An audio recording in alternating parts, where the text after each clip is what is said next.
said what? There we go. Welcome back, everyone. We are continuing our Granada run. We went Granada, we formed Navarra, because they have tasty, tasty tech, and we will be forming Al-Andalus soon. And then we will be flipping Buddhist, as was promised. We have to stay Sunni until then. Staying Sunni would be better, but it'll be interesting to see just how fast we can convert everyone. We still have the option to go moist, which Moist, if I'm not mistaken, is a branch of Buddhism, so that is in the potential, but probably going to be going Sanjiao, which the primary benefit of Sanjiao is the additional legitimacy, which isn't showing up here because we don't have legitimacy as a stat. They give 0.5 legitimacy, which is kind of insane. But even then, max literacy 10% and enabling harmony and righteousness is still kind of something we're maybe interested in. So, good evening, Ezekiel. How's it going today? It's going pretty good. And so that's kind of what we have on the docket here. I think if I recall correctly, none of these guys were very good. We have an enormous amount of cash here. Probably should look to spend it a little bit more aggressively. Let's take a look at specifically building up training fields. And let's do a little bit of sorting. Really do like the UI being able to sort by location control. And then mass build kind of things in those areas. Maybe we could be a little bit more cavalier with what we are putting our training fields in. We are going to want more manpower. We don't really want to build more barracks, or we don't want to build the downgraded barracks, considering we have barracks coming up.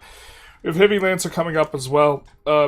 We have been getting declared by the entirety of Europe with, like, Bugged Crusade, which has actually been kind of a little bit of a refreshing experience to fight, like, all of Europe this early. The Papal States, two Sicilies, Hungary, Poland, Bohemia, France, and England, all at once, has made this campaign a little bit interesting. Normally, early 1500s, by then, we've kind of run over the AI, and they are still putting up some resistance, so that is fun. There was something I was forgetting to do, but now I can't remember. I think we are going to do... Leaving this blank, I think, is kind of what we want, because we want to allow any religion, I think. And simultaneously, we don't want the humanist trend from allowing any religion, because we have a spiritualist trend in general, so... This will be the thing. Generalist gaming, basically. Sorry for the possible repeat question, but do you actually plan on going Buddhist Al-Andalus? Yes. Although we are not doing it like... We're doing it the cheeky way where we have the game rule that allows us to go any religion, so we're just going to type Sanjiao and click up for 50 stab, not do the work necessary to get 40% Sanjiao. So, because we were... Every subject we were releasing was Sunni, and they were mass converting everything, so the initial plan was to go Catholic Al-Andalus, because memes... and then we thought that it wasn't possible. Forming Spain, by the way, would be, if we were going to flip religions, going Catholic, forming Spain, and then flipping back Sunni would probably be best. Or just staying Sunni. Forming Al-Andalus doesn't give us anything, so this is not smart, but okay. It's kind of the super swin in either case. We are also characteristic of this run a theocracy. I'm actually a little bit curious about something. We haven't really... Curious how much these guys are spending on forts relative to their income. We're spending 10 ducats on forts. Our overall expenses are 1,700. I wonder how much they're spending on forts. I wish we could see their budget without needing to flip to them. Because the AI has built quite a lot of forts. Not quite as much fort density as us, but we're building them for economic stimulus at this point. Form France, of course. We could form France.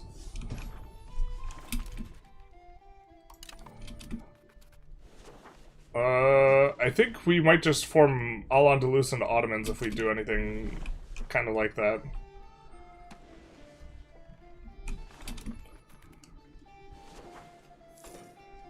But we're expecting to have a pretty big war this session. I like enabling ahistoric formations that does not turn off achievements. I agree. I kind of wish Carthage was a little bit better, but that is what it is.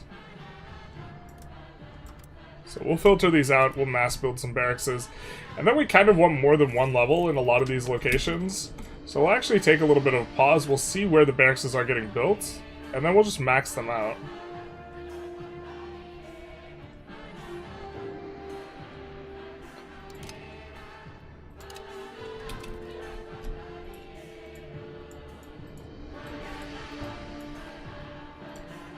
Slaves coming in clutch, because they do increase the max level that we can build these things. That'll be a lot more manpower for us, which is good considering we have heavy lancers coming through on the tech tree.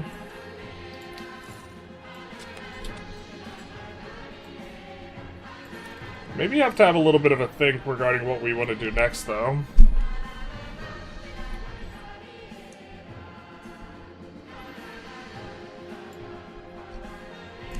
Really tempted to unlock our unique unit. I'm curious about modifiers. And one of the things is Burger's leaving to become, what is it, try their hand as mercenaries modifier. Someone made an interesting post. I don't know how much they checked with their little experiment, but apparently getting more techs causes more burgers to try their luck as mercenaries. So unlocking more techs in theory is going to cause us to hemorrhage more pops into the mercs. I kind of think they just have a pool that they try and accumulate into, and if no one draws out from the pool, it just kind of stays. And that pool is scaling with pop and unit type. I'm not sure exactly how it goes. Mergen has questions. What are your questions? Let me know. So we got a little bit of a baboop. Our first baboop of the stream. A bunch of unknown users following. Wait, what? Oh, interesting. Can you form Mali? No, Mali's not... Well, so unfortunately it's difficult to tell what's tier is what. We can form Spain and Al-Andalus because they're tier 3. We are currently a tier 2 nation, from a content perspective. And so we can't reform Navarra because we're already a tier 2. We can form any tier 3 country. I do believe France is a tier 3 country, so we can form France. We can form Great Britain. 4 for economy, just to boost demand? Yep. It also creates 20 nobles with castles. The next level doesn't. Thanks again for Vigianagar. They are so busted. Already 3 in great score. It's like 1392. Yeah, Vigianagar, we would have like this level of income over 100 years earlier.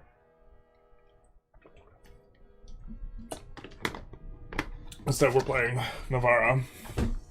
Do they have an equivalent of Unify Islam decision? I don't think so. I think they just have no content other than you can form them and they have a color and a flag. The Merc post is true, tested on multiplayer. G, Mreg, I'm not sure. I didn't catch the name in the pop-up. I don't know why my UI is not telling me the name. That's kind of strange. Christmas season isn't over. This man's playing back-to-back 69 hours a day. Well, I want to get this run done and make a few videos about this run before the first, and then after the first, I'm going to be gone for like 10 days. Do you lose text from forming new tags? Nope. Nope. We also learned in theory we should probably actually flip back Andalusi. To be fair, we could. Do you guys want to flip back Andalusi? The idea is we get back Maghrebi. And we get to keep like all the Navarran stuff. The thing, the downside is it's painful.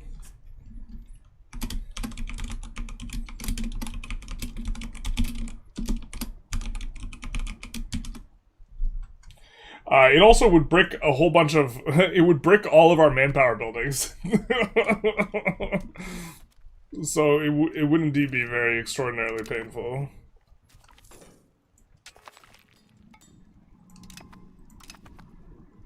We could do it, though. Navarran culture gives the prox cost. The law category stays, even if we swap off. We get to keep it.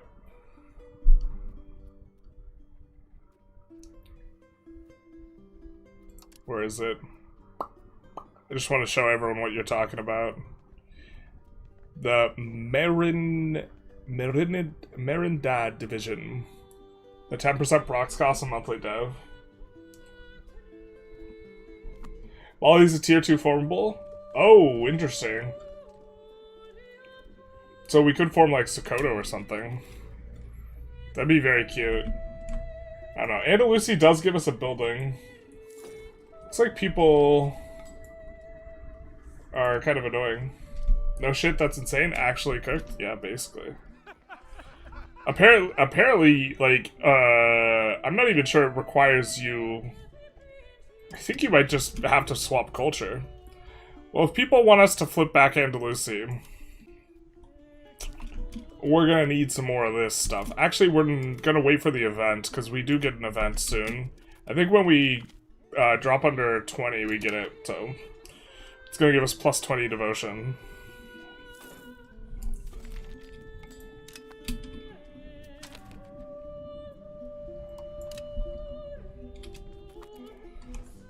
Us flapping back Andalusi is also just kind of peak memes, I guess. We do it for the memes. It's gonna be so bad. Because we really don't have a lot of Andalusi. I guess the first place we'll try and get our manpower buildings back will be here. And that'll just add unnecessary challenge to this run, but I think that's fine.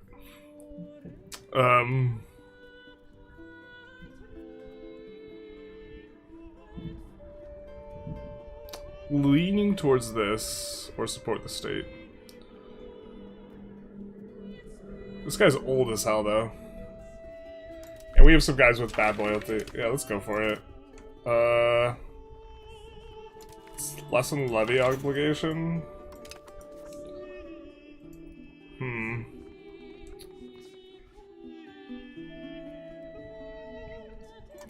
We're gonna tax exempt the burgers.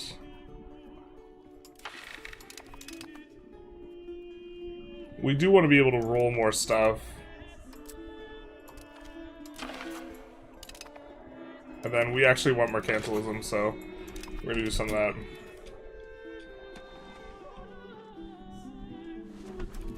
I guess if we're flipping back Andalusi, though...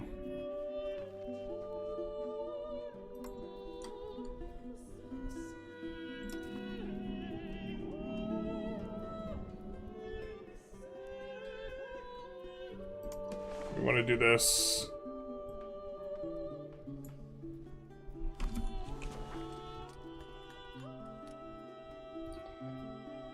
And start flipping these guys back. It's gonna be painful, but it seems like you guys kind of want this, so...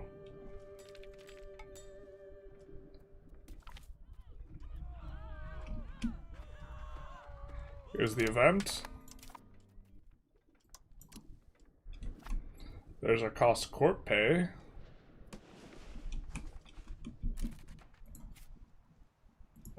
Let's see. Yeah, some of these guys I think we have just awful relations with, the newer guys.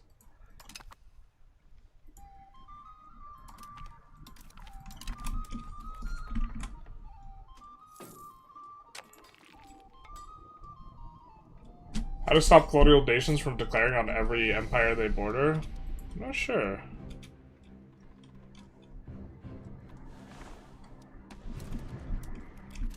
Not sure the best way to do that.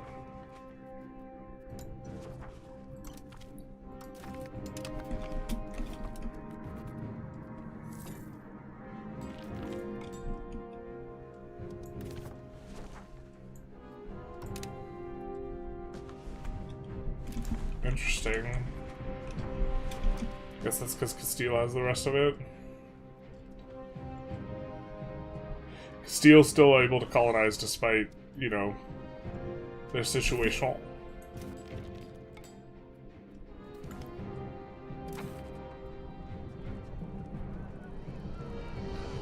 We desperately don't want that.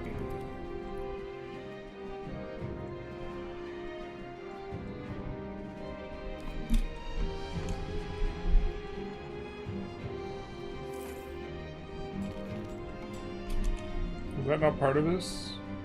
Right, well, I guess we're gonna get some Andalusia going. We do have some Andalusia here and there, but this is gonna be really bad for us. Because you do have to have... Yeah, it's gonna brick all of our barracks. In theory, we should cancel them, but we'll endure the pain of them getting deleted.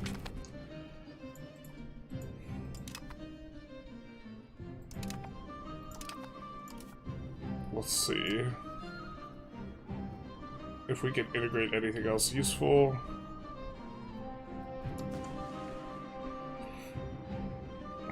I think we were planning on keeping beer done.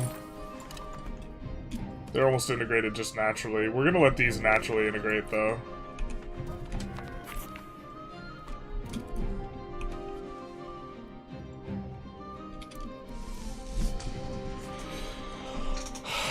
I actually think this is an uber shooting ourselves in the foot. If we lose a big war because of this, that'll be a vibe.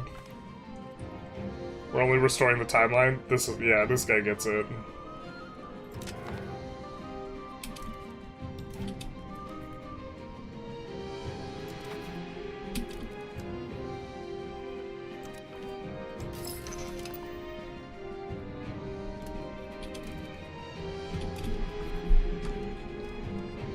Doesn't look like we have any city upgrades other than this, which we've been hemming and hawing about deleting for like forever. I guess this?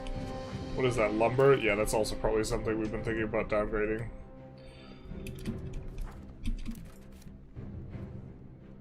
Not sure we're gonna... Tlemcen's kind of slacking in terms of getting a CB on that guy. Portugal, we don't want to annex.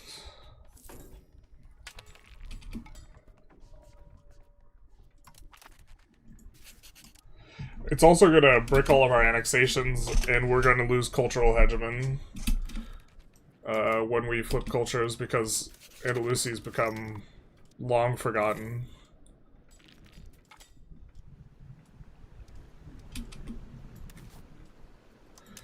And a bunch of our colonial subjects, we have a bunch of... the cultures of our colonial subjects are Basque, right? Moroccan. And then we do have some Andalusies hanging around, I think. Very kind of cute, though. Navarre Red's so cool. Unfortunately, we're going to be breaking it sometime soon. Oh, we had meant to... I guess we don't need to upgrade these guys until right before. It doesn't make sense to do so.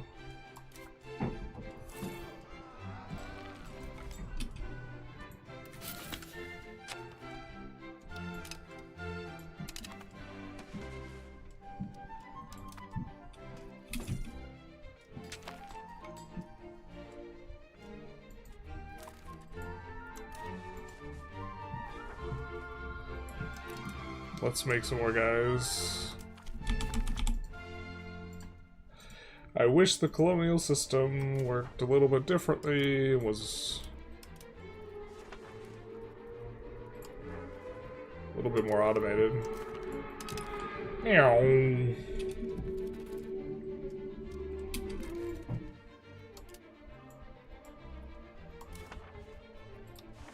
Oh wait, we want the Sofala market. Sofala market will have the goods. I think Patagonia we wanted to colonize as well. I think it's this portion here that's the best one to colonize. I can't remember. Alright. We're flipping back Andalusia, boys. Boys and girl. Oh, God. Oh, it's 50 stab too. Okay. Okay. Oh, we should have saved right before doing it. Son of a bizzle. I want to make sure that this doesn't break our tech. Doesn't break the Marinid division.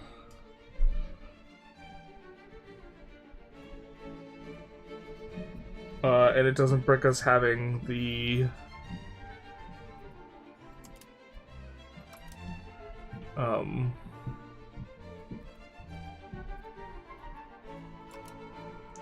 Navari's adaptability. What it is gonna break is our annexation speed, because now Andalusi is our culture.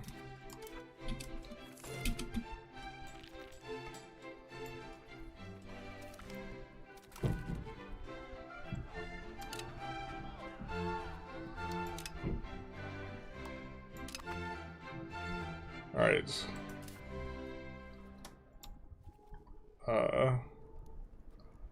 Let's see. We're not gonna have assimilate area for... Let's assimilate pops to our culture. And a Lucy. We're already majority there, so that's unnecessary.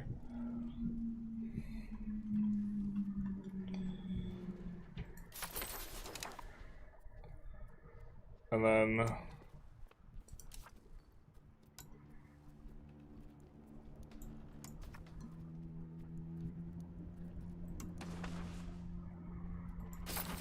let's do this. I think that's kind of relatively high pop areas. And then we can now build these again because these require Maghrebi.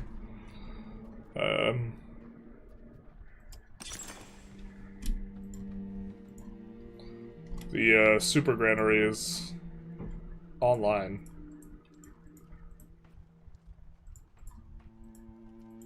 $500 food storage. And obviously you can max out granaries and then go for them, so... in theory, this may be good.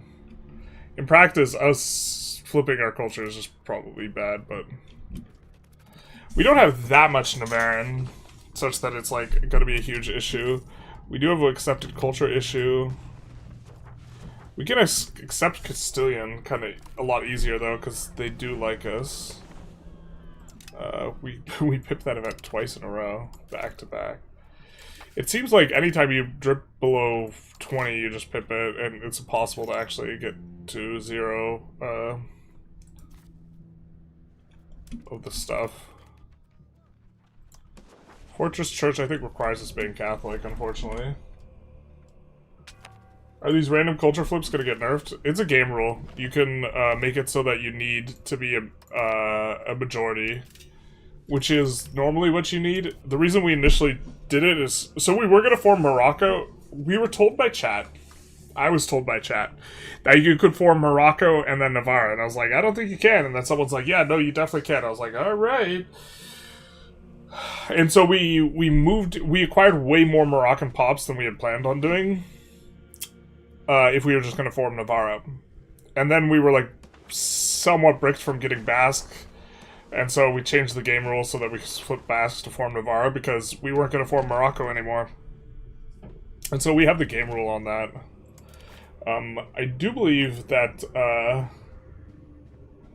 it doesn't brick Iron Man, though. So it's not considered an Iron Man bricking rule. Where some are. Imagine listening to chat, I know. Especially on that one.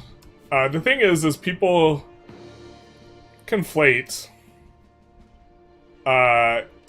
country tier with country rank.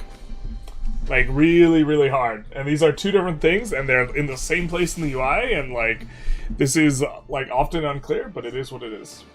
I have finally caught you on. Please, for the love of everything, lend me your answer. How do I ensure the army is supplied when you need to do a naval landing and catch a fort there? And how do I handle supply and hire more of those supply carts? The supply carts are probably less important than you just establishing a beachhead, but you can do these buttons where they're going to gather a little bit of supply and hold it. This is better if you have more transport space, but it's important that you just capture anything because that is going to give you food.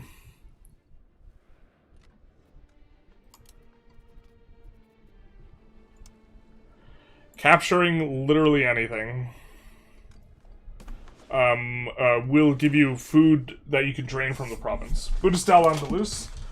No, stay as Muslims and conquer France, avenging the Battle of Tours. We could stay Muslim. Staying Muslim is certainly better, but I'm pretty sure chat wants the chaos.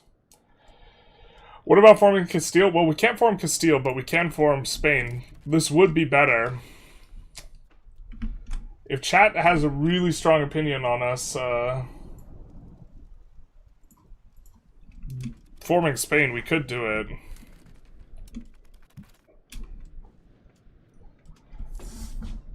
Form the Ottomans? The Ottomans would eventually be what we do with the Andalusi if we are, like, trying to continue the campaign a long time, but I'm not sure the campaign's gonna go that long.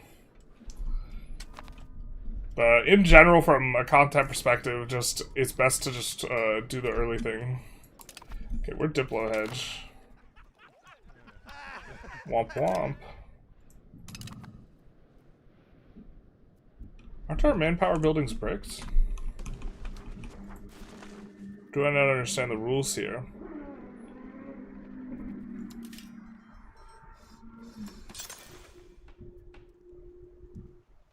You know what? I think accepted culture also works.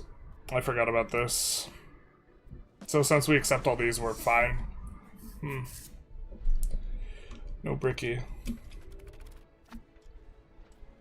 And this is the pride and joy of Maghreb. Is the 500 local food capacity. Form the Umayyad Caliphate. Unfortunately, I don't think that's an option.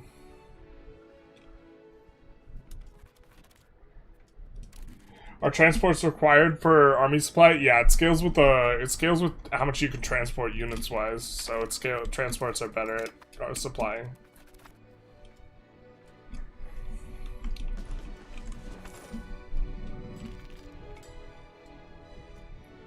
Well, we don't need everyone to flip in them Andalusi then. And our cultural influence will ramp up really quick. But we could do different stuff with our cabinet. Like Diplo Corps, to be fair.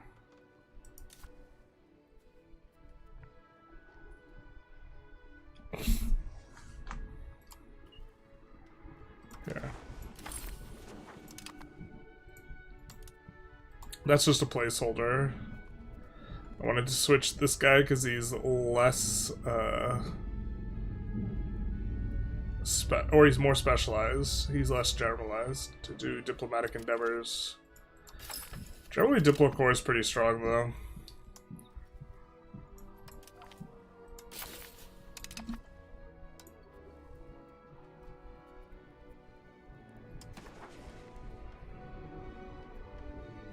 Where's Fawn? Oh, I don't think we want to integrate that stuff. Alright, so... let's do stabilized country. This guy will do assimilate area eventually.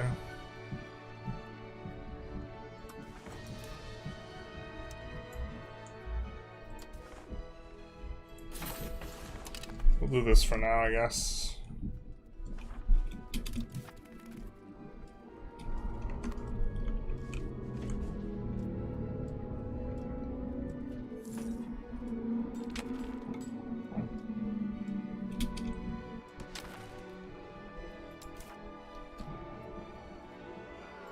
Alright. Age of Reformation, what do we want? Well... we're kind of into the shipyard stuff. Because we are extremely navally oriented. Iberian Galleon is not unreasonable. Bastion for the memes, leaning into kind of what we've already done. Diplo rep being right here kind of really makes me want to go for it. Also, Guns Workshop's not terrible. The thing is, from an economy perspective, we have this very long journey through not very good tech, wherein eventually... oh wait, where are we? We have this very long journey through not very good tech, where we eventually get the cloth. That is probably the best from an eco perspective. Max energy geo size is kind of okay though. I think the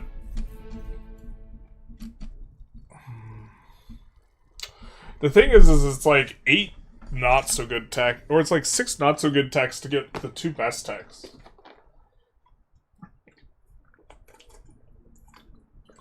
Use naval levies if early? Yeah, for the food supply. Do you have any mental benchmarks of how much development you should have by certain times for certain areas? No, not really. I mean, we can make one, but I think that it's too context driven for like a heuristic. You want like a heuristic.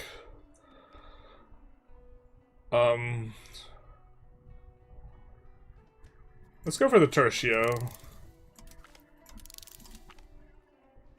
Let's get our unit upgrades for this age.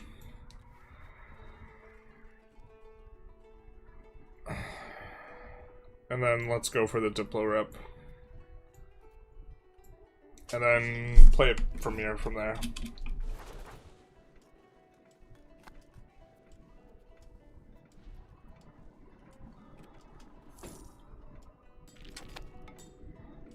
God, so many of these places are just going to be so hard to take. We also want to get Bastion for the memes. I think we could kill Diplo Slider though a little bit.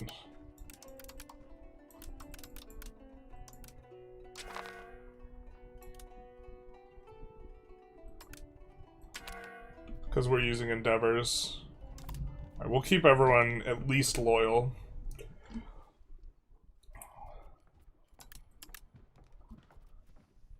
We don't want to be poor, do we? Oh, I'm not sure if I reset the Defiance here.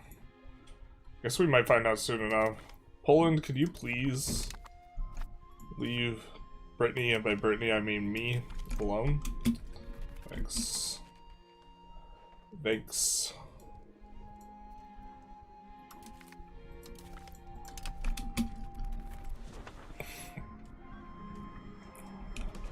We have a lot of this stuff where we set up some auto expands. You know what we could do? We could maybe do a little bit of housekeeping.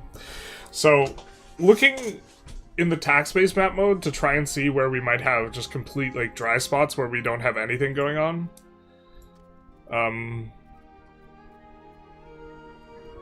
We have a lot of pops here. It's wheat. We're planning on keeping it wheat. Why don't we put the farming villages on auto expand? And I'll be able to make use of some of those marginal peasants. We're going to have a higher priority closer to the capital as well. Okay, so this is part of this province, which has dyes as kind of its main shtick. So why don't we put in this and put it on auto expand?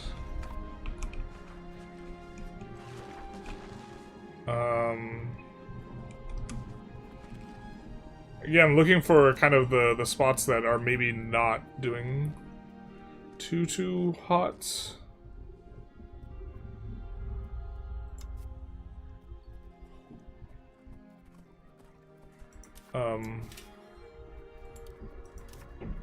We want that. We don't really want these. When we see them, we'll delete them. I don't think we're going to mass delete them because we don't want to shock the market, but I think just deleting them as we go works. Those guys lack max levels, but here we can make some cotton spinners guilds.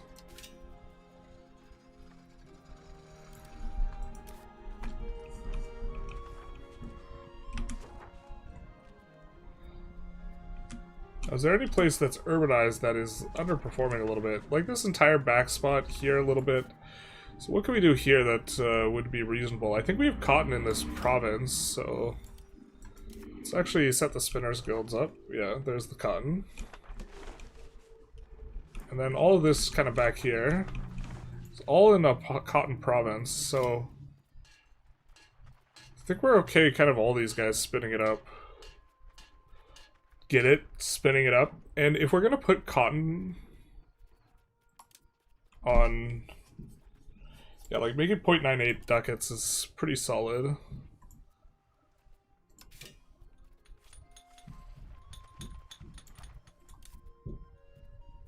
Yeah, this guy doesn't have anything.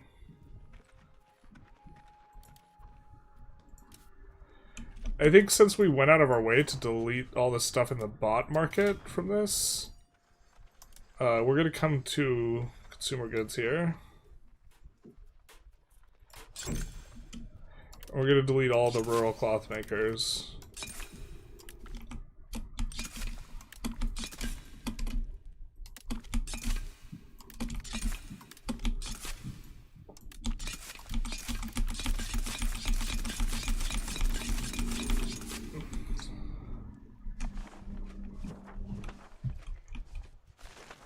Not too interested in those.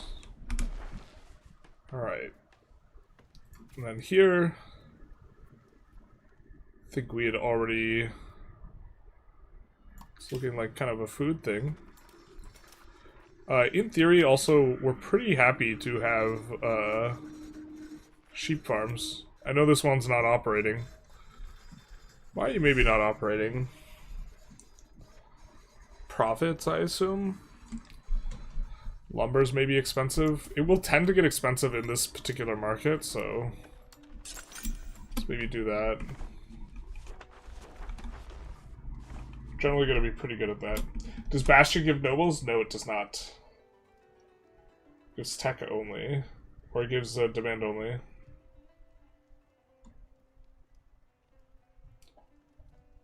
Isn't Ottomans considered rank 3? I think they're rank 4. Harbor capacity equals better procs, right? Generally, not categorically. So here, this segment, we have it reduced to 0.01. So more harbor capacity doesn't do anything, because it's already been reduced.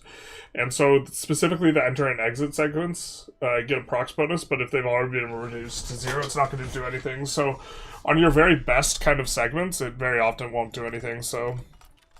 it's not, like, direct, as good as... just direct procs reduction, but we would benefit a little bit here.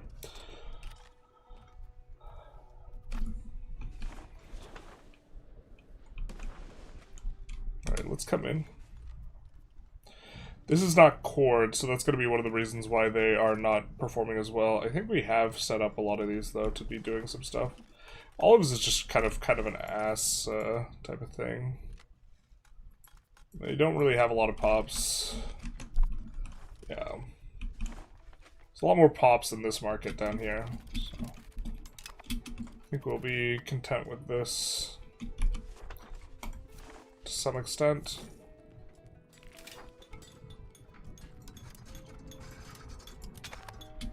So the fact that tanneries are most profitable, actually, let's maybe do something about that. So we got livestock here in this province.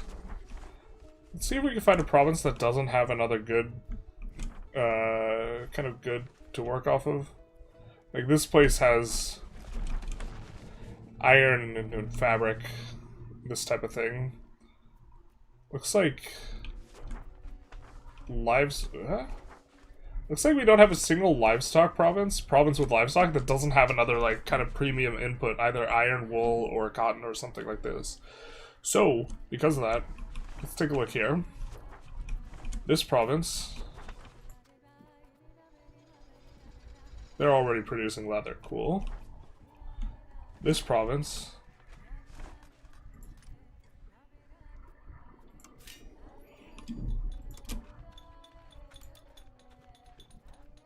let's do that maybe. Put these on auto expand.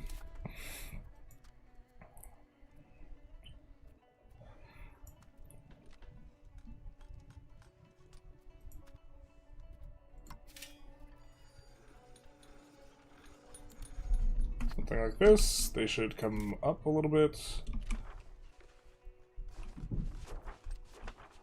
Fortunately, they're not even in the right department. It's not in the right province. These guys aren't going to be maxed out on market access, and they are building stuff, so...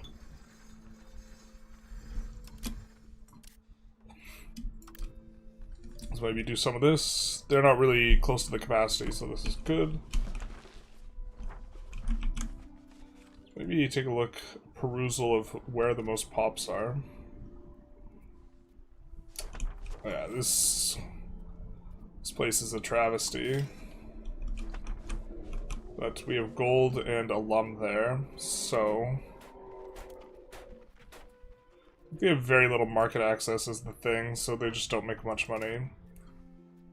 Actually, if they don't make much money, maybe we don't want to auto-expand on this. Because we're not going to get much tax base from it with the low control. Is it low control even? Proximity is 6.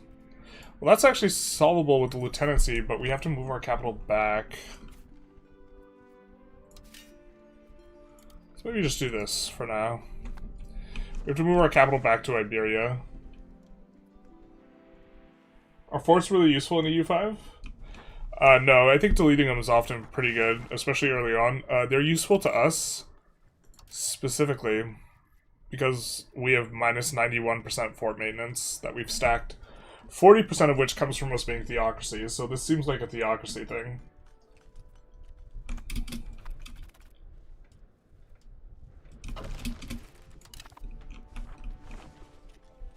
Yeah, there's like not enough pops here, I think, to really justify huge levels of urbanization. This may be over-urbanized. We're annexing it right now. I think that maybe we don't like this farm. We are more okay with the farmlands location, because they're going to dev up and they're going to make nice cities, but I think if it's not on the coast, or isn't like an RGO we want. Tin is a weird one, because it is like a good resource to have. Like, tin, lead, and copper are all like this. They're a good resource to have, but honestly, like, urbanizing over them is not too bad, because the demand for them tends to be low. I think there's also 2 tin. Yeah, there's a few tin, rather, in this market, so,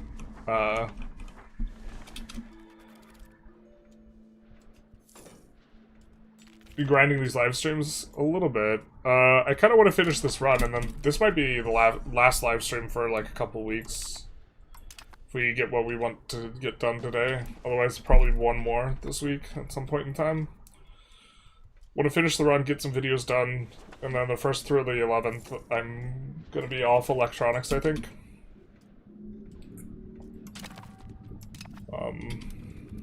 Which will be nice, but it also means no streaming, no playing video games. Yeah.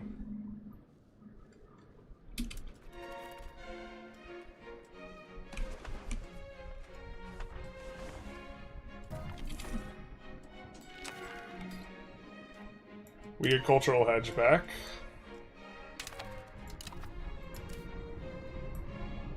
It took a while, because we swapped off of back onto Navarin. We have a trend and a decay. The decay is basically nothing with the way that cultural influence works, but we started at the 0 at the bottom, so we had to wait for that to come back up. But now we can go back to assimilate area. We're going to assimilate there. And we just have to get accepted cultures over 50% to core these areas down here. And since we accept Basque, it's really not too bad.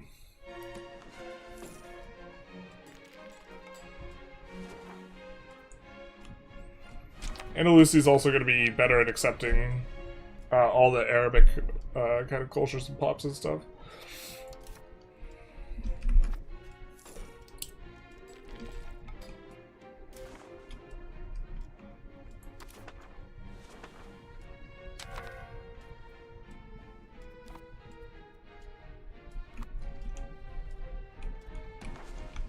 Yeah, Andalusia definitely feels pretty nice.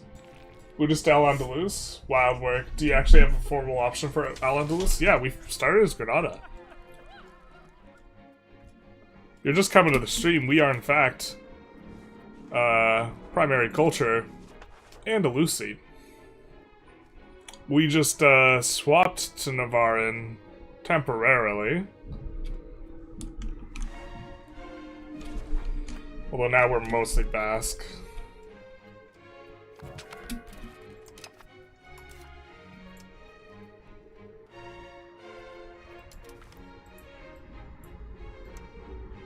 Oh, fine enough. I don't think we have anyone who is crown character. Yeah.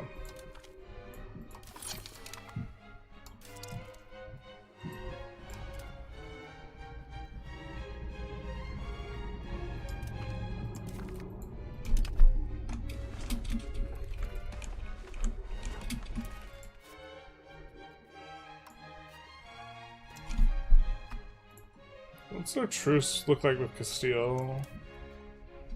Still quite a bit of time. We are getting a lot stronger than them, though. We have 3 unit upgrades just holding out in the wings. Starting to approach. It's top end, though.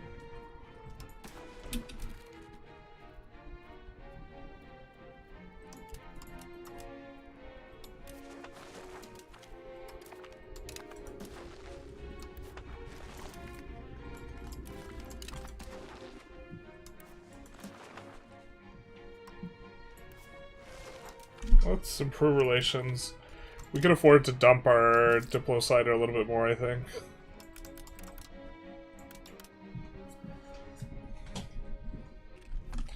Making decent money. Heartbreaking to see Spain become Al-Andalus again, but I respect the work. It will always be done. It can never be undone. Freaking Poland, man.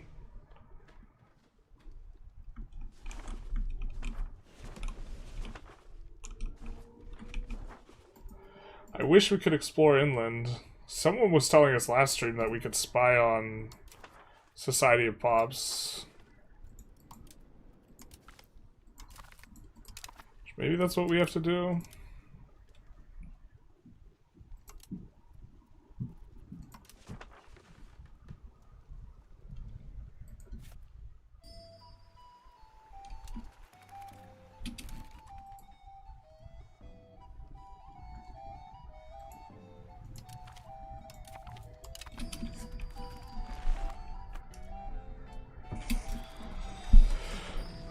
Oh boy, I think it's time. It's time to do the tedious clicking thing, where we put in market villages everywhere.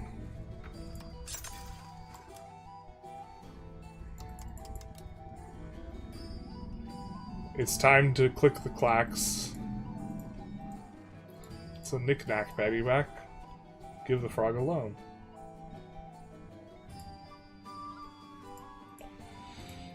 Yeah. Really gives us a lot of trade capacity in these regions, too. Not like a ton, but the fact that it's giving them a ton of dev, and it's giving them percent dev when they have a bonus to flat dev is pretty valuable. Because what we care about in the New World is RGOs, and this will increase the amount of RGOs that they're getting by quite a bit. RGOs scale with dev, and that's fine. Pop. They also get enormous pop growth, so...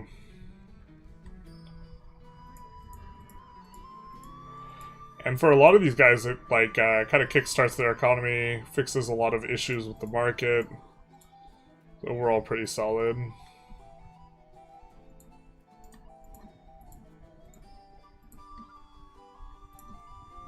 They sometimes delete them though, so like if we think that if we suspect that this is a deletion, we won't add new.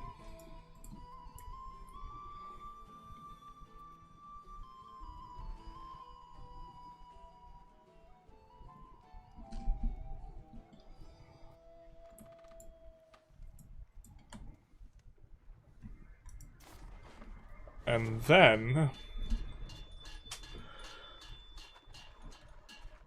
infrastructures. Settlements. Same deal. At least the UI for the settlements is a little bit better. I really wish you could shift-click build in your subject stuff. Because we want literally everywhere. The UI doesn't allow for us to do this, though.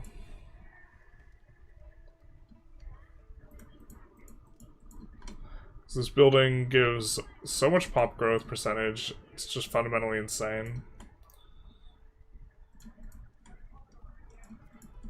Let's go.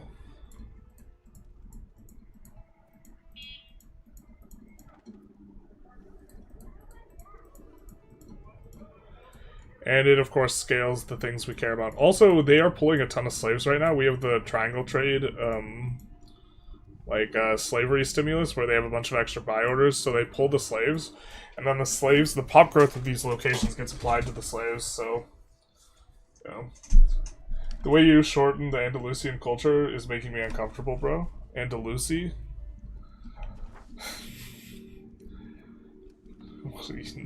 Never seen some good Andalusi? Terrible. Andalusi? That's right, they bad brother.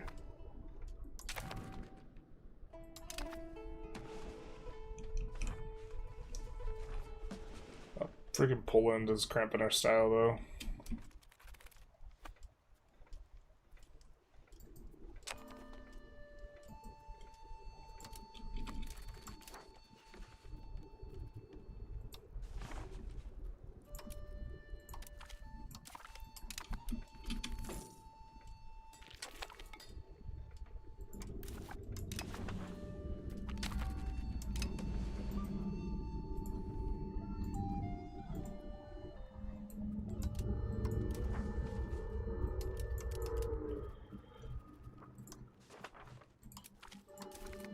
Do some of that. Cool to see Portugal in the mix. Like, AI aggression creating these super blobs, like, that is somewhat reminiscent of, like, human-sized countries is pretty nice. You have a feeling we need a reminder to annex vassals? We're annexing 3 currently. Annexing this guy, who's almost finished, and this guy. Although that feeling is correct, the state of affairs in reality is a little bit less so. We are in fact annexing them. This is the type of thing we would forget to do, though. As we make sure we have settlements everywhere. Sweat the small stuff, forget the big stuff. That's what I always say. It's called the art of sucking at video games.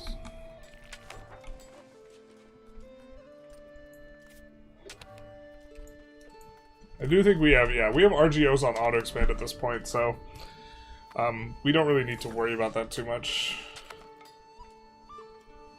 And we do have some of this on auto-expand as well.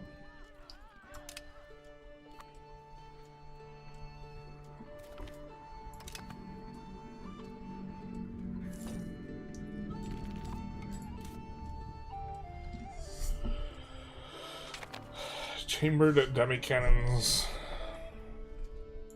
We can think about what we want after this. I do think we have some decent stuff in kind of this sphere. Trade capacity 10% is kind of nice. So is Noble Sat. Cabinet thing would also be okay. Lumber output's good, but we have to go through a bunch of trash tech to research it.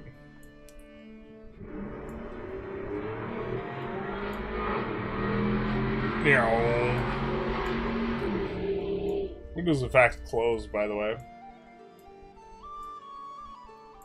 Yeah, maybe we do the cloth thing next.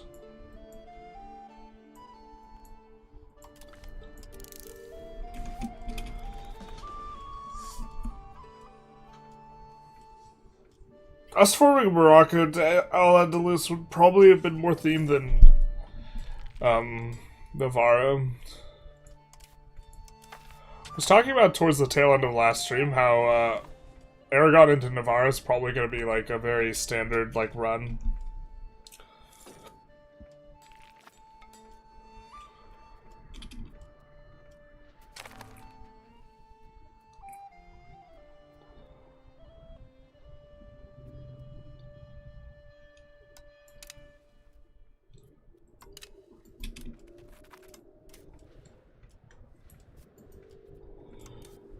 Maybe we want to deck on France ourselves, actually. So they can't be part of this coalition nonsense.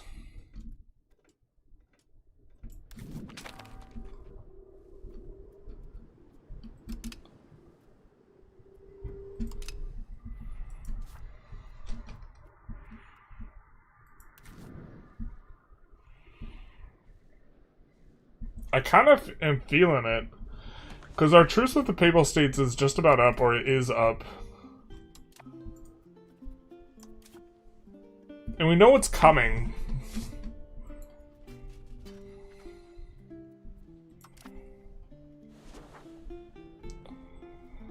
And we just finished researching... Well, we're going to research Terra Show on this next tick.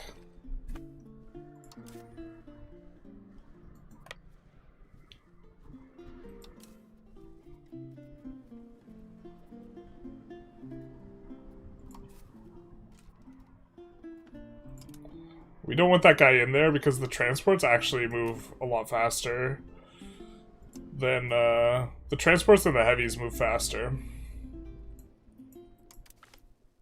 He would not be helpful.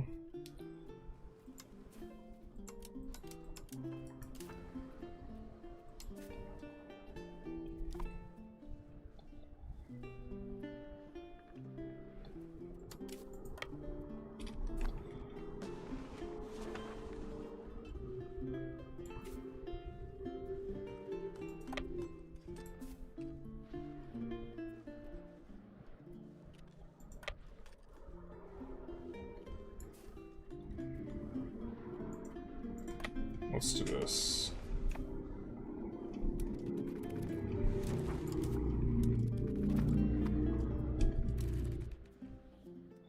Hello, what was the unique Iberian building that gave literacy? It wasn't a building, it was a gov reform. The "you can't sit with us, you're not Iberian" .gov reform. It's kind of an interesting one because it's a major reform. So, I don't know exactly how you unslot Crown of Castile, Crown of Portugal, but you in theory have to unslot it before you can go for this, but this is quite strong. Like, we could take a look at the literacy map mode, you know what I mean? And like, awooga, we like that.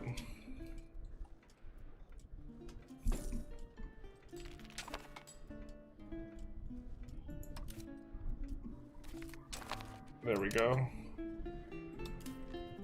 So help me if these guys don't upgrade to the right thing. Yeah. They do, though.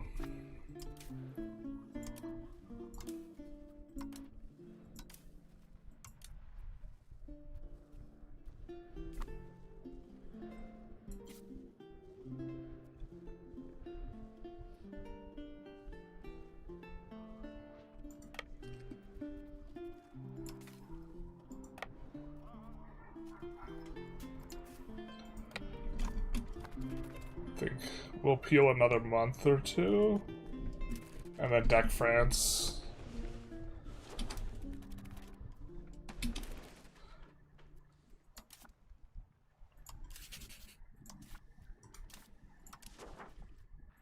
We are breaking back some of this.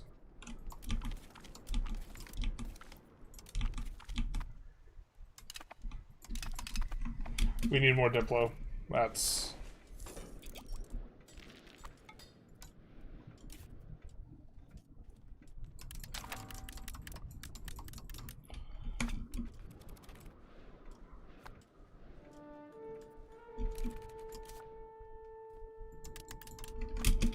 That'll be just enough. 2 months, which should be pretty good on the reinforcement schedule here. No deckly, don't deck on us before our time has come. Castilian culture has good laws? It does.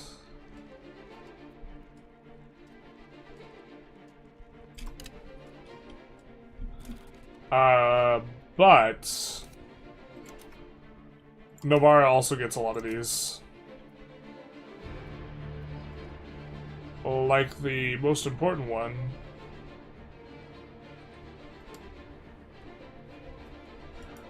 I was lied to by chat yet again.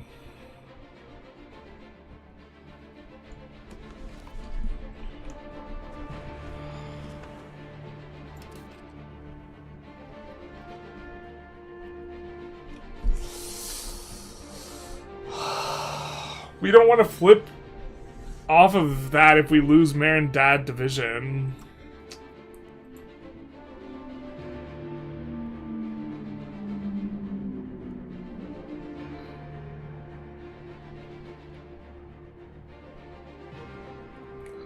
We can't load back unless we completely restart the session. Got him. I'm pretty annoyed with someone.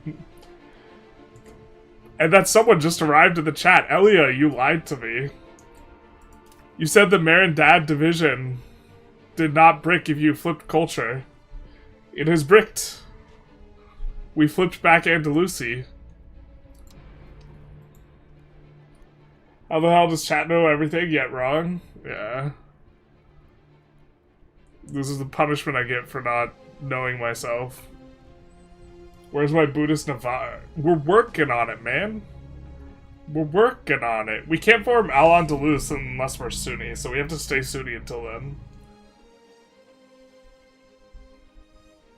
That's only if you start as Aragon? Nope, I am convinced you lied to me. So now we're gonna have to eat another 50 stab. False alarm, everyone. We're not gonna be staying at Andalusi. We are, in fact, gonna need to swap back to pain.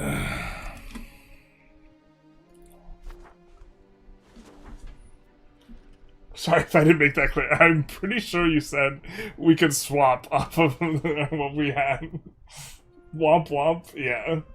You trusted chat too many times, you've forgotten the face of your father. Yeah, I mean, like, actually, though. Alright, so we're gonna actually have to pay for some stab, too. To afford this swap back.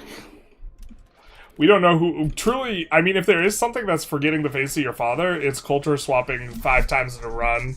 And, like, half of those swaps are back to something you already had. He who culture swaps 5 times has forgotten the face of his father. Channel's got that Andalusi going? Of course he does. Alright. We are going to go for this with our tech advantage. And we're decking this because we're gonna get decked anyways, so...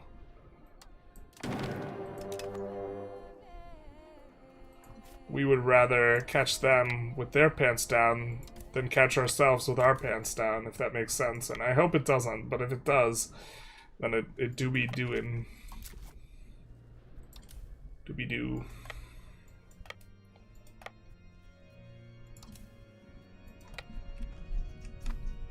Alright, we're gonna try and, wait. Hunt navies. There. I think we wanted to split these guys.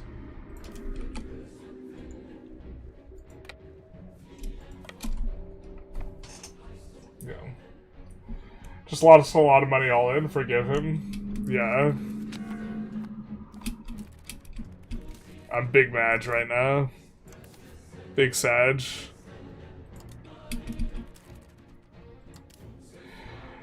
You know, only 100 guys is enough for us with the next tier unit to really just actually want to assault these. Yeah, that is free.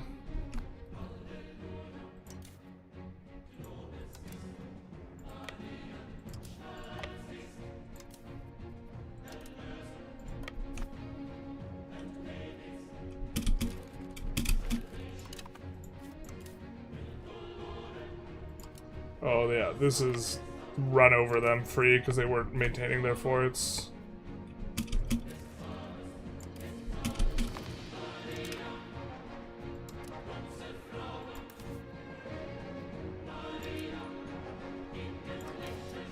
We'll enslave these blokes.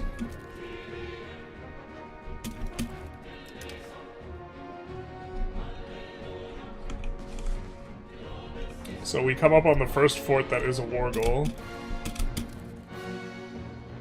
First battle, this should be just an absolute train wreck for him.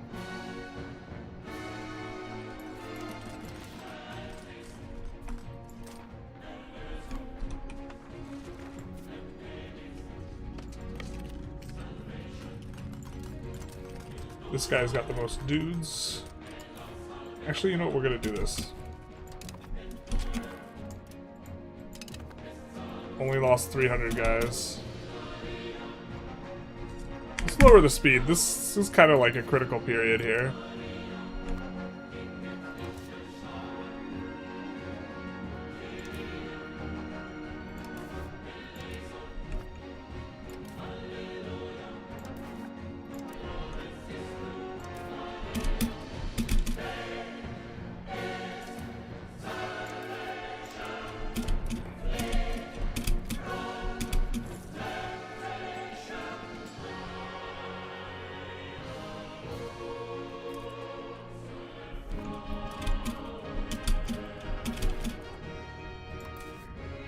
Do these one at a time, man.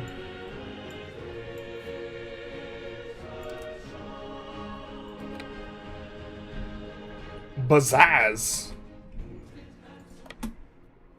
Comment. Bazzazz or no bazzazz? Let me know.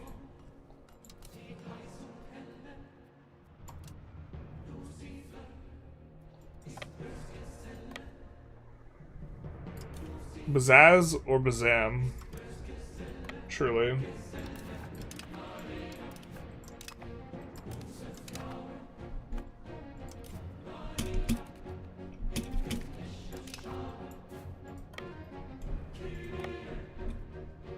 Wait, where are these guys going? You just actually... Oh, you can't.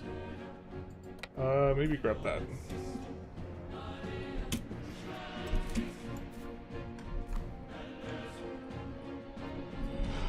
This is gonna be so many pops enslaved too, which is gonna be so nice for us. You ever play LARP campaigns? Not really. Navarre policy needed to check who it's okay to beat up by daily. Everyone. These hands are BOGO. You can abuse slaves by letting them re-siege the province. Been abusing it all day. I thought they fixed this.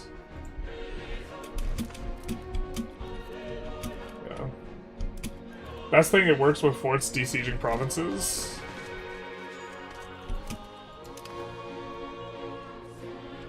Oh, yeah.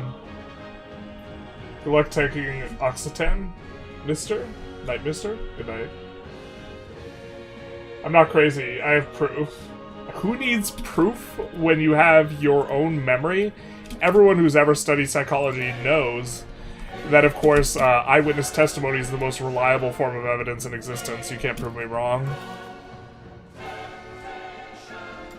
Obviously. Terrible. Yeah, this is a hell of a vibe for him. This power spike is, like, so strong.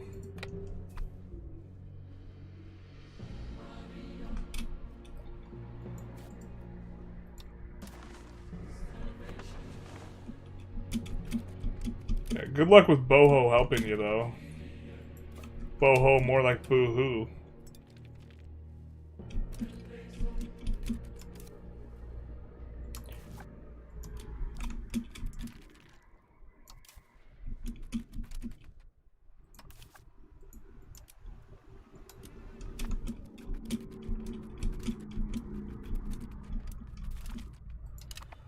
Alright, this guy we're gonna let replenish here. Hopefully he gets back there before the end of the month.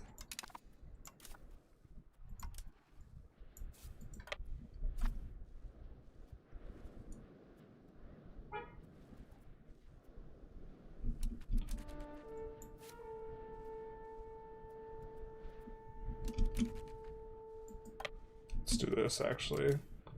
Then this guy will come up to Albi.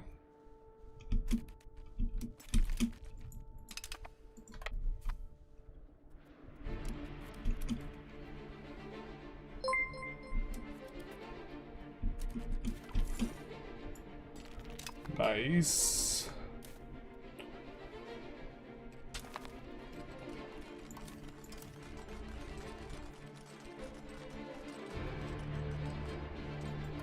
I think we just dive in with the two of these. Actually, this guy will send that way. I know we're skipping over this. I think that's fine. I think one of our subjects will nab it.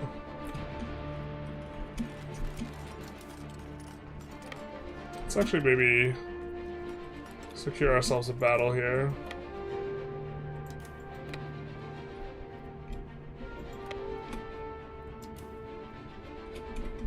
This guy's committed. Maybe that isn't the best battle for us. Oh, just kidding. They got caught in the axe. Yeah. Whenever you remember something, it just becomes more and more true. That's right. Remember the time that you didn't stop at that stop sign? Joke's on you, that stop sign was never there. I implanted that because that's how eyewitness testimony works.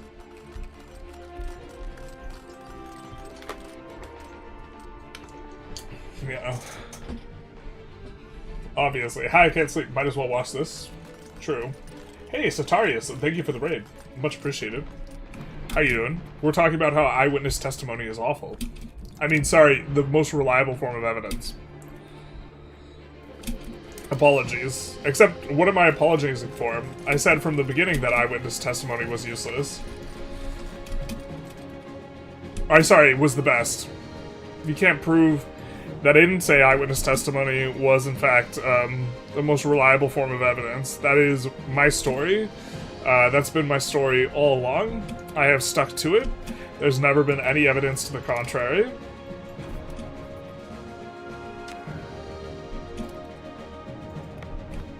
Silly chat.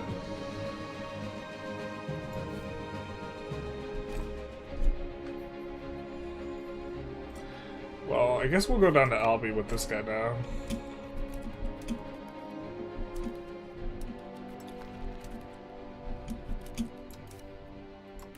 Alright, this guy seems safe-ish. I wonder if we could... I don't know if this assault is okay. Yeah, this looks kind of expensive for an assault.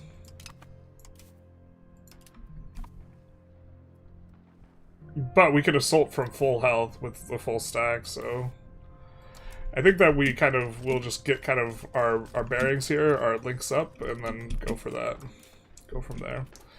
That was a questionable decision on his part. He, in fact, came on to us. So, I think that this will be enough for us to get what we want.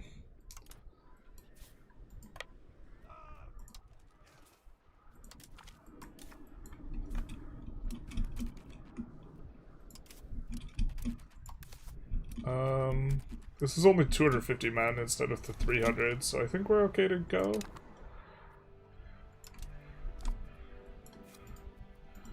And this guy will kind of float closer anyways.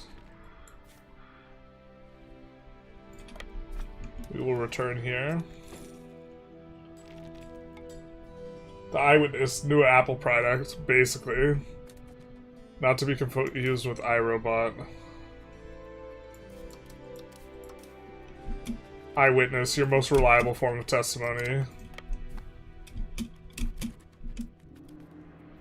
AI-driven. Can you imagine?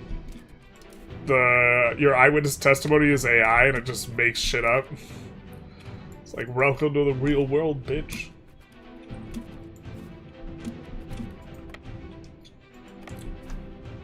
The month tick is pretty far away here. I don't know if we wait for the reinforcement on the month. I think we just come here.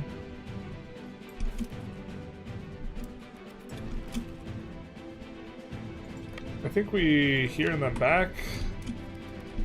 I think we win this battle either way, but just in case the fronts saturate funny. Yeah, just absolute clobbering. Though, like, the Miltech power spike is just so obscene. Like, we went from, like, oh, we can't win a war to save our life, to, like, oh, we just stomp, like, uber consistently. Just, like, look at this. Just absolute, like,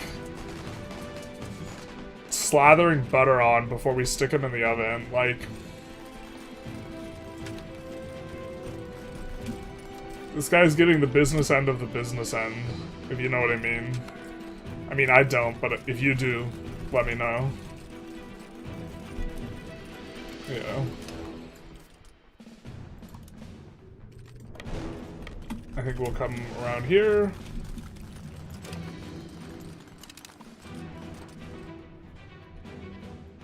Great. This guy wants a piece of the action.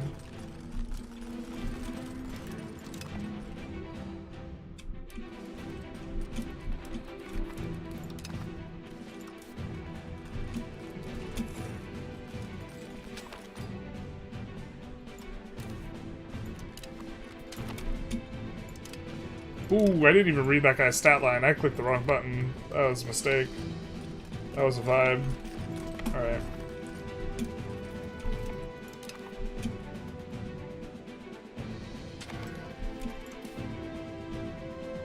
Let's actually capture Toulouse here, and let's move this guy back. And then let's move this guy here.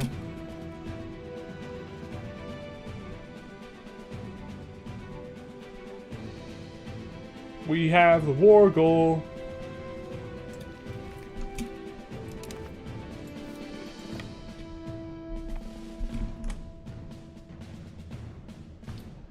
Journalist, the term is my truth. Oh my god.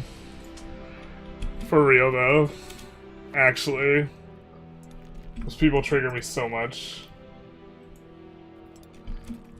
Eyewitness, more like AI witness. The judge, the jury. The intelligence. Now you're inventing war crimes? I didn't invent them, I just discovered them. Wait, no. CK3 also has this problem, snowballing. It's not snowballing. The power spike is not a snowball. This isn't... Snowballing is like a different phenomena.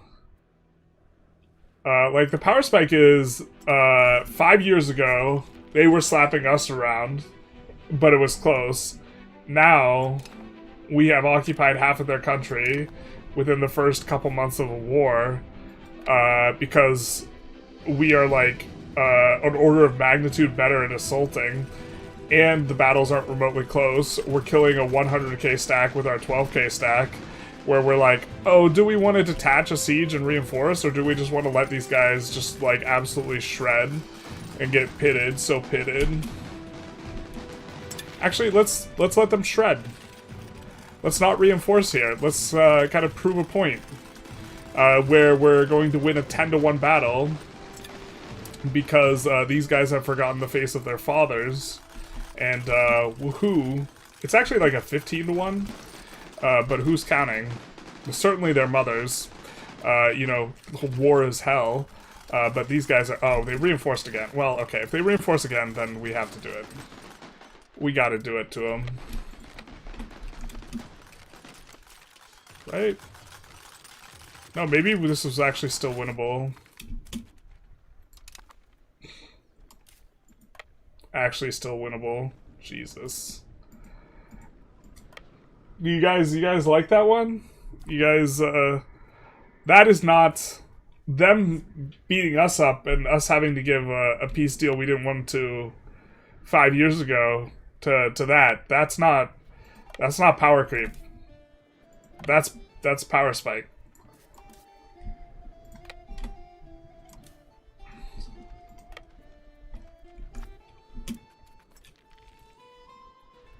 There is a substantive difference.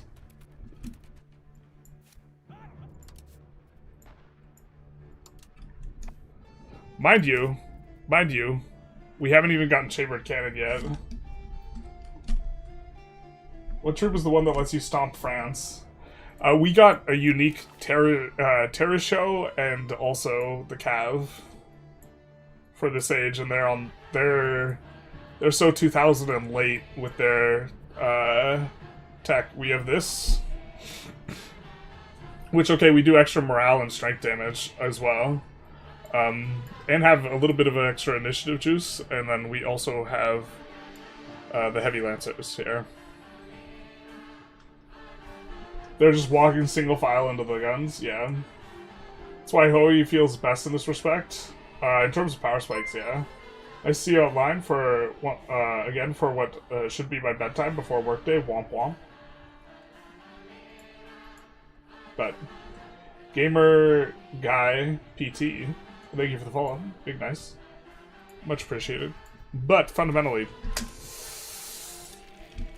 that is a vibe. Are these guys going to retreat into us? I don't think that they have the gumption for this.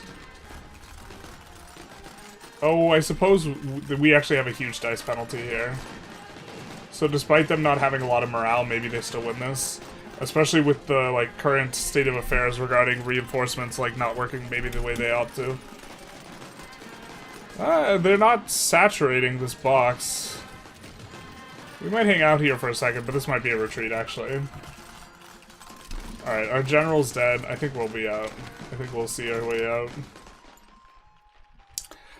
So it only took 10 to 1, our general dying. I think our general died not out of a state of randomness, but because that was deserved. But it only took a couple of those things for this guy to lose. Get it to loose? Okay.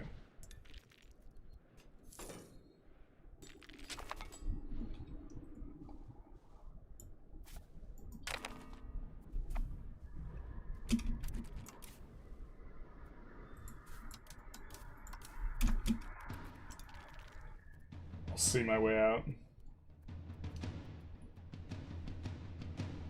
Machine gun versus pitchforks. Yeah, I feel like even Shaka did a little bit better than that. But yeah, that is the analogy.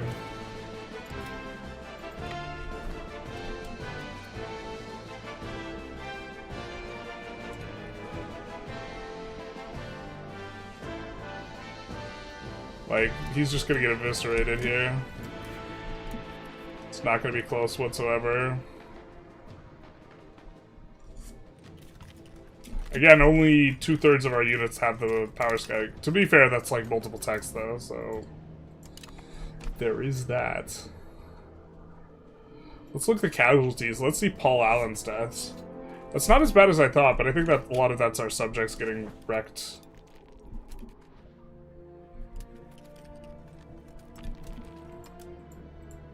Because I feel like most of our battles here are like 10 to 1.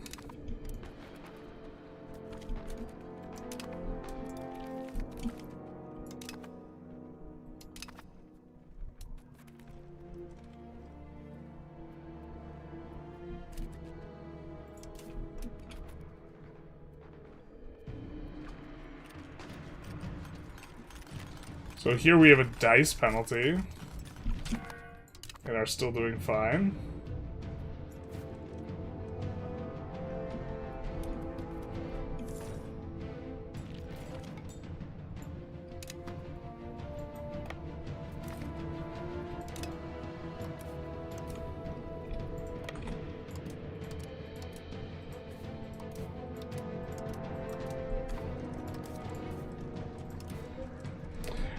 We don't even really want anything from France. We just don't want them to deck us and us have this, like, unfightable war. Because it's some super stupid Papal States thing.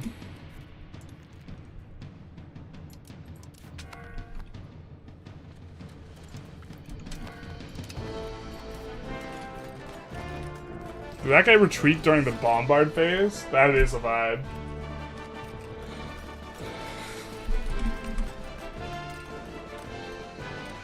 Similar experience in your Sweden Cub, the military buffs liking.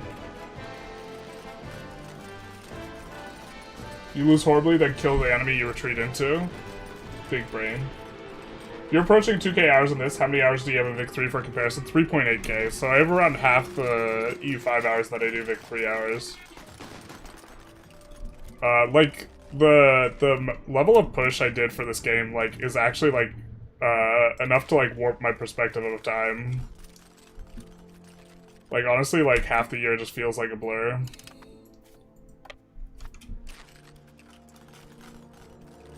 I think we win that anyways. Oh no, they've got 150,000 guys. Whatever will we do?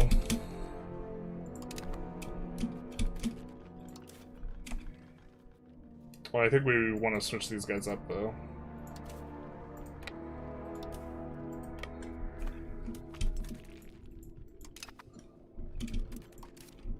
Oh, do we lose this one? We might lose this. He has the dice bonus here. It's kind of big. We might win, but I'm pretty sure they have a reinforcement coming. Like, we win if no reinforcement. If reinforcement, we'll just retreat.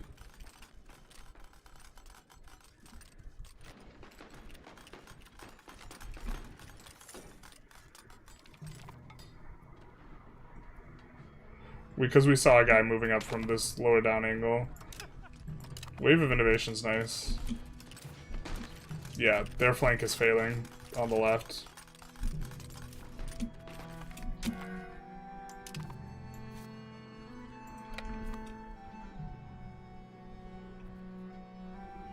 Just move that guy back.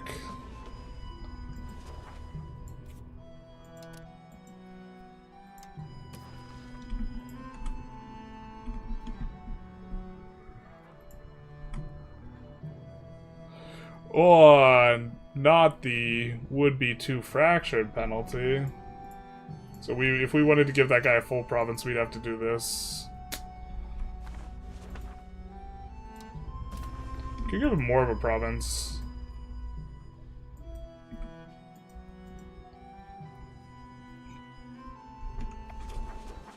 Nimes is also a location that we've considered making a market in the past, and I think it'd be reasonable.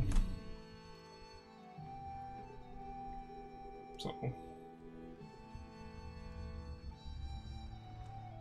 I live in Toulouse and I love that joke. Hell yeah, brother.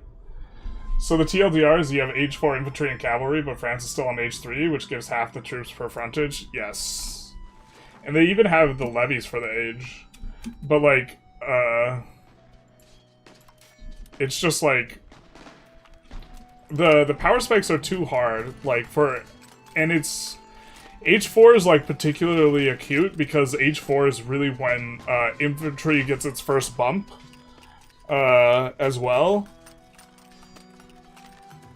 And so if you have mixed armies, the infantry is not only here, let's find it. So their infantry has the standard strength of 1x. Ours is 1.5.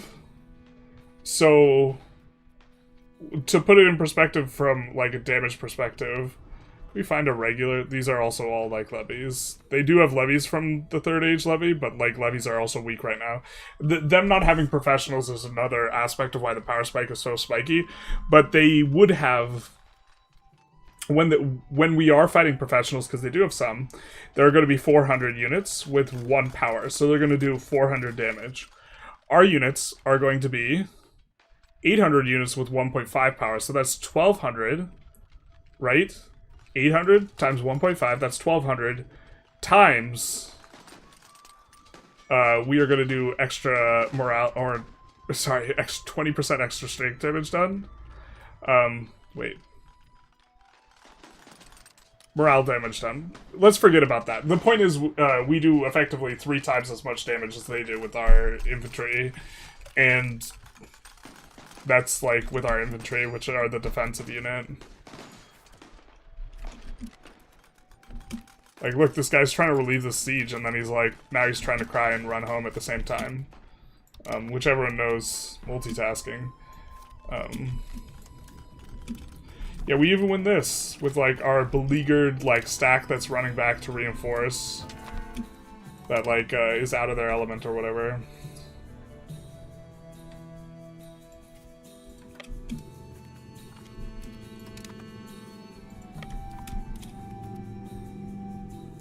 They're gonna run on top of this for some reason. Why are the cabinet actions so slim at game start? Intended? I don't think they're that slim, but I do think... I'm not entirely sure what you're asking, to be honest. Okay, this guy has the same age infantry, so... He's got levies from the last age, though. Oh no, this is H4 levy. Did France have H4 levy? Well, France maybe has the correct age levies.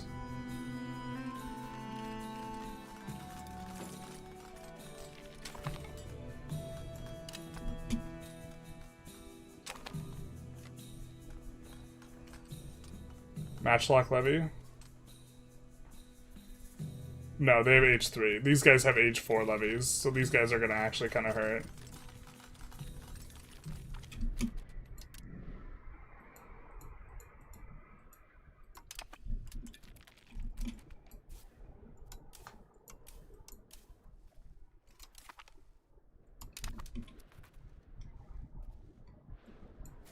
I think we're just gonna swap out the 10k guy and send him back over here.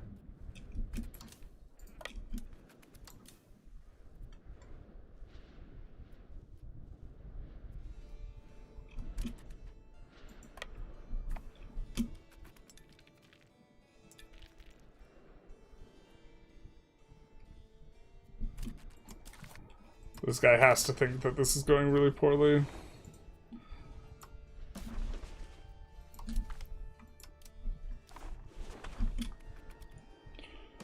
I guess it's not close to a half of France. It's a half of normal France. France is kind of caked up right now.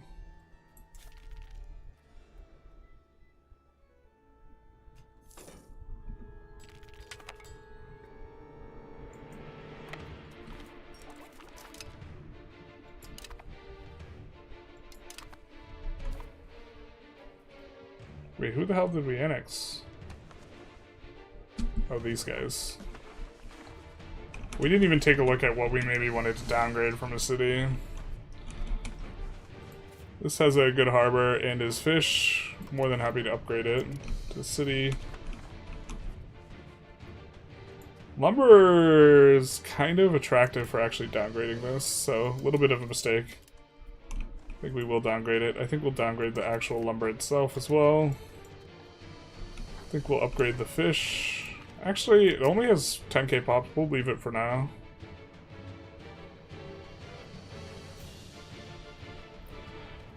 We won't downgrade, but this isn't like the best. Lumber and this together, notably, are very good for... Or lumber and livestock together is kind of a bit of a rare combo. And it does feed into fiber crops quite nicely. So... I think what we'll do is we'll put the fiber crops on auto expand. Not that they're that profitable, that high a percentage of the time, but we will have a lot of prod efficiency there for the fiber crops in the rural areas, so it is all cored up. And then we did get the firearms.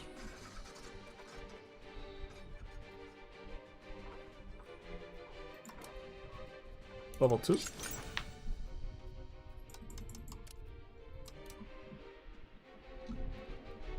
I think all of these locations is fine for us to upgrade.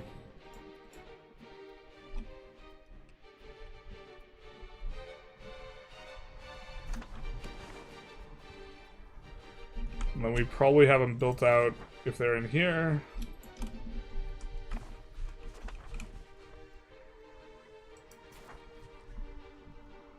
I don't think we have a good location for them yet here.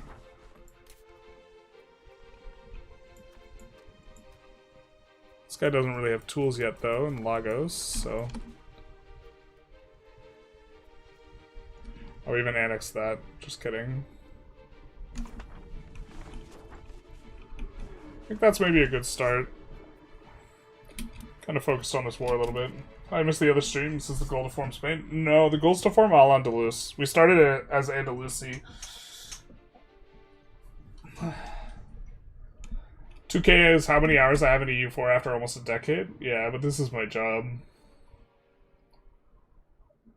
You're only losing single digits while they lose hundreds. Yeah, this is what I'm talking about with the power spike. It's so insane. We don't even have the power spike really on Bohemia.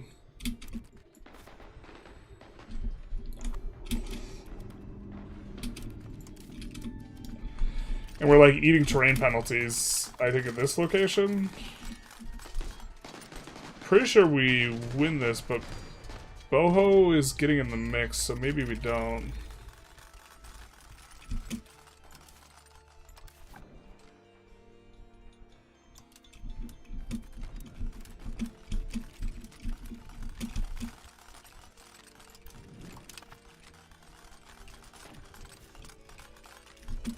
Oh, did he just travel through? Yeah, he just traveled through. I hate it when they do that. Is that where he is?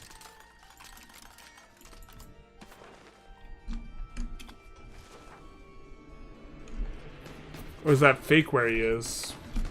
I think that might be fake where he is.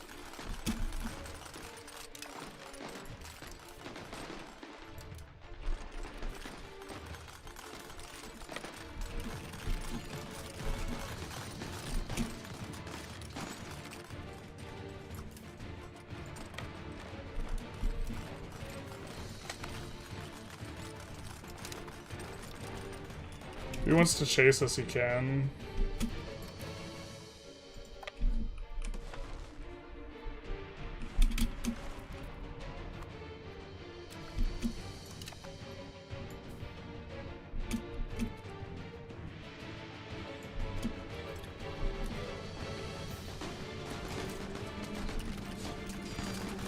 We can do more damage as long as we have saturated fronts on him.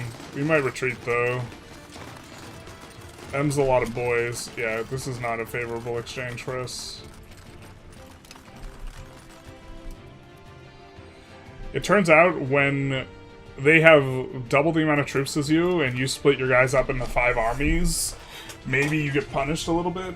Just a little. 2K hours is a year of a full-time job. Yeah, but... yeah, kinda. What the hell is Lemon Cake doing here? Where's Lemon? Oh, it's okay. 165k actually takes up 10k frontage, while your 2k troops take up 3 frontage, so you're good. Yeah, basically. I mean, I would really like to see half steps on the power spikes. Like, in some way in which you don't just double from 400 to 800, but instead you go up from like 400 to 600 and then 800 later or something like this. Levy buff not going to make traditionalist monarchy more competitive because the power of institution. The power of intuition. Power spikes are way too big. Doubling troop count every age is too much. Yeah. I did leave feedback during dev where I suggested that there was some sort of half step, but even half stepping is like still big, but like this actual like power spike window is like so insane. Can you imagine if they made the AI capable of abusing the player in this way as well? But it's like not even a player abuse thing, it's like... oh, this guy. What are they attacking us with? 100,000 troops? Okay, so they have even levies, but the thing is levies kind of suck. Yeah, look at this. Look at him single file in here. Get wrecked, idiot. I do think they're gonna kind of collapse with our 100 stack, though. Maybe. Really would like to let these guys recover some boys. We win this if they don't keep reinforcing, but I have a sneaking suspicion they're still reinforcing. You gain troops from the battle? Must have been capture? Yeah. 3 times damage is also comical. Yeah. Yeah, we might... we no longer can saturate that flank. So I think maybe we come back here.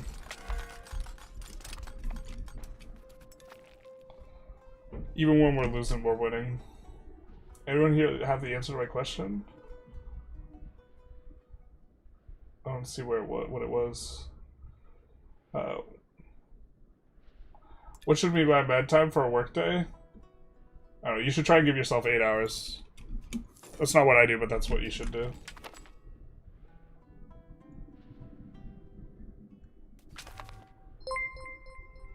So.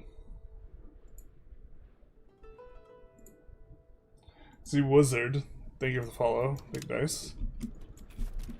Much appreciated. Let's go and take out this stack.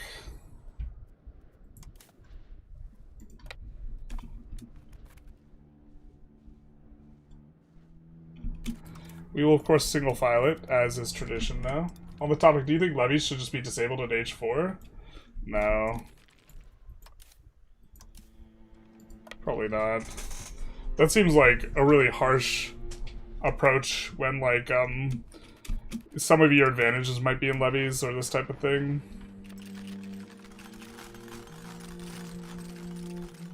This is a crazy battle for them, though.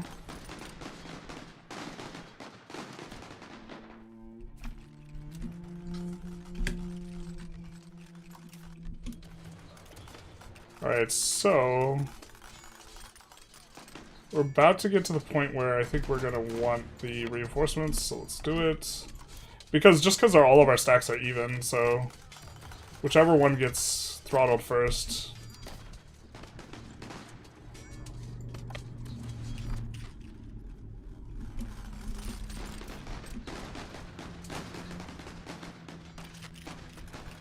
So our left flank is gonna fail here in just a second. I think we're gonna let this guy finish up his siege and then go reinforce with him. Unfortunately, they have a Chad Lord Supreme and we have some sort of beta leading our armies.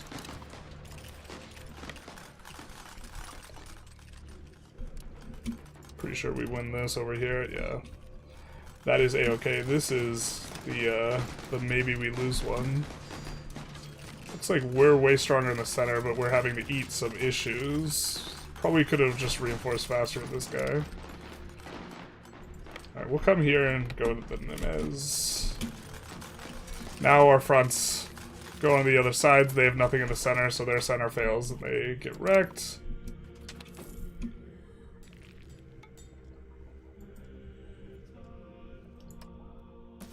Are you losing legitimacy on purpose? Yeah, when you're a theocracy, throwing your devotion basically has no penalty. There's no disaster you can get.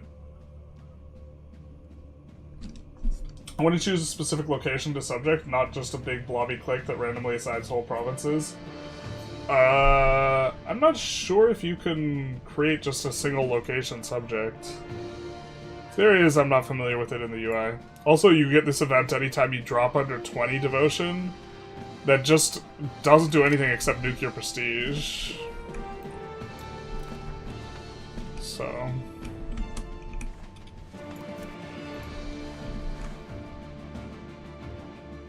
Manpower dropping precipitously? Ah, we're fine. You found your third eye on stream? Exactly. Religious education, we will take that 5 research, baby. Monthly literacy, too. We take those. Conduct a census also may be reasonable, but...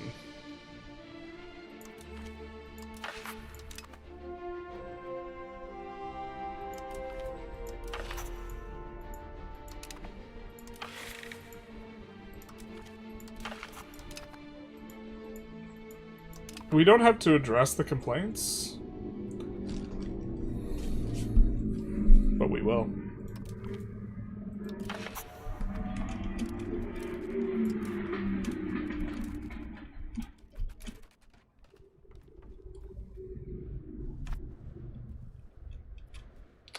Now we won't be so poor.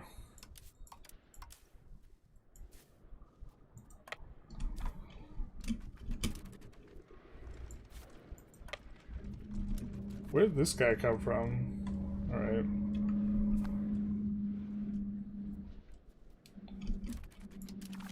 It's maybe time to peace out? No, it's not. He's not had enough yet.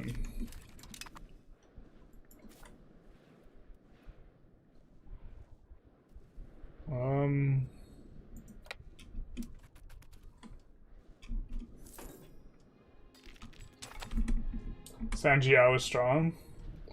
Yeah. Sanjiao, the legitimacy is like one of the stronger points of Sanjiao though, so we're not gonna have like the best part of it. But that's okay. Still really good.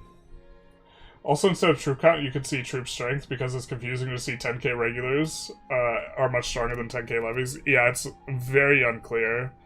I think that's one of the reasons why professionals feel better. Is just because they look like even like on a per unit basis, if professionals are ever as strong as levies on a per unit basis, especially in the early ages, it just looks like your army is way stronger because you just see the numbers and then you see that you're crushing them with the same like numbers. So like we will easily win that. They do have the weird reinforce issues, but it does look like we're saturating a little bit faster than they can... Yeah. Did we just get 3 cannons on the fronts when we have other guys to enforce? Yikes. Not exactly how we drew up. Maybe we lose this one. Chat. Yeah, unfortunately we have the... Maybe we could... could have been more careful with the box issues.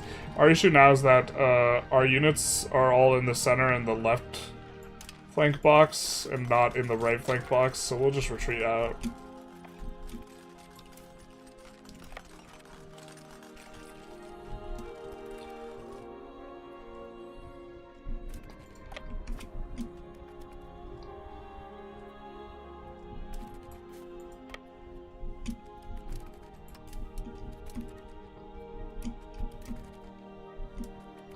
I think we get there first.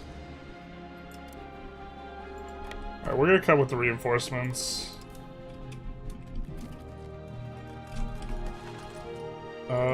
Let's cut off one of them. I guess maybe not.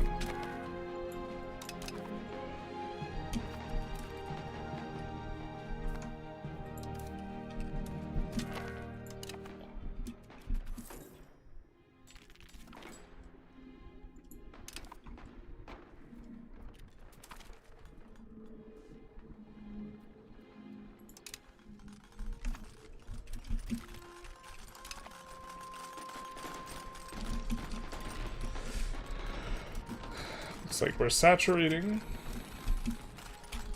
I think we're the attacker in that battle, though, which is not exactly what we wanted. Pretty sure we win it.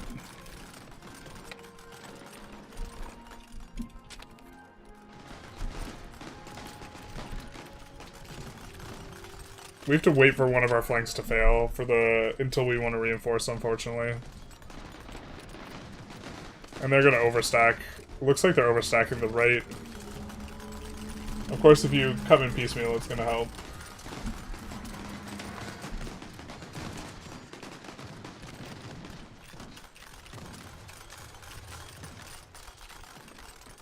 Center's still not doing super hot.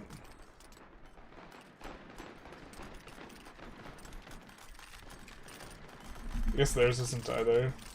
The unit size should scale automatically with age, and only the unit type / base should be tech based. I think, like, the entire system has some, like, simulation issues, I think. Now, so since our center flank is failing, now we go in, because otherwise, what will happen is the guys will disproportionately enter the wrong box, but here, they will disproportionately enter the center box, which is where we need them. How much riz do you got, Generalist? Does a bear shit in the woods?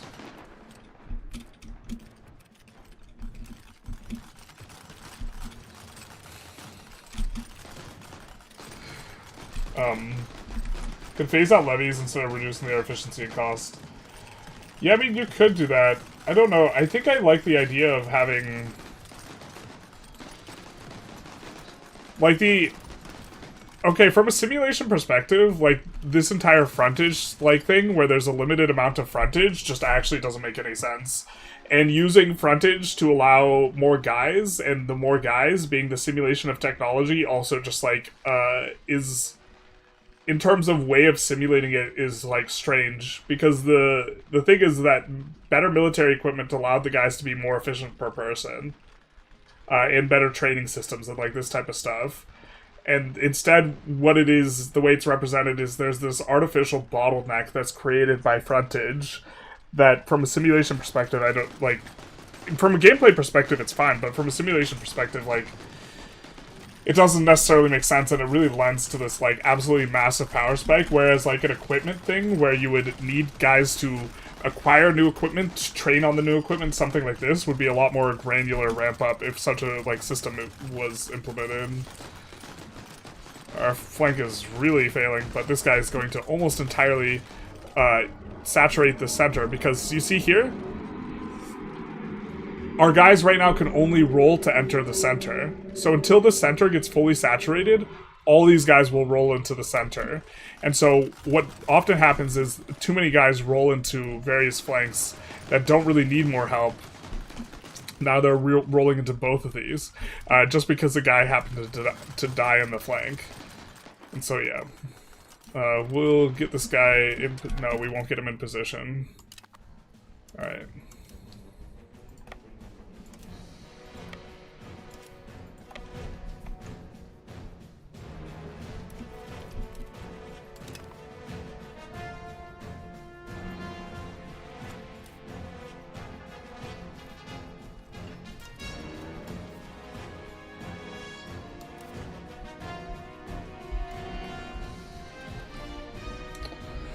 That is just a bug, because we don't have any levies raised.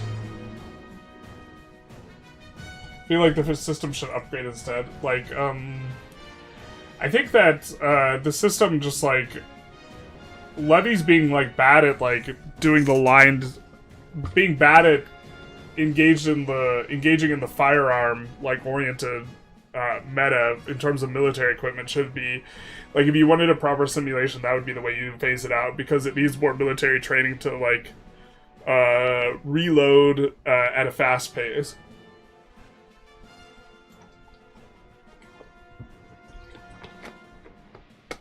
Although, the reason the longbow was inferior to the firearm is because it was easier to train casuals. So, cut off their med access? Yeah.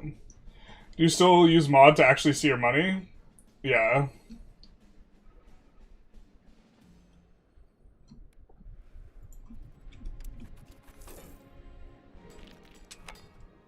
Alright, this stack is recovered. But we kind of do want to... Is there a law change we want? Oh yeah, we want to flip back. Yeah. There's a law change we want, but it involves flipping back. So actually we need to do this. But is there another law change we want?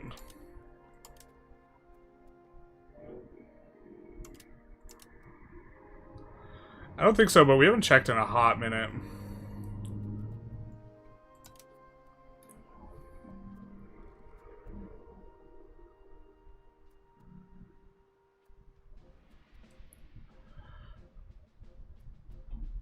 Do we like traditional law more than Sharia law? Probably, actually. Yeah. Alright, Parliament. Part of why we have to do this is because having exactly 50% makes it so you fail. You need more than 50% to pass your Parliament, unless they change this.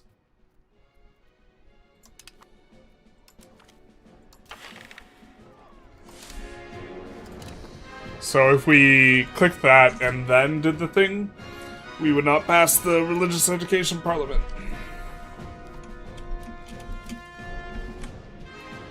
Levy should be weak ages 3-4. IRL, they took a long time to train, but they should get stronger age 6 with Levy and Mass. Age 1-2, regular should still be better. Yeah, my firearms point actually I think was just backwards. I think that's one of the reasons why at the very end of the time frame of the game, like the fact that, well, I guess it's like musket versus the fast-loading firearm, and the fast-loading firearm being very nice. Frontage makes sense. A battlefield has a certain width before it runs out into a river or forest or swamp or town. I don't think frontage makes sense. Like, the only place where frontage makes sense is passes. Yeah. Realistic anywhere, it shouldn't be a limit. Hoey has a mechanic where machine guns reduce frontage. Well, if we're talking like First World War stuff, then like the way you look at it, I think changes.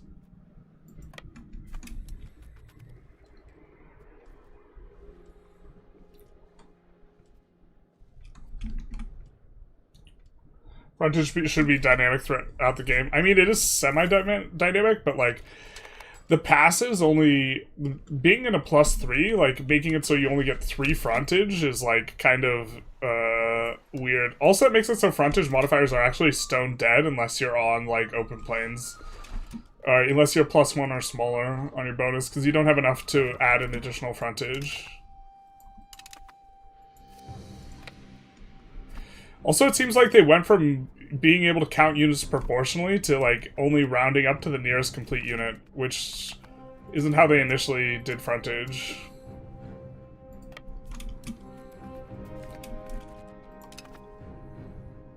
We do kind of want to piece him out, because we really just want to fight Castile. We just wanted to make a truce with him. Looks like we could take a little bit of stuff. I don't think we want to go super hard in the paint on him. Oh, maybe we're coalition forever, though. What we would really like is to get full provinces for both our guys, but this unfortunately receives 2 fractured penalty.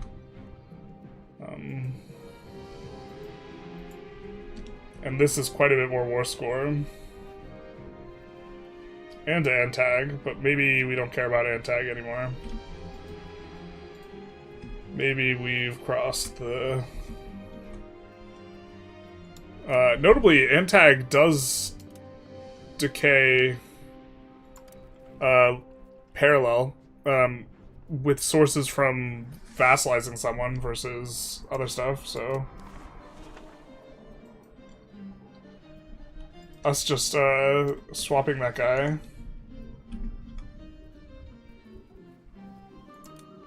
I don't know why we can't subjugate that guy. City of Narbonne?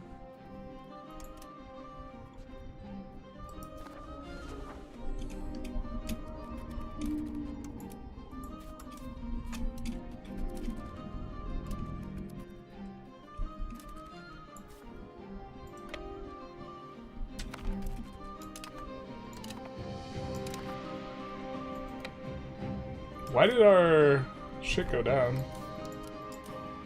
Oh, because all the... Alright.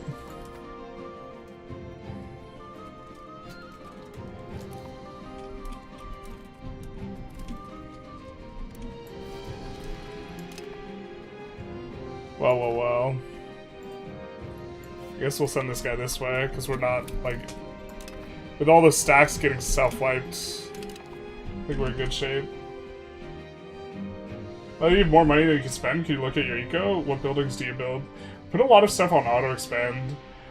Generally, you're kind of careful to make sure that we're getting, like, what is it, production efficiency bonuses, and also building in areas with really high control.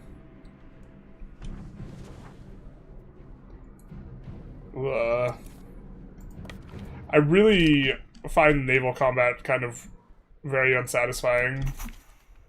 From the perspective of, like, you could have a super dominant navy, but, like, it feels like you have to hyper-babysit it, or, like, you just, like... I think the game design is, like, that you want to be focused on, like, what's going on with your troops. And the fact that you'll just kind of get wrecked in the navy is, like, maybe an issue. Like, unless you hyper-focus on it. Maybe we're just supposed to play Speed 3 while at war, though. And, like, actually observe this, because right now, the problem is this stack's not doing his job. Even though he's hunt navies, what are you doing, dude? Go home, you're drunk. Like, wait, what actually is he doing? This guy's objective is blockade. Like, and you don't know this is blockaded, my guy? Say again? I mean, there was a reason we had this. It's no longer hotkeyed, but there was a reason we did have it hotkeyed.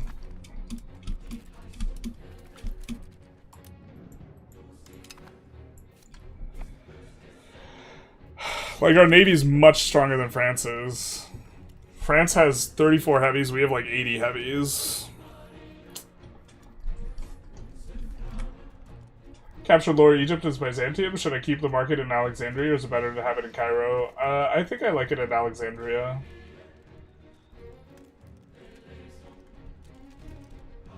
If you needed balance, it would make sense to increase frontage by getting better miltex. That would be another way of doing it too. But they also want overall unit size to go up as the game goes on by like a lot. Like, so the I feel like the design, like, they started with like I feel like from a design perspective they approached it from the perspective of, okay, we want armies to go from this size to this size by the end of the game, and we want levies to get phased out. And then from there, they reverse engineered, well, let's make the units double in size every age. That way, by the end of the age, you're fighting with stacks that are 16 times the size that they were before. TPU Dad? Thank you for the follow. And, like, the starting from the, like, end goal rather than, like, the system itself, I think is, like, how it was done.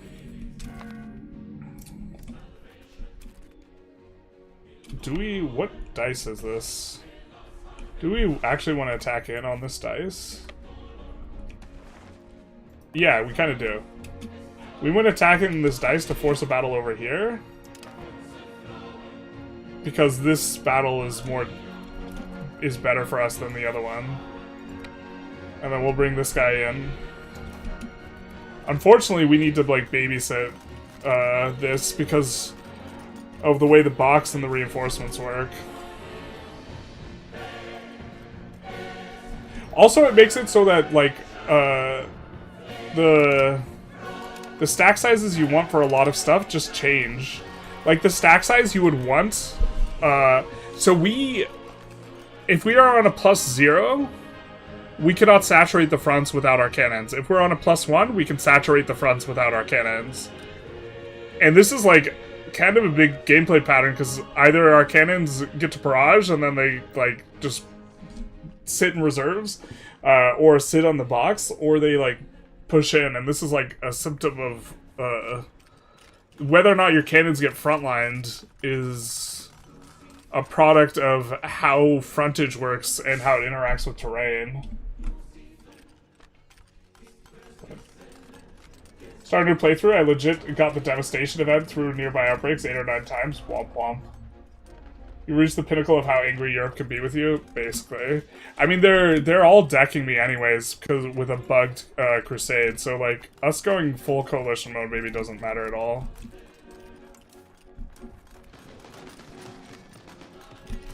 I think we just want to reinforce, because we don't want the headache of trying to time it perfectly. Simulating battles getting larger by increasing the size of units and keeping the same frontage makes less sense than size and type-dependent frontage, with limits increasing with tech. It would also open up the option of having differently sized units. Yeah, I think there's also an issue of more units causes more lag. Like, I think it was also performative, too, to do it this way. Pretty sure we just win this, and we don't need to sweat. They're actually killing a decent number of our troops, but a lot of these are not ours that are in there. Let's maybe come back. Although we have a lot of the marginal reinforcements. Yeah, their center, I think, is just going to collapse here. Unfortunately, we oversaturated the right flank, so our right flank is going to collapse. Alright, well...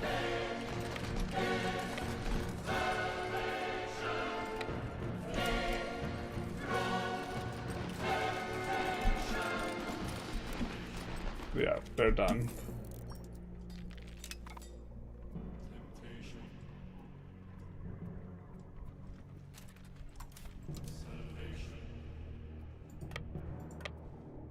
Let's send the 4K back to get on up. And the 10K. We are hemorrhaging manpower as well in this fight.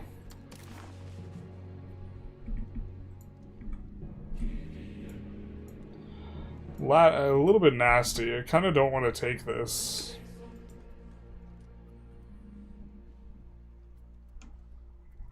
I want to get the full province, but not get this penalty. Also not sure why this guy's not the takeable thing. Could also just actually make our life easier by just doing this as what we go for. I don't think that this guy has cores on that. Well, he has some cores. So we could feed it to him.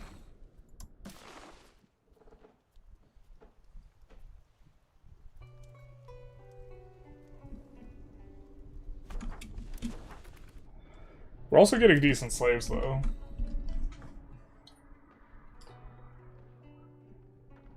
Currently feels like you could divide your unit sizes by 100 and the simulation would be the same. 1, 2, 4, 8, 16, 32.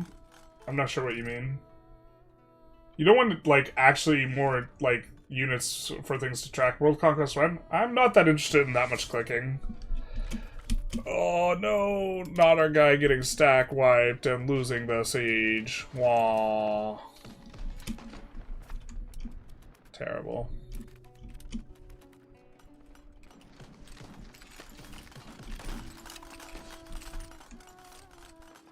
Let's actually move this guy in.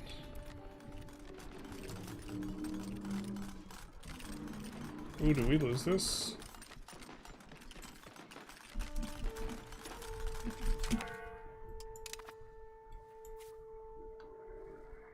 Yeah, we do. I think an infantry got waxed, so...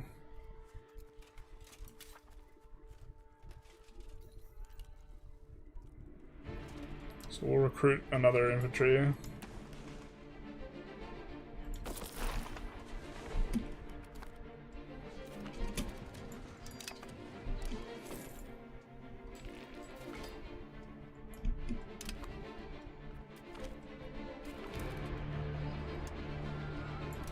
That's going to be kind of big for us. A lot of cores.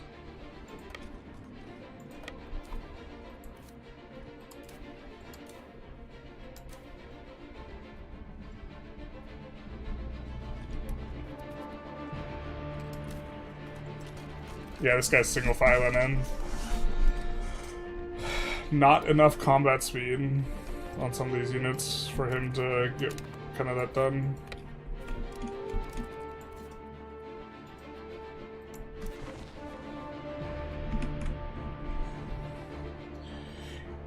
Units could be nice if their frontage was dynamically calculated based on the actual number of men.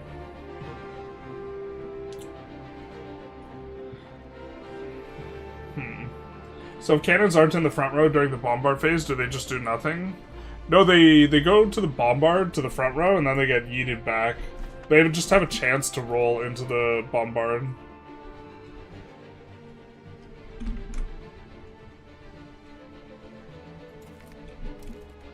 We have 200k, more manpower buildings.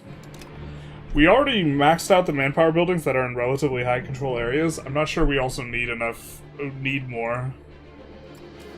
Although this is maybe a little bit of a weird push. Let's send this guy back.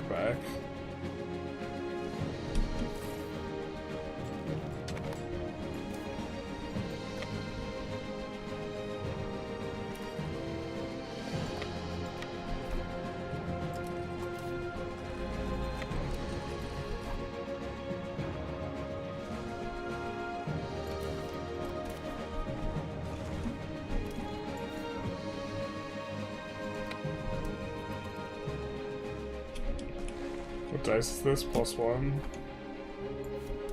I think we could just let them take that and then fight them on the other one. Actually, we could come in here and then fight them over there.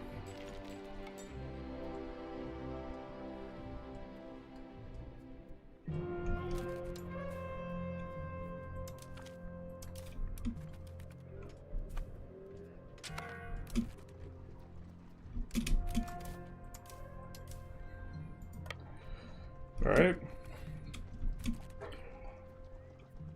We will have to single file him, of course. Send this guy this way to get started.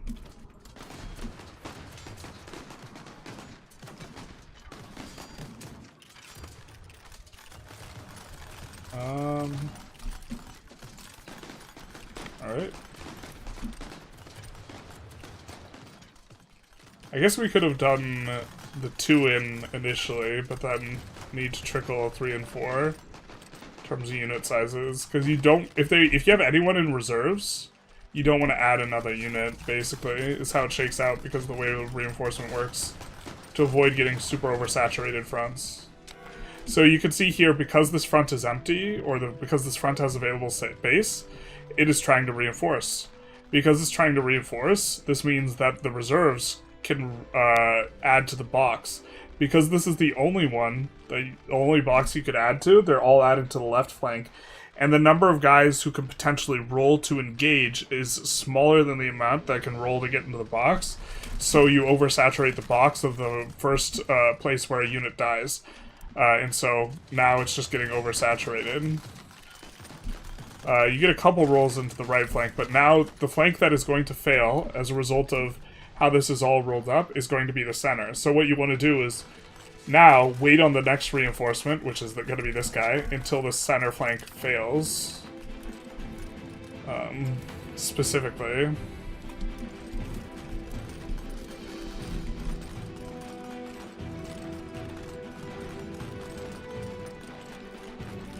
Unit stats are going to all be FP numbers, so making them smaller isn't going to make a difference.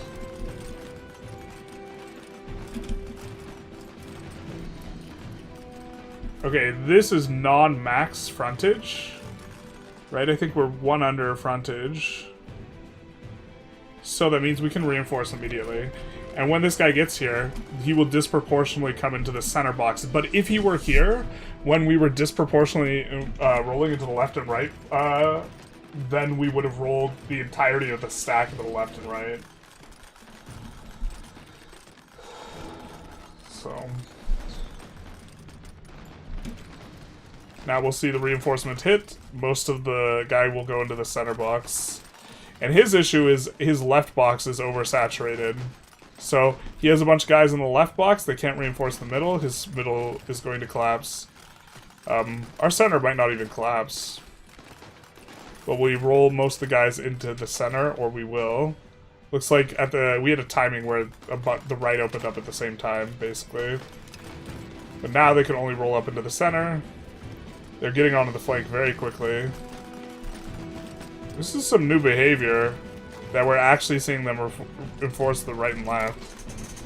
That wasn't what we noticed yesterday. I don't think there was an update. It's kind of interesting.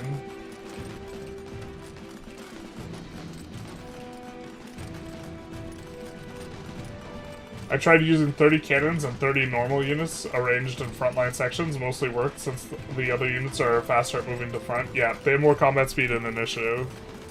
Like a lot more combat speed in initiative. And this guy's done though. 3-1 on casualties. Nice.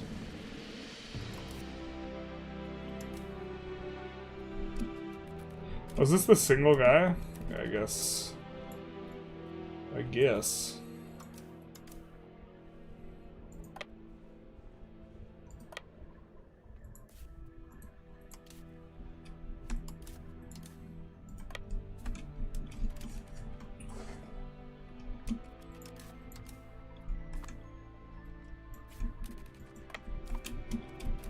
I think we're just gonna disband him.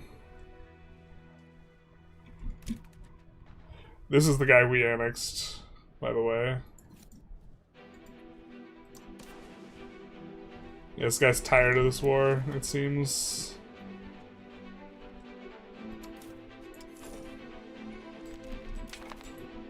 Have we even finished cannon? No, we're getting it now. Alright, now we gotta annex some more people as well. Looks like we finished this annexation.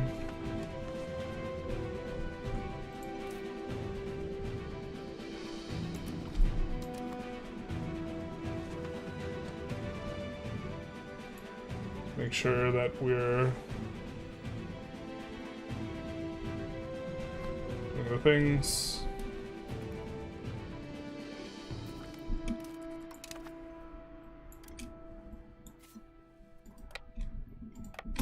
Do that.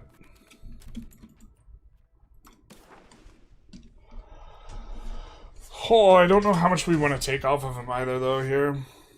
To be fair, we have Flanders as a subject. We actually maybe... There's a world where we want to feed him his province. It's just a lot more war score because we don't have it scooped up.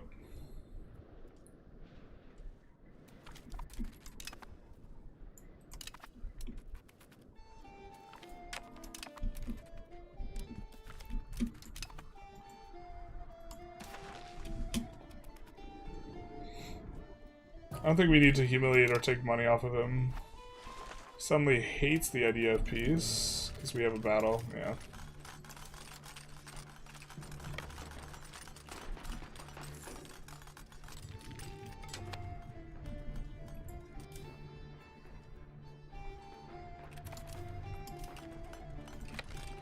Let's send both these guys up.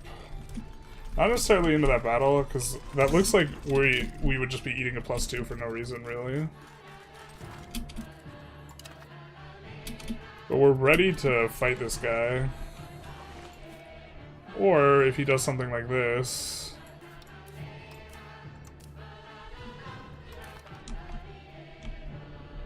Where did our unit go?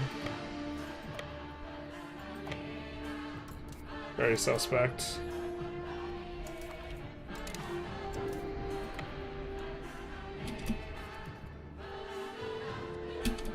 Now we get him on +1.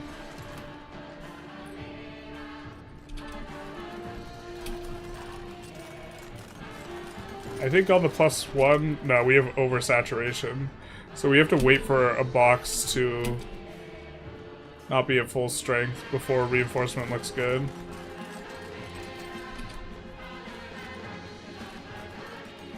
Because what we don't want is a unit to die and then everyone to enter the right flank. Alright, so now we can reinforce with the first stack. This guy hopefully doesn't roll in to the flank. And so the roll-ins are allowed, though. You can see he is rolling to enter.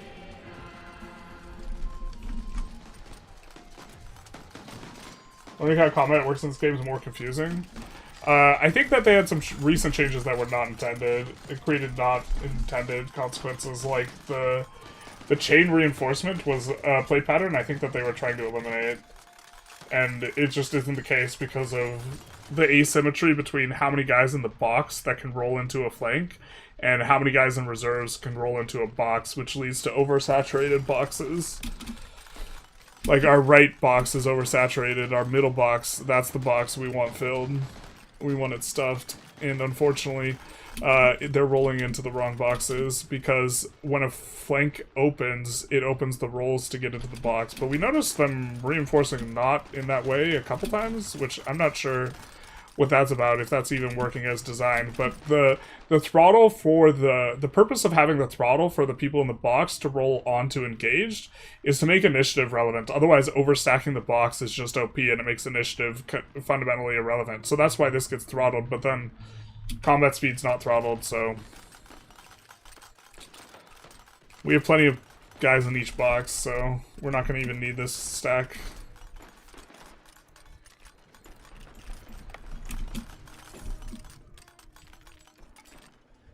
We maybe want to get someone around here.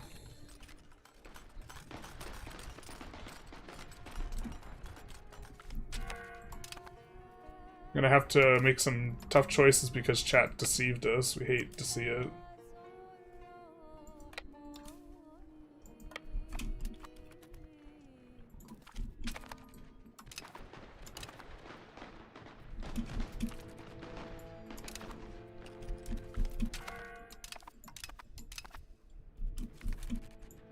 Yikes, they retreated onto that square. That's tough for them. Get captured, idiots.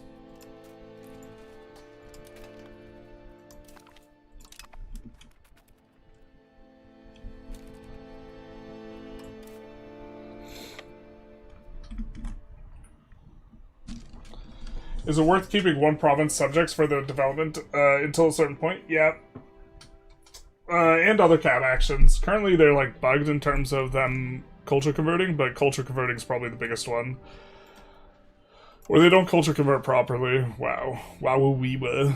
This guy wants out. This guy said, I have had enough of this war. War enthusiasm is a bad.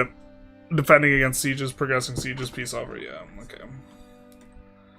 I think we just take war reparations off France and really look to kneecap them here.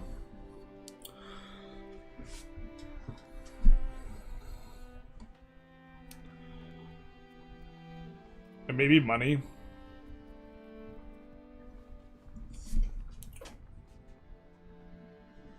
I think I don't want to sweat super hard whether or not this avoids, like, this massive coalition, but I do think it will avoid a massive coalition while still accomplishing goals.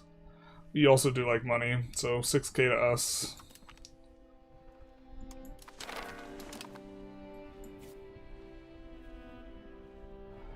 And then we will rearrange our units. What? No. Now. Alright.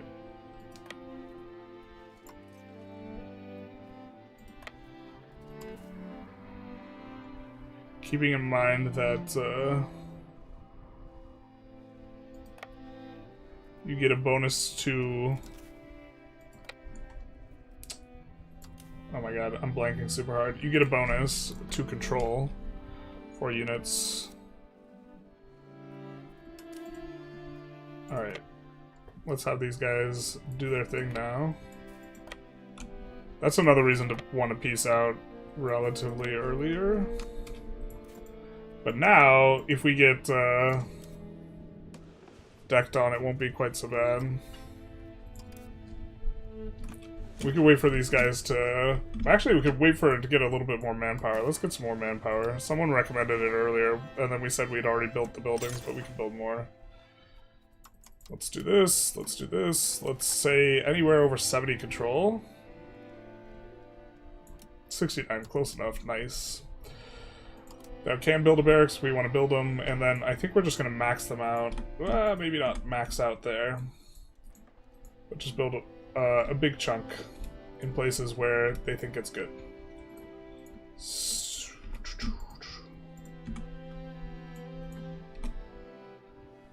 Something like this.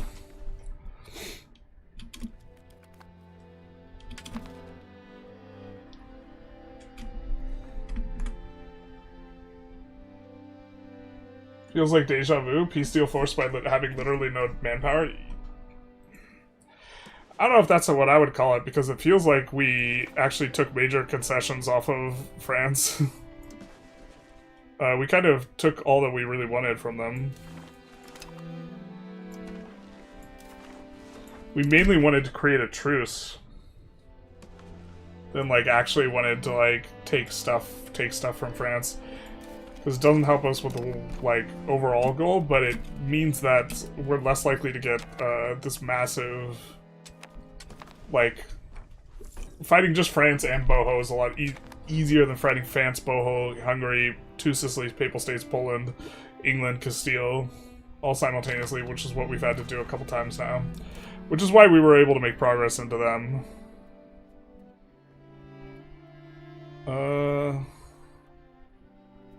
God, I don't want conversion speed, man. I want, like, anything but that.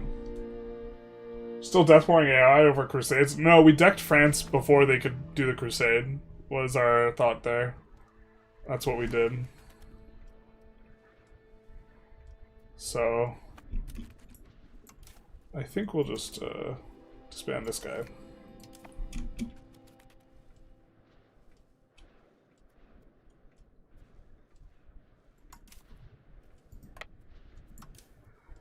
And then we'll have him deliver...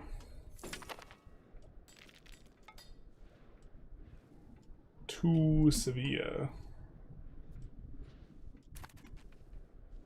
What's the cap on the army control boost? I'm not sure what it is. I've seen it go as high as 2%. It's not huge.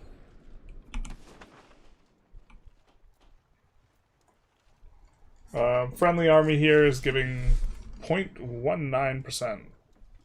That's smaller than I thought. You also kind of want to spread them out for food reasons, so...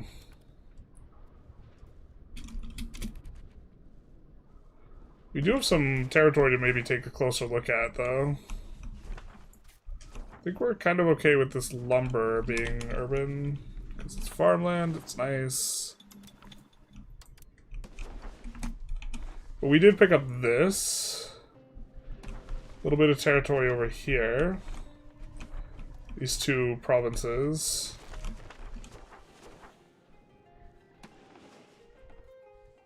So... think we need to take a closer look. We're also going to need more guys. Let's make a 17 stack come into this guy. That way we can just split them.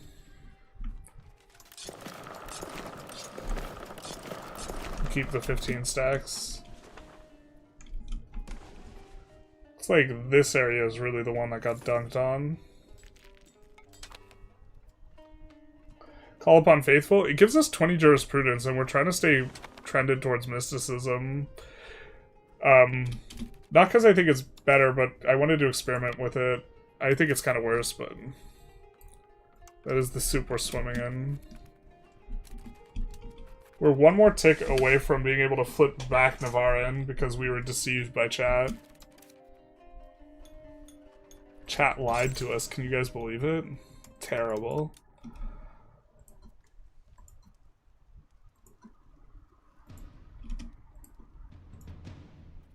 It's fine. We're going to get to build a bunch more of these buildings. Oh, we can build them in our subjects too? I mean, they give so much pop growth. They're so nice.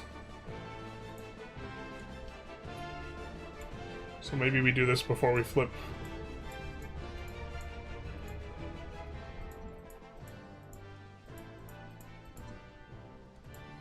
They give 500 food capacity. They create a bunch of demand for other stuff too, though, which has value. And then they're like a normal building. They're not actually like a fort building, so they just use normal maintenance, which is unfortunate because we have 90% fort maintenance, but normal only paying 20% maintenance on buy orders for buildings is such that like actually paying upkeep of buildings is you're so okay with it just in the aggregate. You care about the input good profile, but like it's not really like paying that much for the building. So we will not be able to build these though when we flip, so we are going to do them now.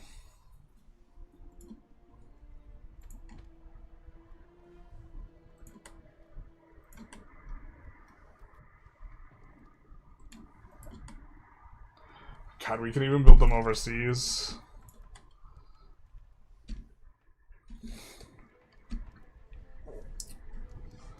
We can see some of our subjects that are Moroccan have built them themselves.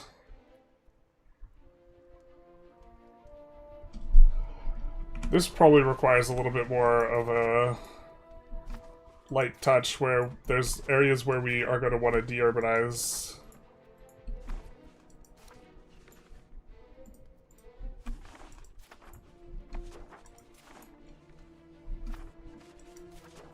Like the Chile.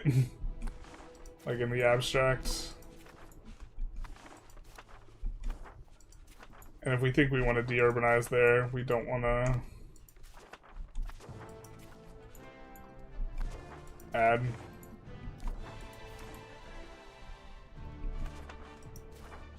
But in theory, this is so much food capacity for these places.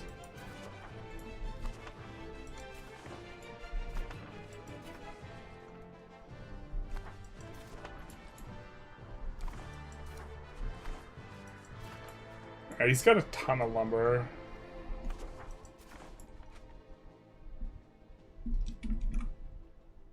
You're missing some cabinet members?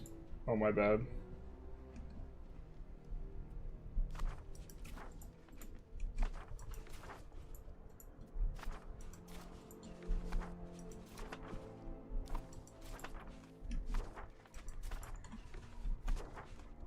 Just clicking the back button, by the way. And then escape. So back button to get back to here, escape to get back to here. Sometimes people ask about this. The start was Granada? Yes. So now we'll take our tick. We have enough of this.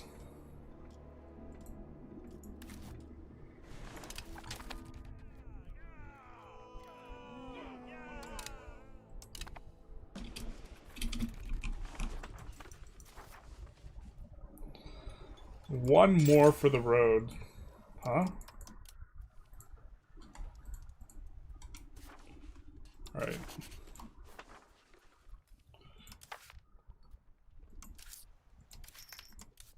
And then we'll flip back to Basque.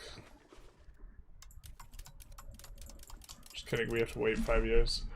Son of a biznit. Alright, well, we built a bunch of those, so we won't have to build a bunch of them again. Let's go to show off the actual building.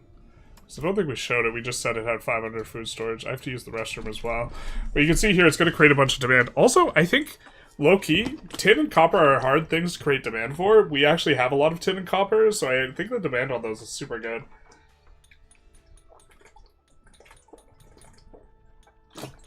Grain demand also super okay with, so... The only thing we don't like is the masonry demand, but I don't know. Not too big a deal. For the incredibly slot efficient 500 food capacity and gold efficient.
Yeah, maybe we should have tried to piece out of that war earlier.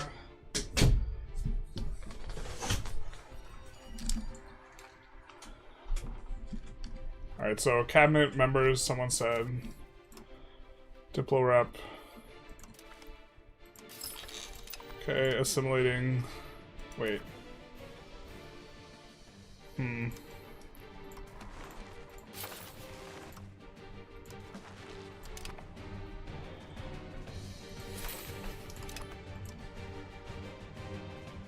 The annoying thing right now is we're assimilating things, cultures we don't necessarily want to assimilate. Alright.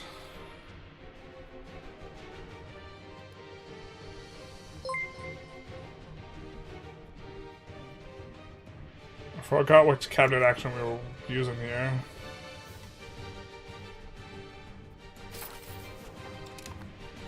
Probably okay. I think we were using one that had Diplo, I forget what it was.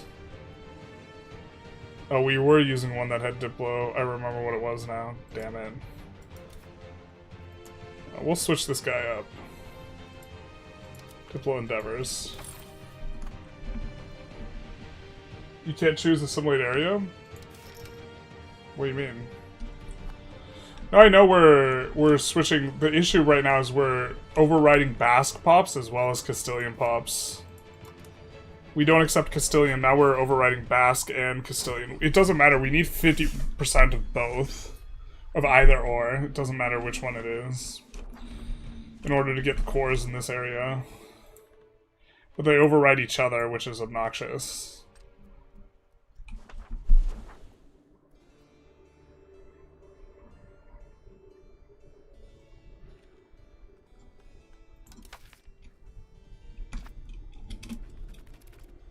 Because we're planning on flipping back Navarran, because...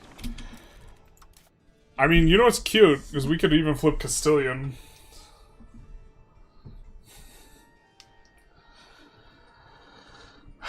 I mean, if what we want is the Mercantilism division, maybe it makes more sense to flip Castilian.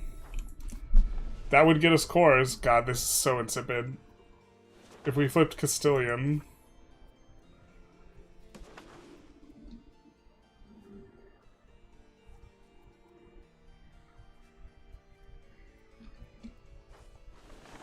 This has 2 cultures.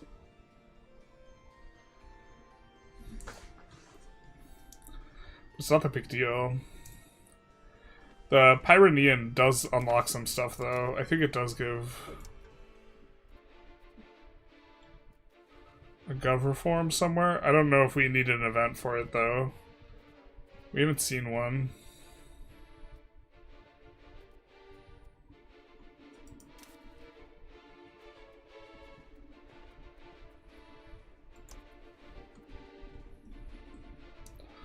There's like one that's completely free.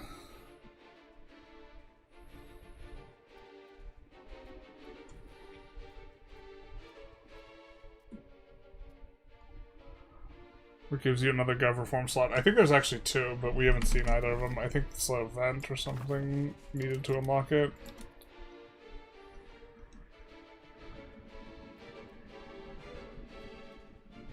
No. It doesn't show us our Navaran stuff. Properly. What are the requirements for the formable? You have to be... For Al-Andalus?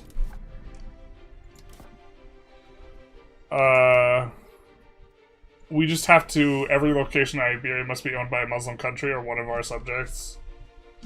And we have to own more locations, which we're getting really close to. This is about to annex as well.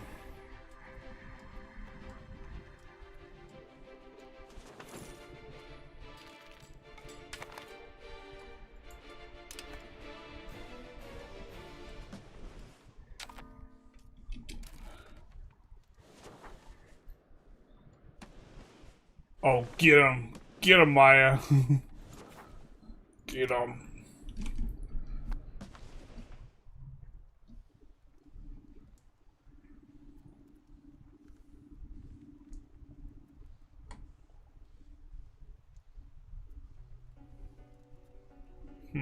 Just thinking about this Castilian War. Pretty sure we have enough to go after him completely. Chambered cannon is about to finish.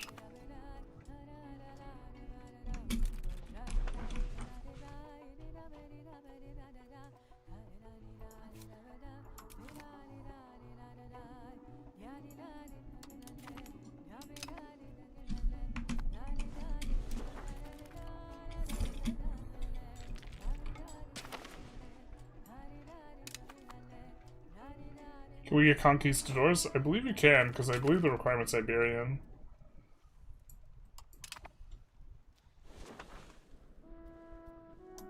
Not 100% sure.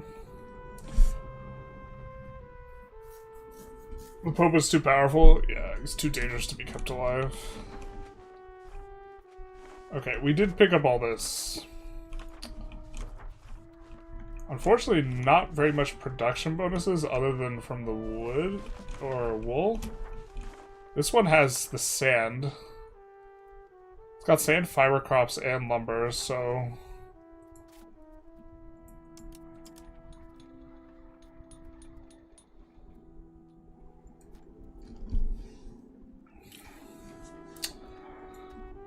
Just a complete mishmash of stuff.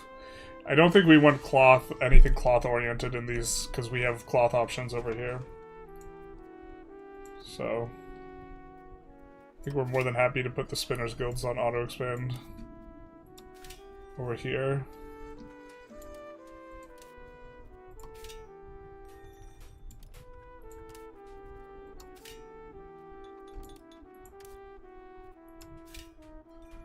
Looks like that's kind of what they were doing a little bit anyways. Sand is fine for glass. Proximity is decent over there too. It's like terrible over here, but that's just because we've been disrupted.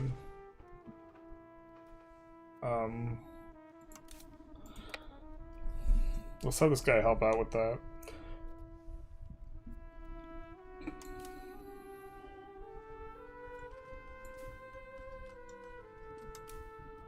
Maybe we make a fat galley stack on one of these.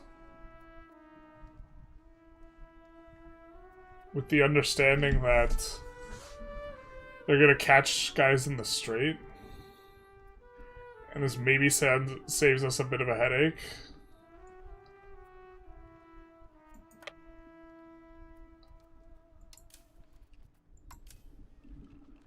Fortunately, our Mediterranean galleys aren't very strong, but...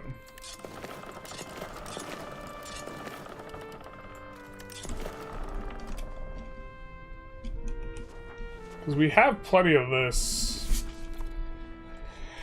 And galleys are decent at patrolling areas.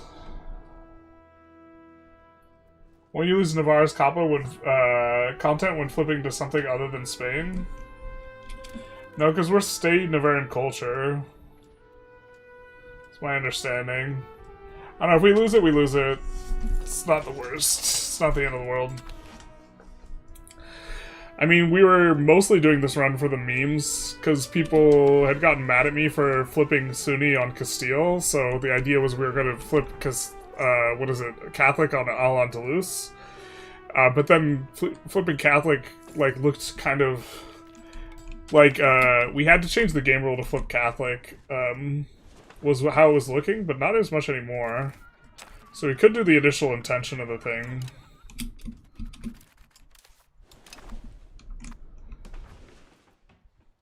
Alright. Let's upgrade these to cities. No, the masonry is not cheap yet. That is something we can build in these areas, though.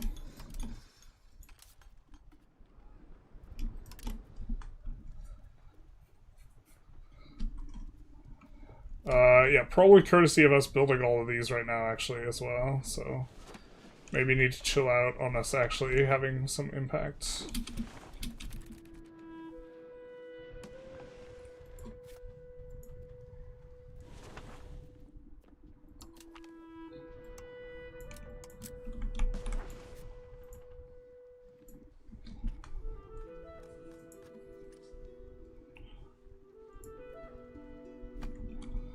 These guys using Dev Province? I think they are. I think everyone is, though. These guys aren't.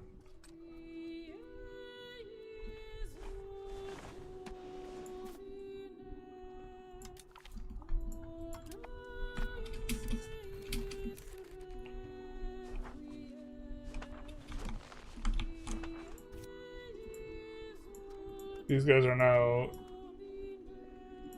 finished integrating stuff, it looks like.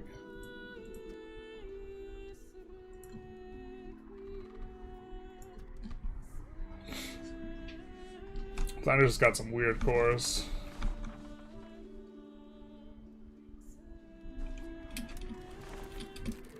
You ever use privateers? No, I probably should because I could raid for slaves. That's actually a law to change. The thing is that we're still on the like anti-privateers law. We just got to swap off of it.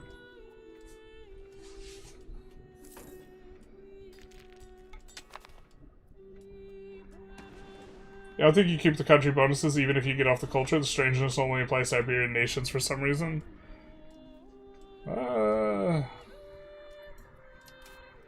We'll see, I guess.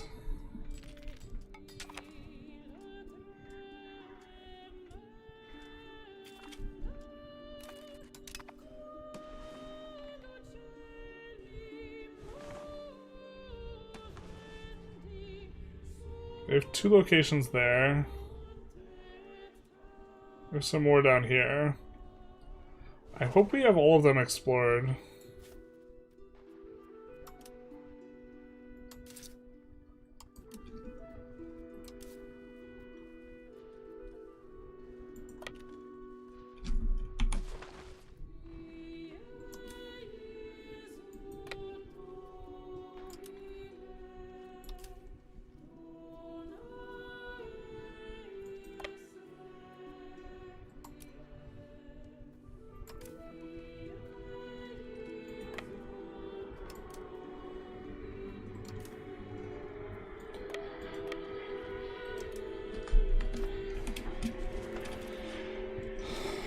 It's getting ready for this.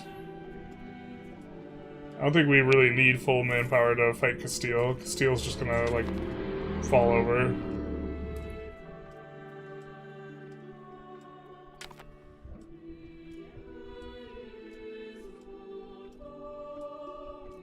Do you drill armies, or is money more important? I kind of think money tends to be more important. In theory, like, you could also hire mercs and stuff with the money.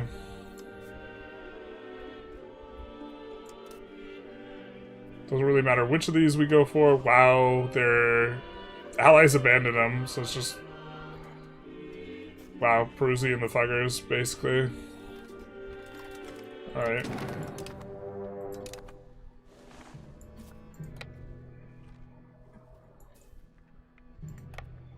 Peruzzi, the Thuggers, and their subjects.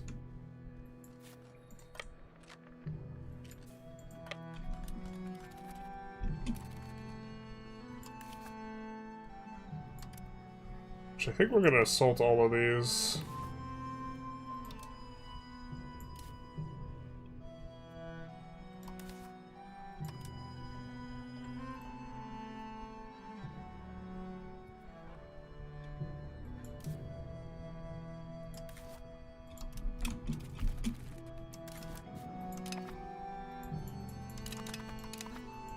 Alright, let's get to this. Let's deal with that. Here.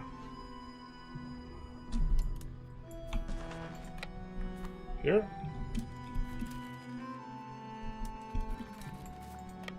Oh, this guy was coming here.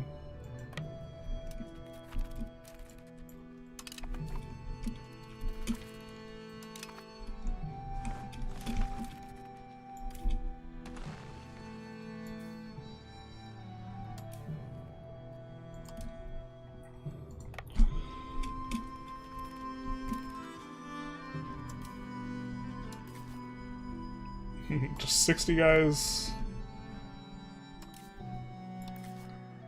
41 guys. Yeah, okay.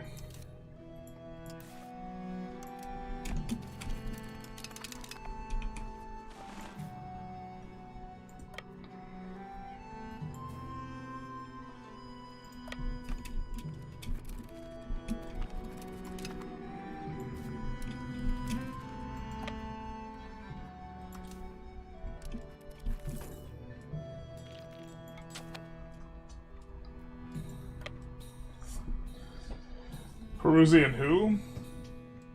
Nobody important. There's two banks that are coalitioned against us, along with Castillo, that are just completely irrelevant. Yeah.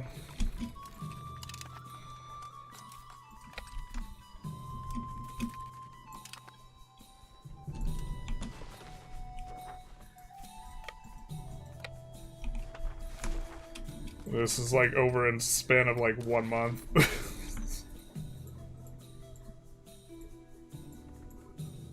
That's why I wasn't worried about the manpower.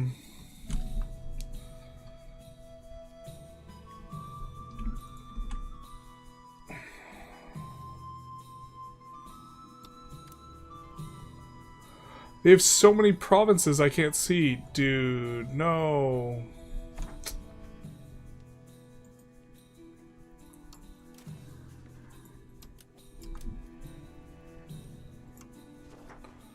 I'm frustrated about that.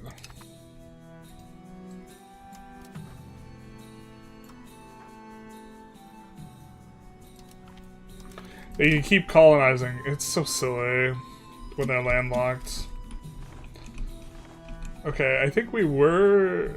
No, we weren't getting ready to steal maps off of anyone. Dag nabbit. We were... I guess we got banished.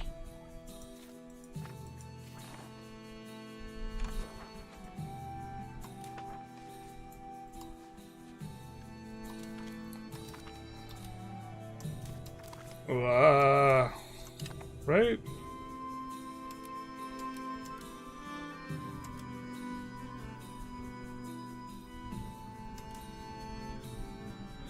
To be fair, we don't actually have to annex them for the Andalus. We just have to remove them.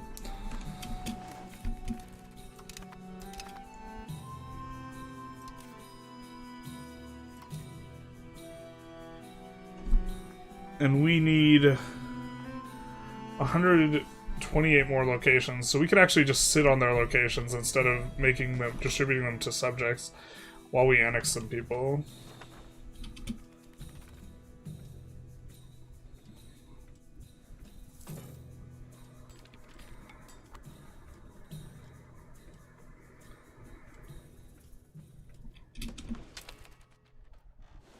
Alright.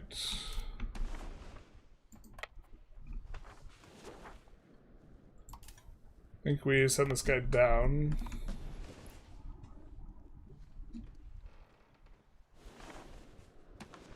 We get maybe... Well, the thing is we want to get all of his subjects, too. Can only get all of his subjects if we full annex him.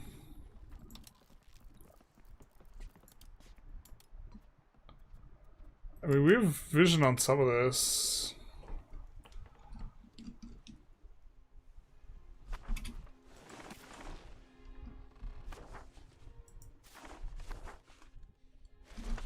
Oh, he's all the way ass over there. Oh, Jesus. I did not anticipate him having discovered, like, Peru if he went the other way on the discovery. But he still discovered the stuff. That's... So he's got a bunch of stuff over here. I feel like we have some things going. Or do we have things that are just bricked? No. I thought we were colonizing, like, the back end of this. Oh, I guess we, by making the colonial subject, we bricked our own thing. Spain memes flow, basically. Spain getting exiled to the colonies. Yeah, we just don't want to... We do want to be the person to annex them if we've gone through all this trouble, because we want to get their subjects, the colonies as subjects. But... I don't know.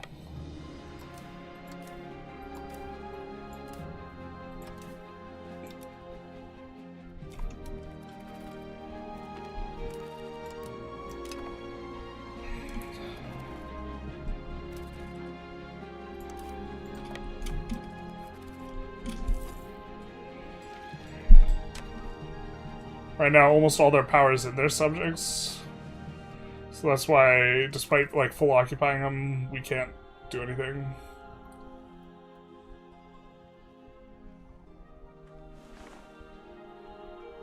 Let's actually move this guy down, too.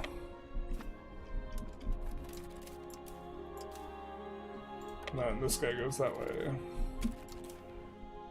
We do have enough to move 2 full stacks of units. The full stacks of units are going to be gratuitous for handling these guys, though.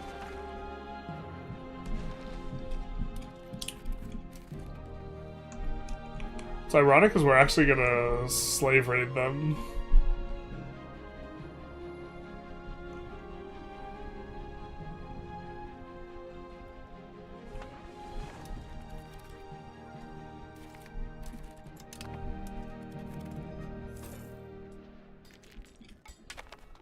Best way to steal mobs is pop-based countries because you have an advantage to build in their network. Yeah. You sent the small one home and left the huge one? That's what I wanted.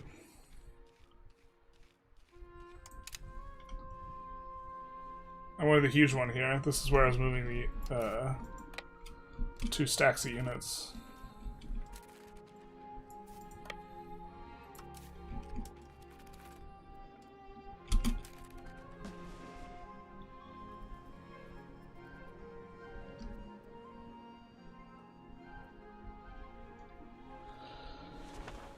I mean, I get it.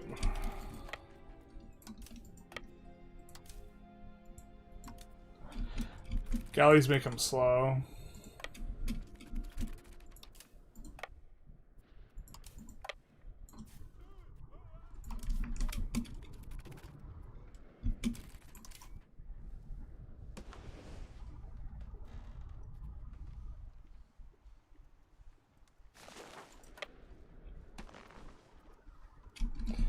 I think we have fine naval supply.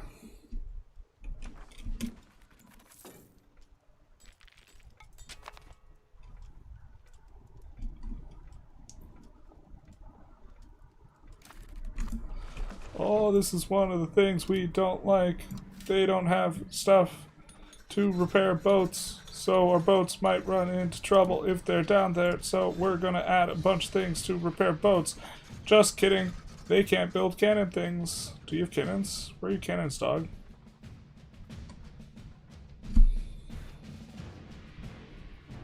Bro, where are your cannons?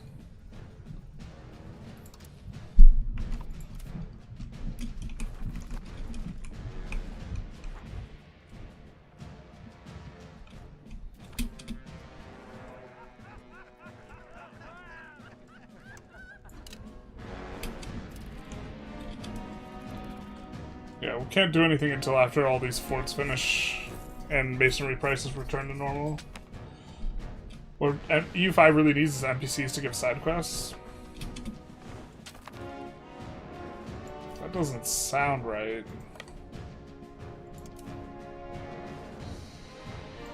Sounds like a different genre. What would that even look like, though? I mean, you definitely can make it, like, more RP-oriented. If you wanted to.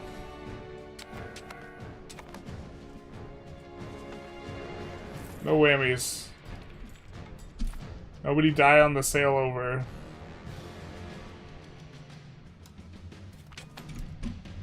That Carrick's almost dead. Not like this.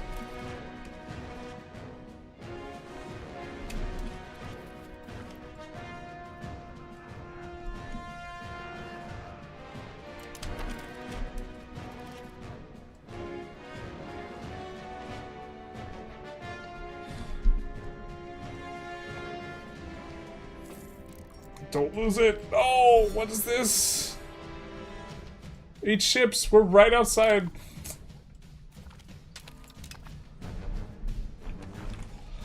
I have a feeling I don't understand completely how that works, because it seems like... Do we have to actually pit stop in a bunch of places to not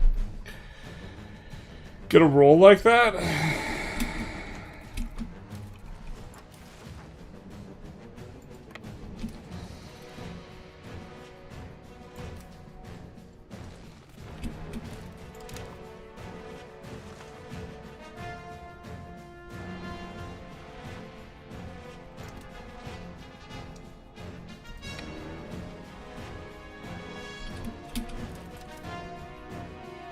Anyway, we'll just go for some of this stuff, I guess.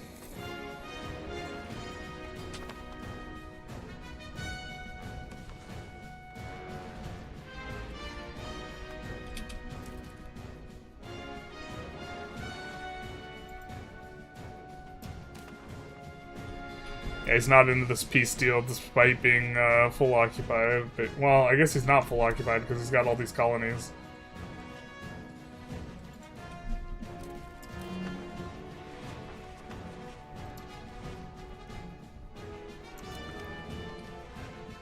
The EU5 needs roguelike mechanics. Yeah, like you carry your advances from one run into the next. Colonial nations, he keeps stealing our women and children, but more importantly, maize and chili. Do you not have repair at sea tech? No, I do. I think it doesn't count like that port as a friendly port until I stop there. Now it's repairing the boats, but like, I don't know, the damage is done. We lost 8 boats, man. Kind of okay. Kind of also losing a ton of boats. Which I kind of don't like. Wonder how many slaves we're gonna take here. It's 10% of peasants. Yeah, 50 slaves. Okay, cool. Cool beans, dog.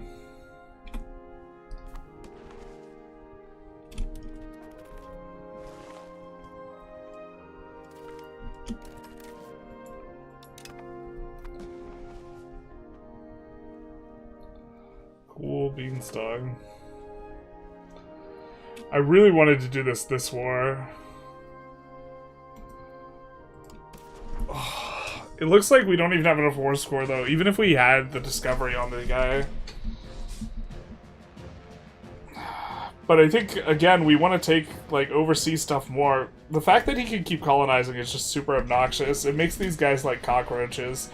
Like, we took all of his colonies over here, but it doesn't matter unless he could do, like, the finishing blow. I'm pretty sure we have some repair at sea. Maybe we don't. Let's check our ledger, actually. Repair. Yeah, we have some. Like Anno, where you have to play Where's Waldo every once in a while? Bro. That would be a vibe. But I mean, I guess we could do... Is this the auto expand coming in? I think this is. Yeah, dude, auto expand's working nice. We didn't really take a close look at down here. Because we said, hey, our masonry.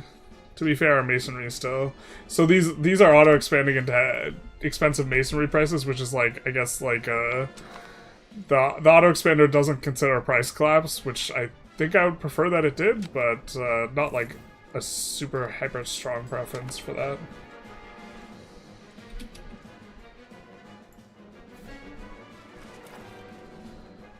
Let's split this guy in half and siege that.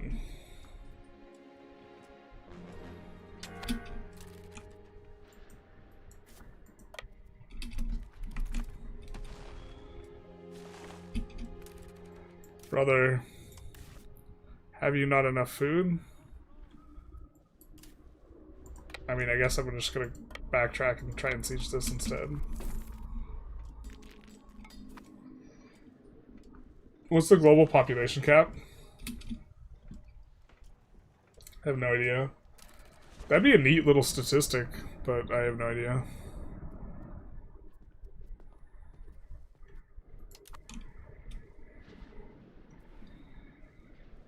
I don't even know how many land locations there are. I mean, I guess you could calculate it if you knew all the locations and their terrain types.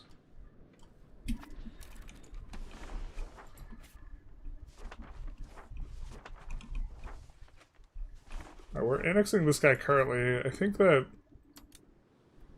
we're going to dislike a lot of these urbanizations, especially this guy's like kind of in the corner. We kind of like being able to do this stuff with iron. Don't really need necessarily a ton of tin. Wheat is maybe the only thing that we would want to kind of override.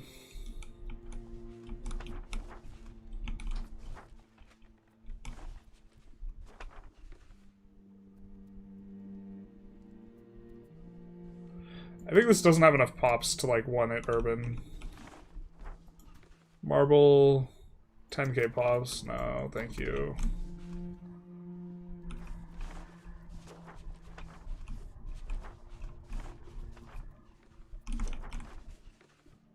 Bro, how do you get this many pops? We definitely want this staying urban. We want to urbanize that specifically because the really nice harbor capacity.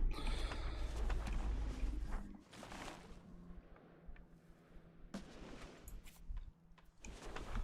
think this guy wasn't using dev province on both of the things. Or either, I guess, so.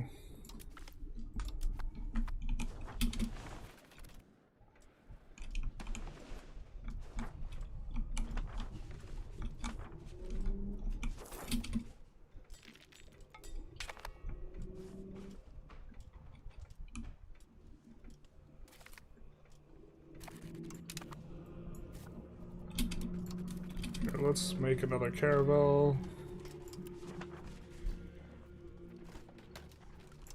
That.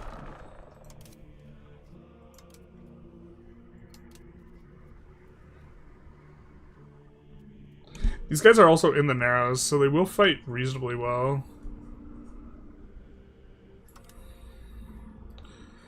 Maybe we need them to have a few heavies. I think 30 galleys is kind of the entry.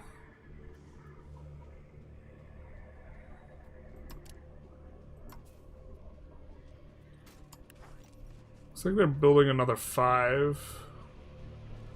So let's do this. That'll get us up to 30 galleys. And then we'll consider this side secure. From like 2 Sicilies, who has a lot less heavies. 24 though. Yeah, we still probably lose that. And if we have all of this, they're actually doing kind of okay on some of that. So if we're gonna have that much, we could even just do this for now. For the maritime. That's not what we were planning, though. We were planning this. This guy moves over. Oh, this is one province? Oh, fascinating. Well, I mean, okay, we're gonna come over here, though. And start working on that location. Actually, let's do this with the entire 20 stack. This is fine. 26 stack. Look to gain a little bit better. At what pop is it better to urbanize? The problem is it's a bunch of overlapping things. There's no like hard and fast rule for like pop, but generally speaking, the lower the pop, the less attractive urbanization is, in my opinion.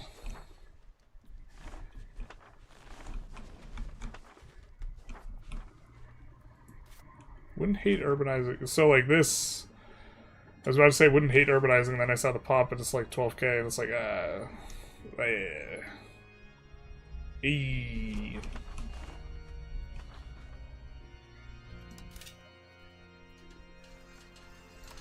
Let's get some masonry up in this bizzle. Really just delaying the fact that we're not going to get the peace deal that I want. Where we full annex Castile and get all their subjects. Nor is it like possible for us to get that.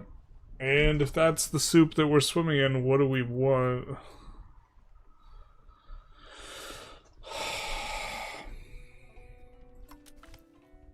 The capital's still in Valladolid.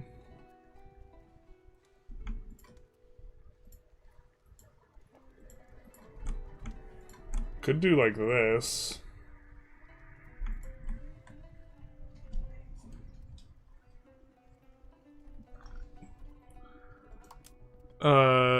Can't vassalize them, because the vassalization scales the subjects, basically.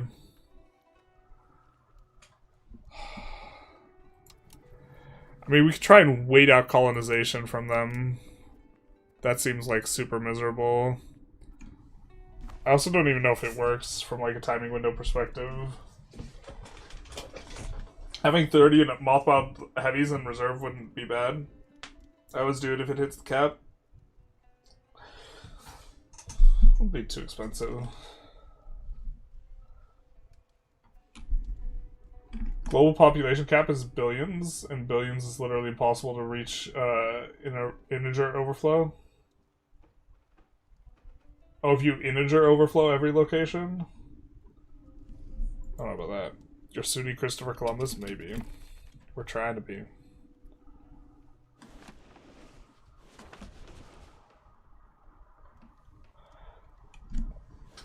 I mean, this guy is willing to take some pretty obnoxious peace deals.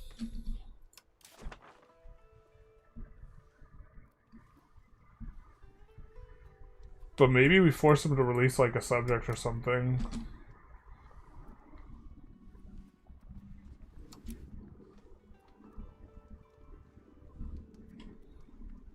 Like release Peru. I wonder if some of this is him having conquistadors actually operating properly.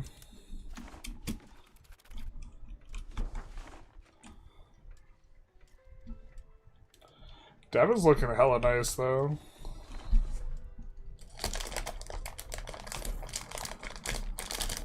Literacy map mode taking forever to load.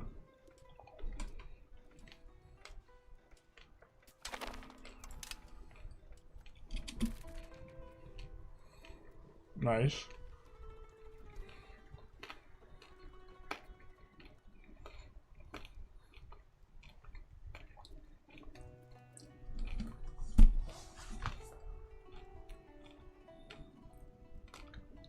We'll have to keep in mind that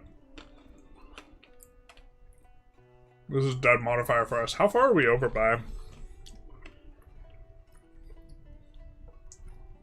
I guess in rural areas we're not over, probably. This is rural. Yeah, we're not.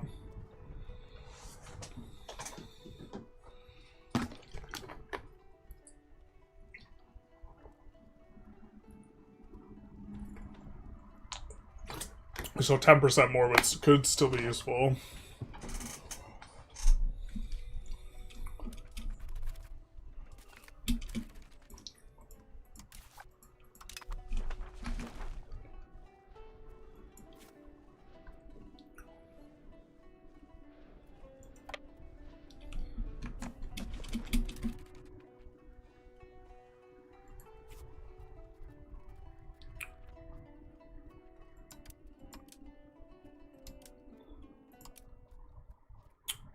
Can we have them start a war in the colonies?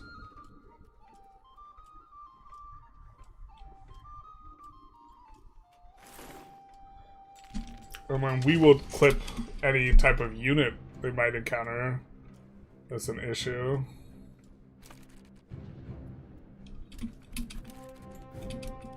Why do we have the issue here? Alright, we're just gonna assault this and then peel back.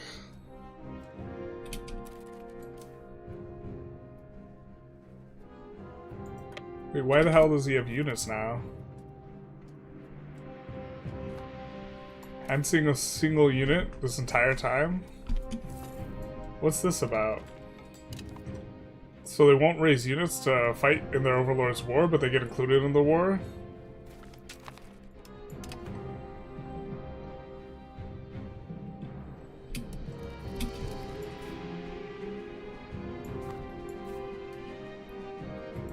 I mean, I guess.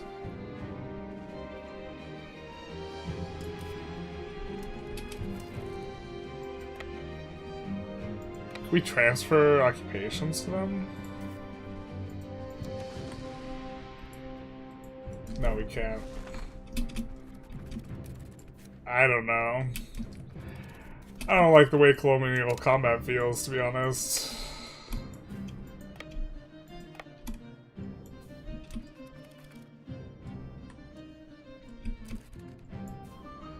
But I guess... I'm trying to think how to best approach this. Hunting armies maybe makes sense?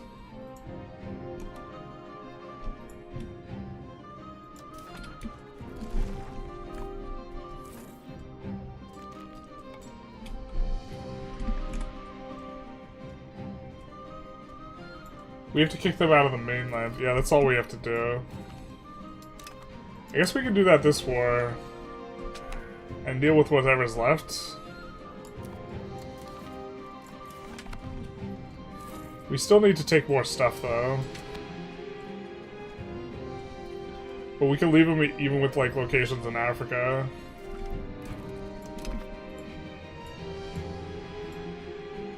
That's a pretty big, they're not very big fans of this peace deal, though.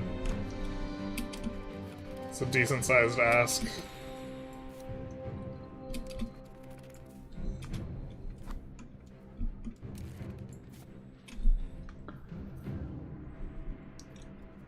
Alright, well, we know there's a fortress somewhere. I think there's a fortress here, given how we can't go, we have to walk around.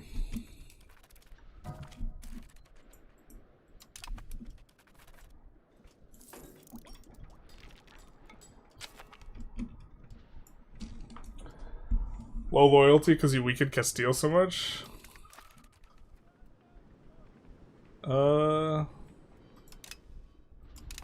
Like, do they have low loyalty? It's kind of... I think the AI is pretty good at keeping colonial loyalty. Yeah. It doesn't matter to them. I mean, they might rebel against them later. We hope that they don't, because we get to get all of them for free if we full annex Castile.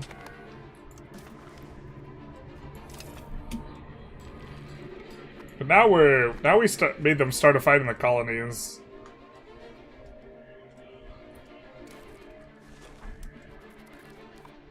Which, like, I'm not sure I like the way that this interacts.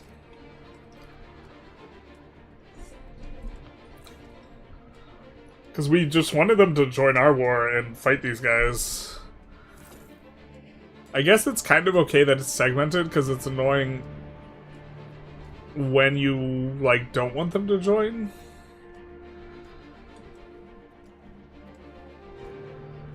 Now I think our subject's actually gonna get bodied as soon as we do a peace deal, I think, is what's gonna end up happening, like, the consequences. Consequences. So I don't know if he's coming for that.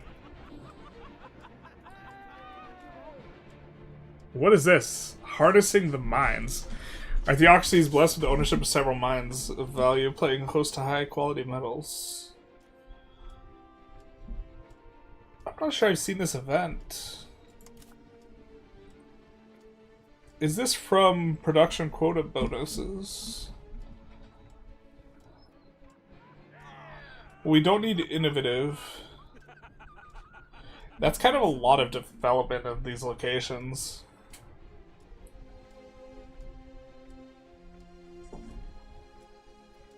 But 10 research progress is also kind of nice. I'm not sure what's better. Running out of food. Don't like it. Also I have no idea why our subject is now getting... I don't know why our subject is getting these occupations, but we kind of prefer it, so okay. I guess that's gonna be how this shakes out.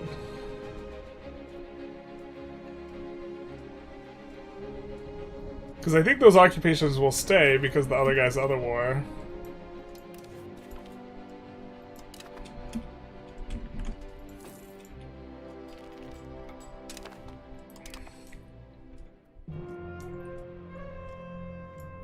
Are we now alongside him in his other war?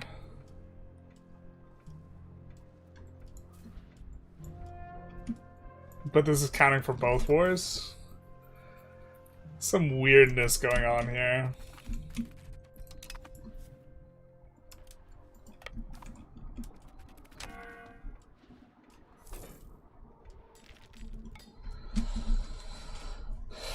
Definitely some weirdness. These are helping us for the war roll against Castile, but that's the only. This is the only war we're in. But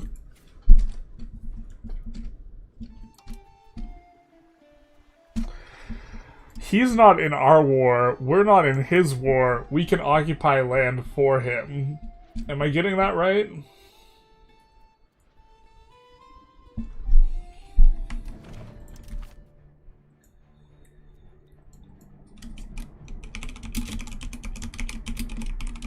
Just gonna create a save in case I want to like do a video where I reference this.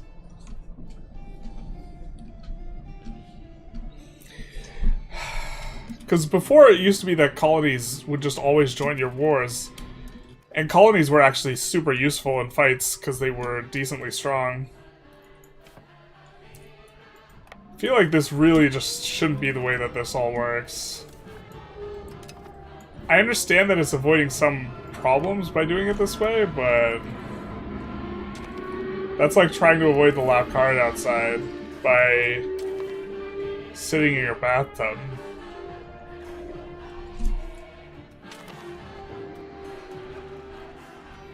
That was an expensive one. You can hear the gears shifting on that one.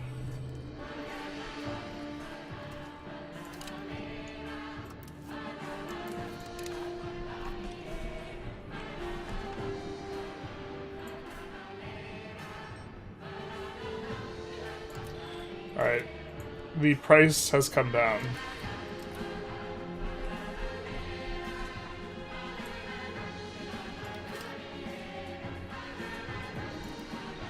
I don't know if so the auto expand doesn't upgrade to the next tier for you, but now they will do that. Interesting.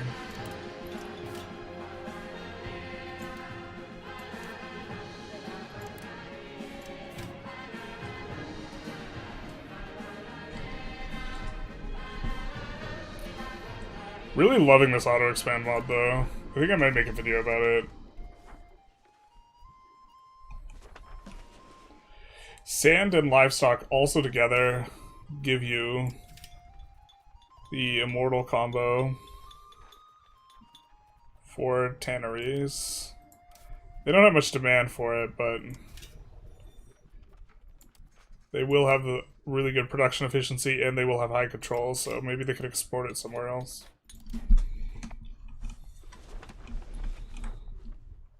Not too many provinces with sand and livestock. I feel like that combo is often not quite achieved.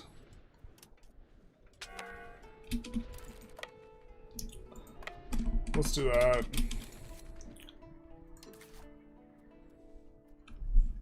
We have a breach.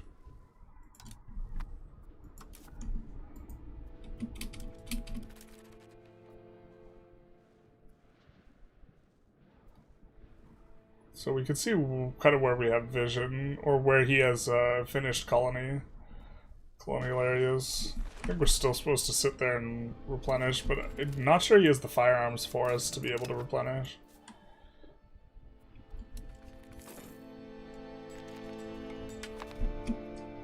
That sounds like a plane. It'd be a nice car. It's bugged. It randomly gives occupation to colonies. This one, since we forced them to declare war on colonies, it has given 100% of them to colonies. So that, I mean, that's a strong random, I guess.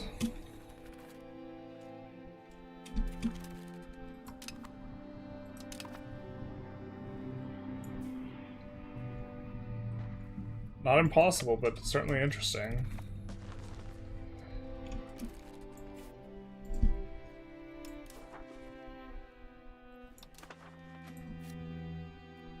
I mean, they think they're winning the war because they have all these occupations. The battle where we stomped out the guy doesn't count, though, I guess. I used to live in an apartment right next to train tracks. To be honest, I think cars, planes seem worse. The planes, at least, or the trains, I assume, at least stop running at night. People drive their cars at, like, 2 in the morning. So I think I would rather have a train. Maybe not. Like, it's sometimes quiet. So...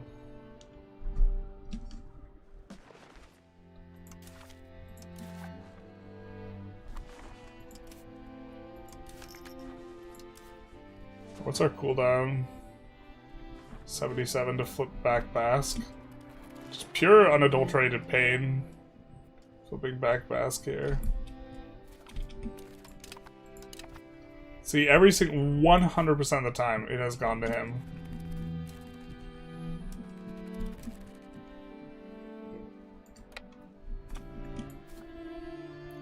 It's a lot of percents, I'm just saying.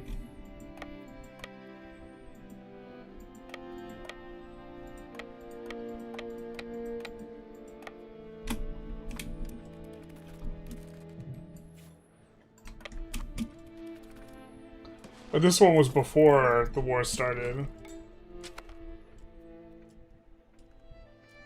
Racing up and down the street to annoy everyone and show how loud the car is, basically. Or I don't know if it's everyone. I think it's specifically me. I certainly feel targeted, singled out.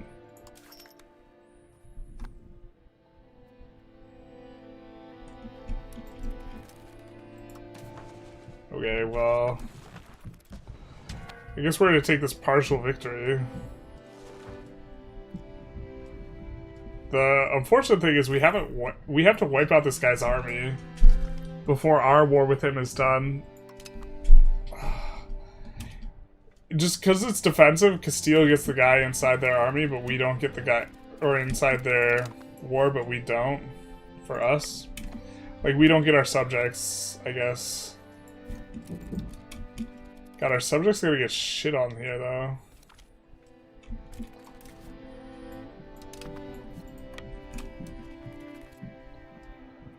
Without our help, they can't beat these guys, I don't think. You ever do a pirate run yet? No, I haven't. Trains run 24/7, even at like 2, 3 a.m.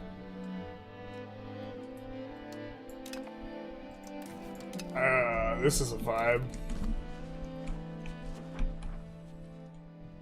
Oh, it's just Poland and Papal States. Can we say, please, sir? Can we have some...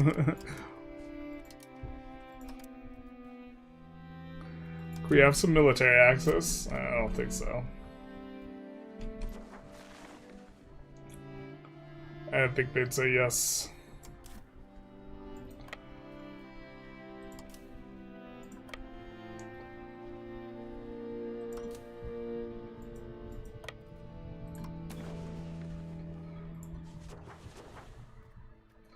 I mean, we could try and piece out the other one.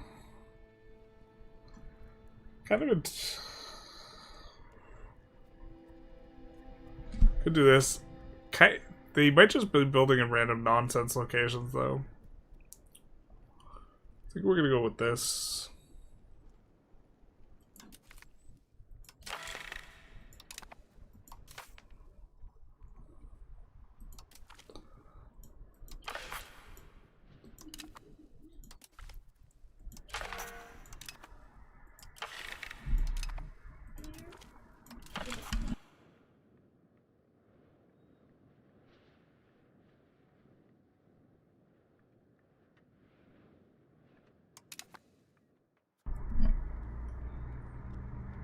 I don't think we like the spiritual retreats. Yeah, we don't like the food consumption modifier.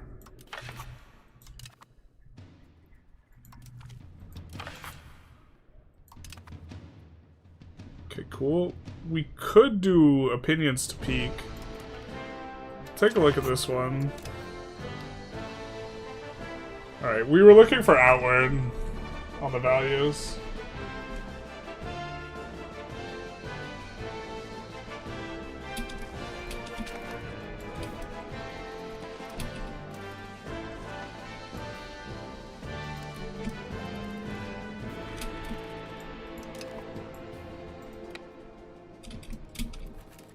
I kind of want to bring the Navy back.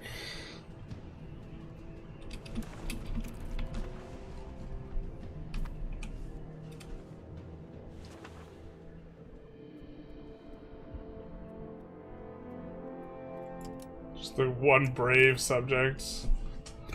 Not even of ours. Wait a second. Is Padua on our side? No.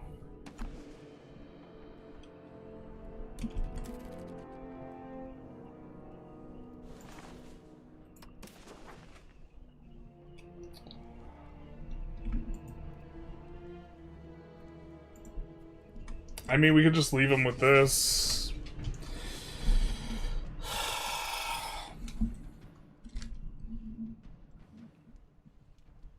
Surely they colonize at least slower. With just out of 2 locations.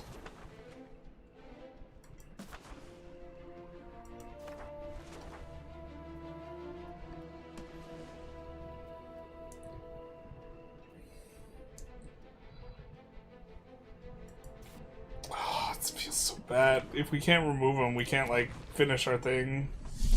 But I don't think we're getting enough war score. This takes a lot less than before, but I don't think it's enough.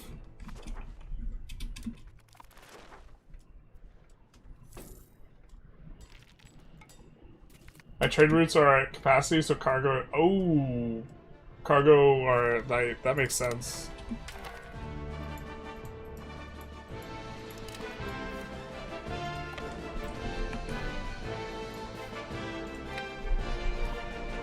A noise curfew also doesn't seem insane.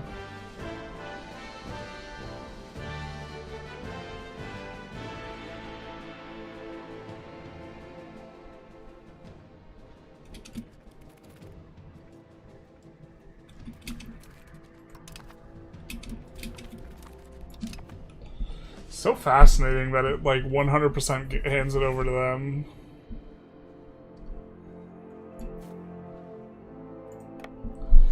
Yeah, we just need to try and also finish this war in a spot. It's good for our subjects.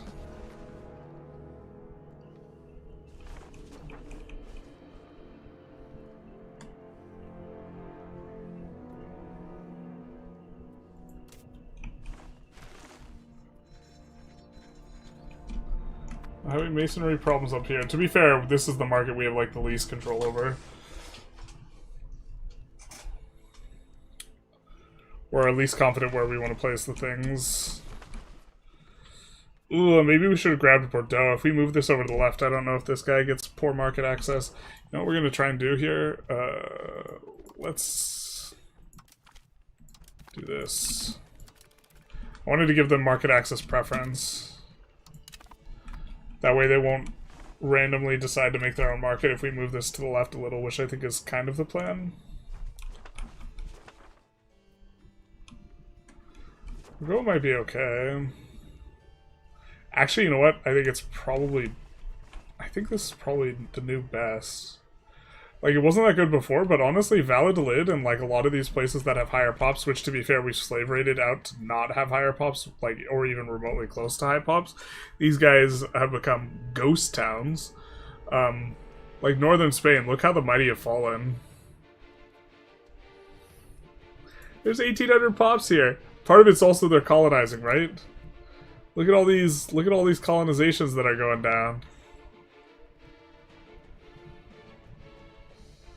Just an absolute shell of themselves.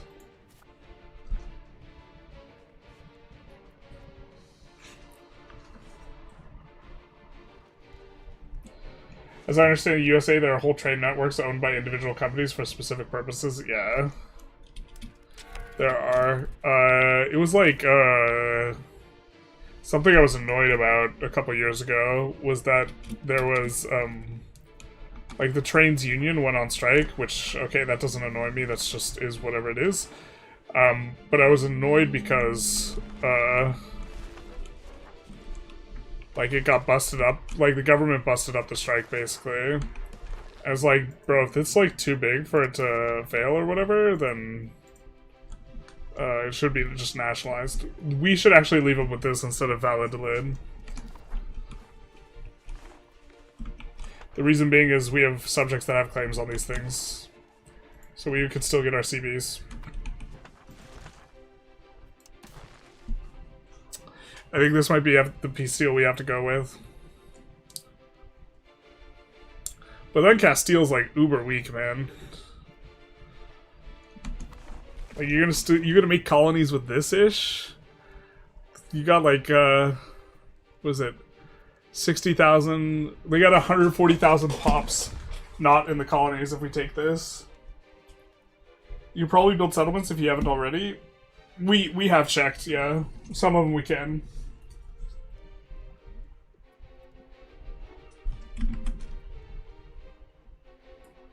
I absolutely hated this colonizing as Andalusia because of that. The city of Granada went from almost 300k pop to down to 70k.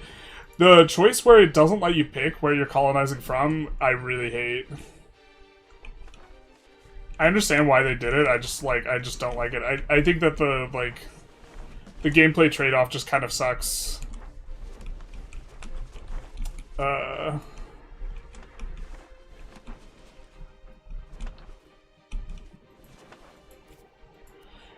Like, they did it so you couldn't just take some place in Africa and, like, exploit it by colonizing from the place in Africa, right? This is the idea, I think. Two Sicilies is making more progress than we'd like them to. Especially if they make a colonial company, actually. Let's do that. We know there's some good stuff in there. We actually know this area pretty well from our Kilwa run. There's some gold in here. Oh, it's up here, but there's some silver in here.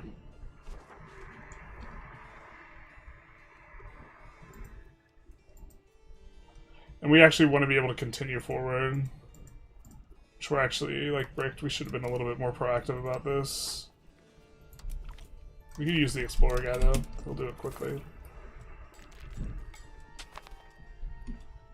I do have a hot take that government unions shouldn't exist. That's off topic, though. Government unions?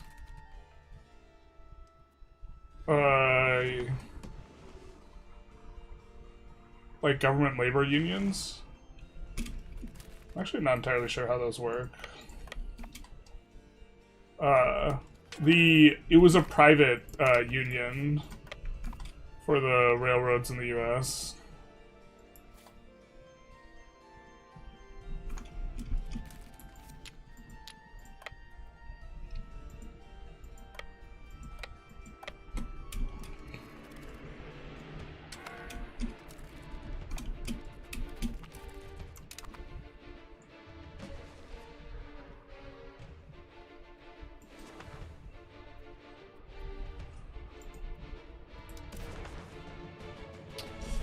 Yeah, I mean, I think it's gonna end up just being this. And then, okay, good luck colonizing, bro. You can figure that out. I just don't know if our subject can handle the 3k stack of conscript this guy is kicking around. So I guess we have to deal with that. I think he can't. I think he might have gotten stack wiped himself.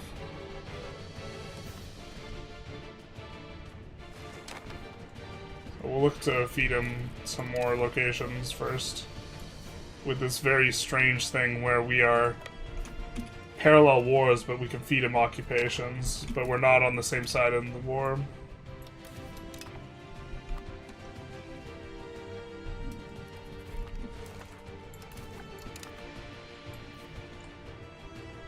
Oop, grabbed the wrong thing.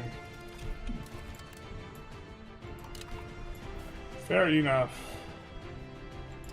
Can these guys... No, they can't cut it.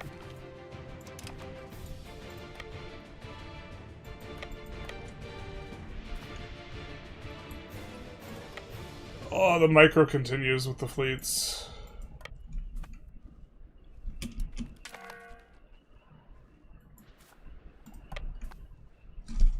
My kingdom. There are rail lines for computer trains that run a couple times a day and are incredibly long cargo lines for just one mine. Oh, interesting.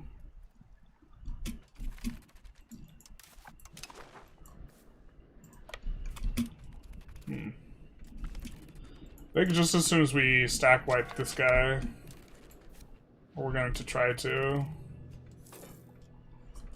We'll peace out Castile. I think we do have like, yeah, another 600 days. So we're not like imminent.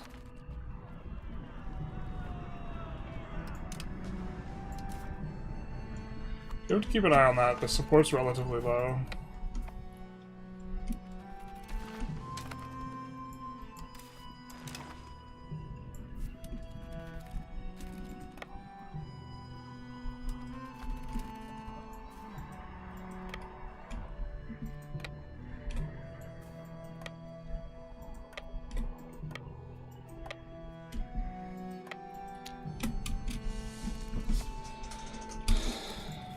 Okay, you just conscripted up some more.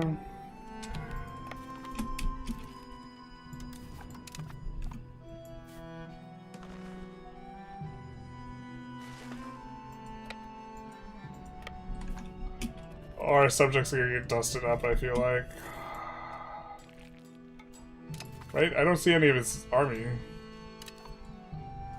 As far as I can tell, he doesn't have one.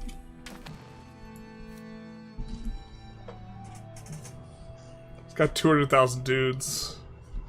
This guy's got millions, or 1.1, 5 times the size.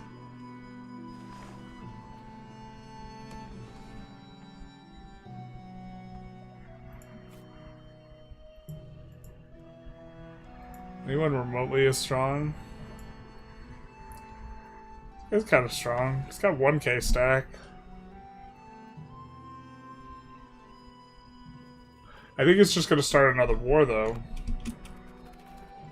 The start war and colony just... Yeah, it just seems like a broken interaction, honestly. It just makes them 1v1.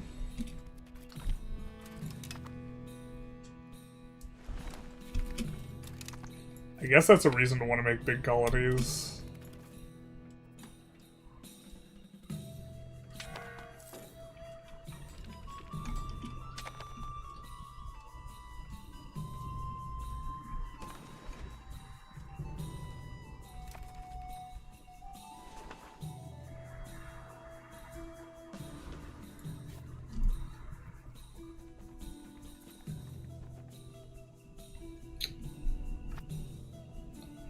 I think we just gotta pick up this army later. Okay, we're gonna try stopping off as much as possible.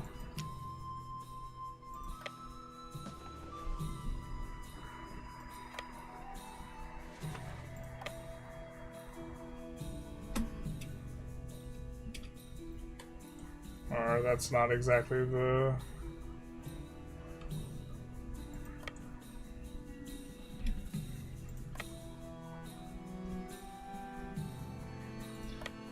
There, and then in the capital. I feel like that should be fine. I don't think we want to click anything else for this. We just want our stab.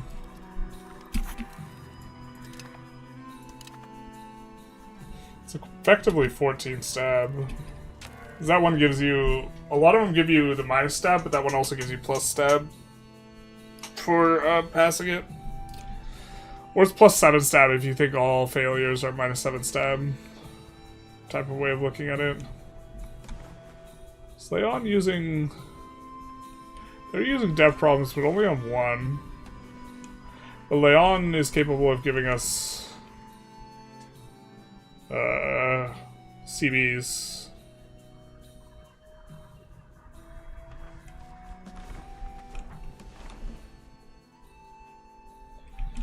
Have we not acquired a...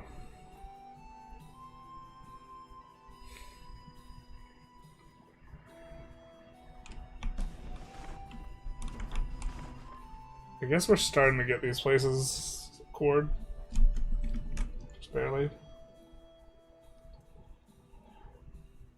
That doesn't mean government jobs should suck though. The whole train system was created as privatized in the US with land given away to the train companies to encourage them to build tracks. Should be able to wait out for war score, manpower recovery, and then being occupied devastation should help. No, but we're being forced with this. I don't think we wait 600 and can full annex. And if we can't full annex, we want to keep the stuff that gives us our peace deals.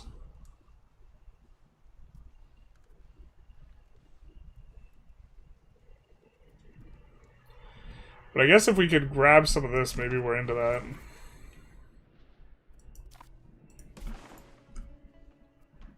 Like Castilian Niger Delta. We just actually have to explore, I guess, probably more proactively. Overall. But I was thinking... Okay. Our guy pieced them out and took one province. Let's go, baby. Alright. Which, to be fair, lets us occupy them now, so that's maybe, like... I said let's go like I was being sarcastic, but this is actually maybe helpful.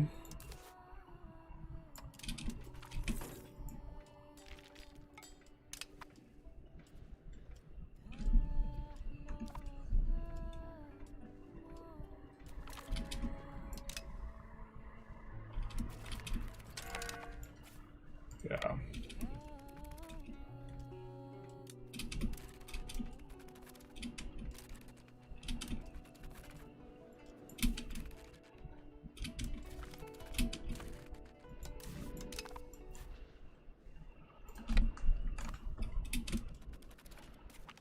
Rights of way are something that should be governed rather than owned. Traffic in train lines is a lot more complex to deal with than traffic on roads, so it needs populace to take an idea of the governing right of way a lot more seriously than if there are competing users on the line. I mean, like, my opinion on it, like, has a lot to do with, like, if something's too big to fail, like, such that the government needs to intervene on it, I think it should just probably not be privatized. Like, so they should either be allowed to, what is it, protest as they wish, and not be forced, not be compelled to go back to work. Or if they are compelled back to work, sure, fine, but then it shouldn't be private. Because in instances where, like, there's a lot of the government bailouts of the banks and like some industries in 2008 were like kind of obscene because it was the risks were the profits. The banks took enormous risks, and the profits were privatized while the losses were made public. Like, and that's you're not getting a whole lot from the extra efficiency you have from, like, trying to have a competitive environment if stuff like that's going to be occurring. I think this is the peace deal we want. Not thrilled with it. Because this means it's going to take another war. But how much do we have? So we need another 70 locations. So I think we don't hand these locations out to subjects yet. We're going to be looking to form Al-Andalus. And I mean, I guess we got our subject to chunk this other guy a little bit. I really don't know how much that's worth. He took a city, though. Or he took a urban location. He doesn't have much of that. What's the size of his tax base? 24, so like... Oh, look at that come up. Nearly double the size of his tax base with that war, I guess. What's the tax base on this guy? 90? 200? This guy should have a huge tax base. Not as big as we were thinking it was going to be. Man, this small-ass tax base is really...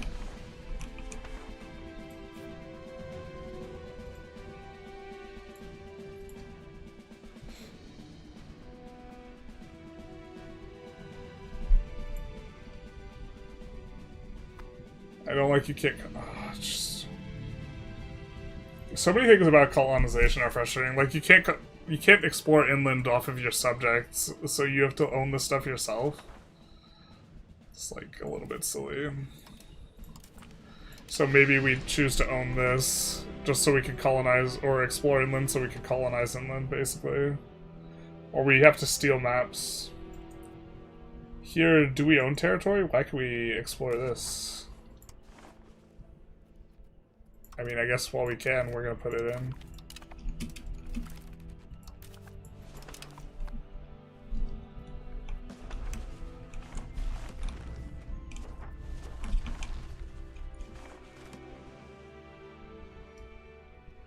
Now, is their colony brick? No, they're still able to colonize here.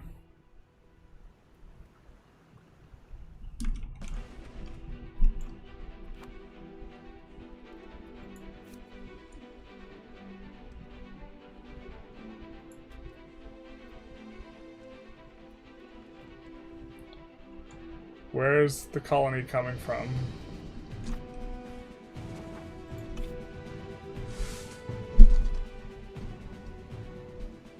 Iberia is not coastal, 0.05. Yeah, distance from Zamora. It's coming from Zamora.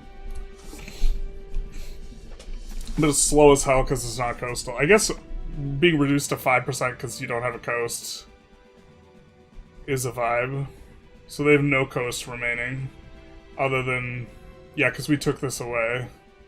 Okay, so Castile's like a combination of this and dead. In that case. So...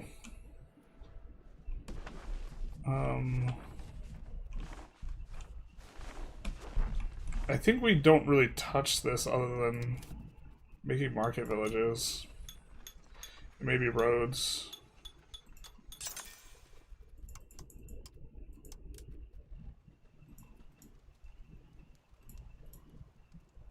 We did do a couple downgrades, so this will be good for the development.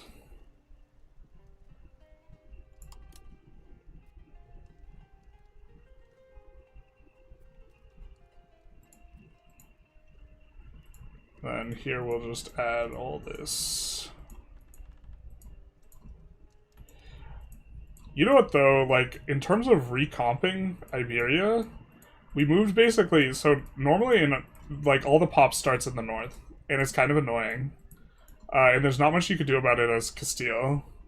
But starting, and I'm not like trying to assert that it's better, but starting as Andalusia and raiding them like into oblivion has made it so that a lot of this area is just like hollowed out, and all of our pops are down here, which is actually really nice.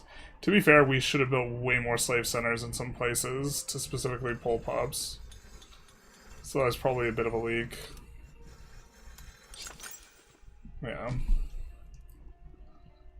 We have some in some places. We really don't need that many.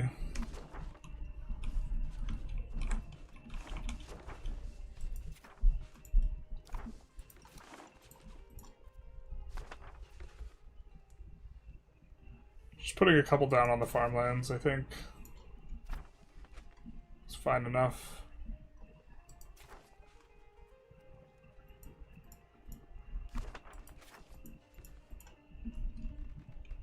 Like moving forward. In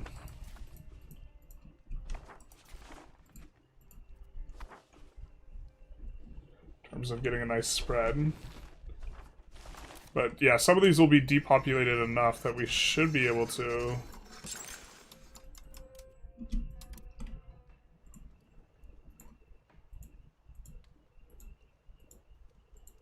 do a little bit of this. Like, and this is like the high pop heartland, but they've just been absolutely wrecked.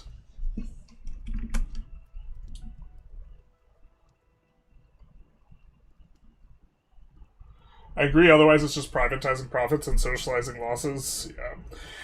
In general, I prefer competition as well. It's just like, there are certain things in industries where, like, there are perverse incentives towards having it private, and then you just, like, lose the efficiency that you have from having competition. Banking is actually another one that I think, should be, they can't properly evaluate, and execute risk. And so those should be, banks I think should be allowed to fail, and there should be government-run banks, and the government should be leery about guaranteeing any of the bank money, but like, I don't know if it's possible to unravel all that now. Like, at this juncture, I don't know if that's like, because that would cause, like, a calamity if the bank was, or if the government was like, yeah, we're not going to guarantee the bank's money anymore. Like, we've backed ourselves into a bit of an issue. 7 people per month? Never mind, not coastal, yeah. Comes from the fact that paper money used to be loan, promissory note, and we never adjusted the principle of banking to adjust for the fact that computers become effective ways of tracking trade imbalances for individuals, and not just because between banks. So when the crown migrates to the Americas, will they become the old New Spain or the new old Spain?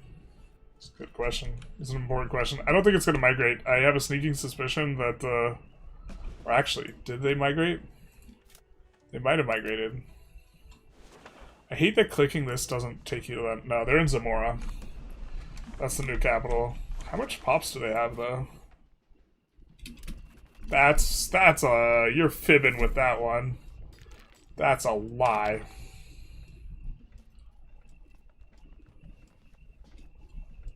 Good sir, that is, no way they still have 1 million pops. Where the frick are these pops?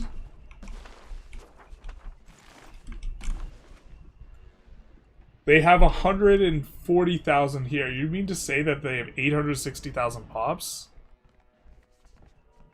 Over here somewhere?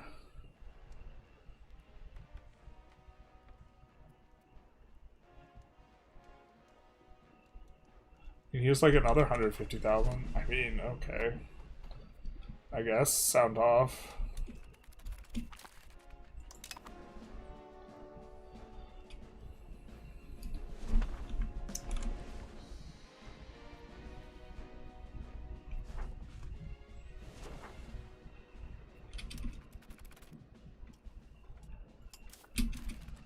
So what did our trek do to us in terms of damage? Yeah, some places just got wrecked.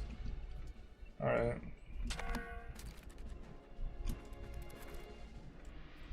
Just gonna wait out the month and then head on over and start moving troops.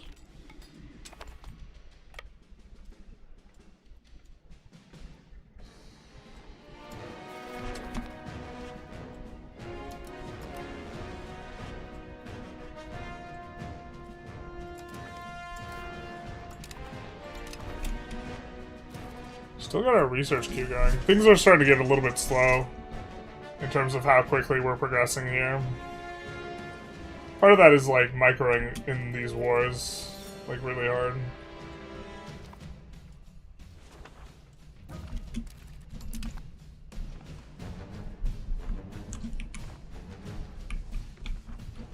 I didn't realize they joined this war as well.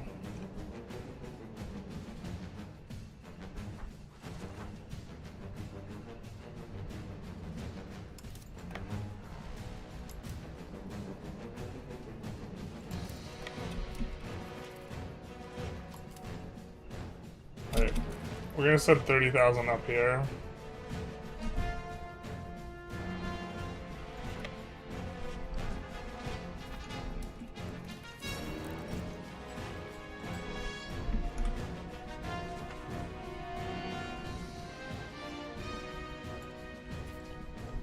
Here, government guarantees up to 100k euro per person per bank. Yeah, even that I'm not sure I'm a fan of.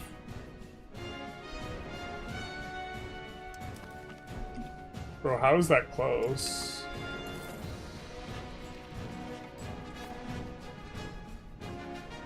Oh my god, lag.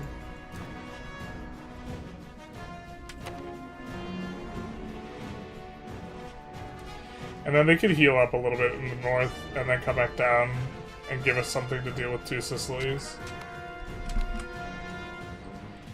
It wouldn't be too difficult to disentangle payments from investments, but really stop the creation of money from private entities. We need to tax land value fully. Yeah, I mean, I'm kind of a fan of that because it's hard to escape. There's a lot of opacity when it comes to these, like, battles, exactly what's going on. You'd kind of just... I mean, you just see the unit taking damage. That's kind of it. Mostly morale.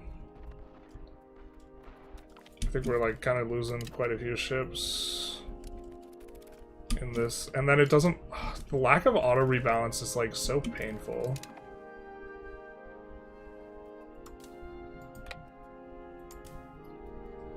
Alright.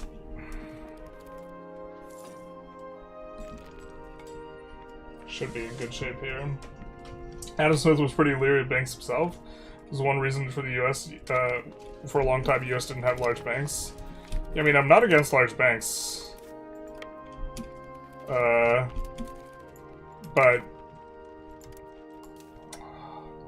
Yeah, I mean, certain, like, sizing things creates certain advantages. I don't know. It's complicated.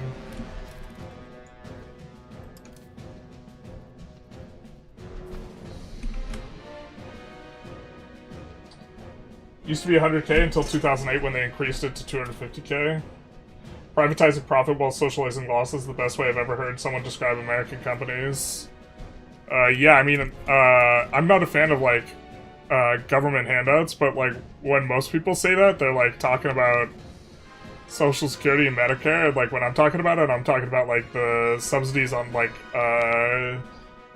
corn-based ethanol, which is just incredibly inefficient, or, like, corn that goes to make high-fructose corn syrup that makes America fat. Which are, government handouts. I mean, we could assault so that we could siege down multiple things at once. We could also just leverage this. Maybe let's leverage this. Ooh, this is unfortunate. They have a coastal fort of some kind somewhere. If we're taking attrition.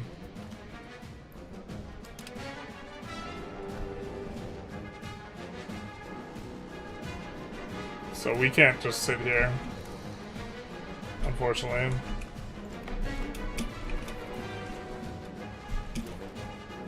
Wow, we don't even have a fort there? That's a leak.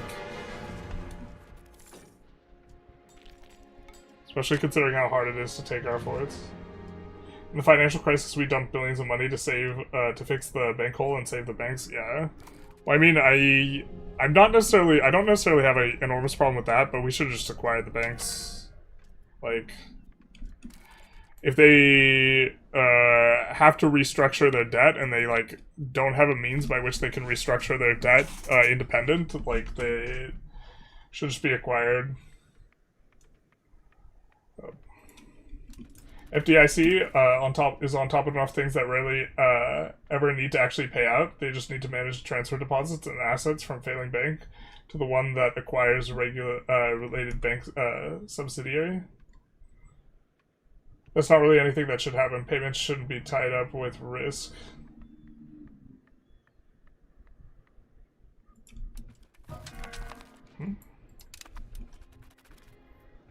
Guaranteeing bank deposits is purely beneficial. The issue is we've established a world order where we bail out the bank system that includes executives and shareholders.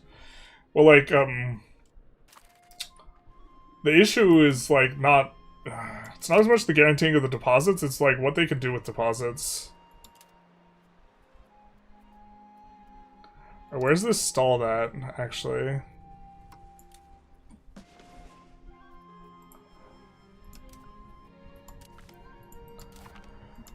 Like, because they can use the bank for, as, like, leverage for, like, investment, like, in areas where they maybe shouldn't be able to.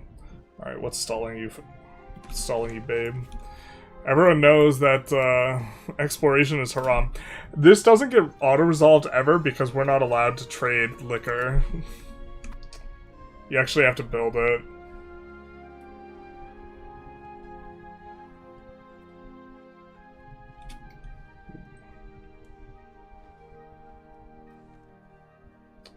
Surprised, yeah, I was about to say, I'm surprised we haven't really generated too much...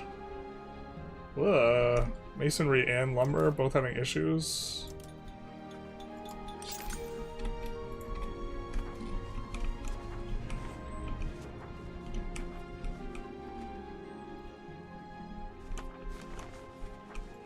I mean, kind of like the clay here.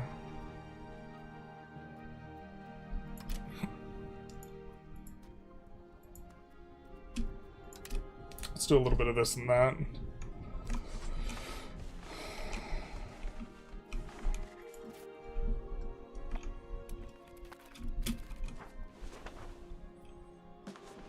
How many more locations do we need? 240, and when we annex this guy, that's going to be 5, 6, 7, 8, 9, 10, 11, 12, 13. So we're going to have 253, so we'll need another 50-something. So I guess we do have still several annexations to go. I thought we were going to get it this session, but it's starting to not look that way. We should rather have much stiffer competition on finance. Banking and finance should be boring, which it was before the 80s, when bankers called it 363 banking. I'm less familiar with the history of banking. A lot of my stuff is like, I don't have an extensive knowledge of banking, just like kind of the principle of the thing. So the actual mechanic of how you execute it. Borrow at 3, lend at 6, play golf at 3. Okay, gotcha. That's cute. Biggest expense of the EU is farming subsidies, and farmers are dumping manure in Brussels. Yeah, I'm for subsidizing like farming, but like specifically the nature in which it's done in the US is it like over subsidizes corn. When that's not like actually like the crops that get eaten should be the more heavily subsidized ones rather than like the ones that get used in high fructose corn syrup.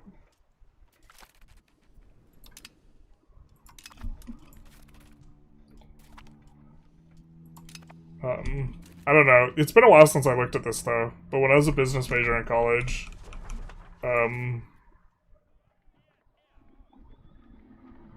this was a thing.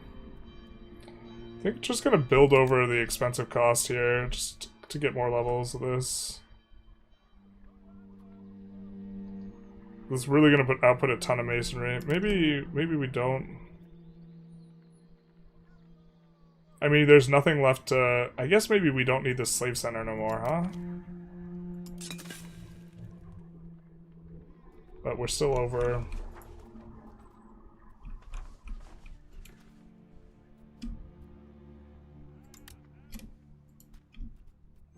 Maybe this is also a little bit frictional. But we've kind of added a lot of, things.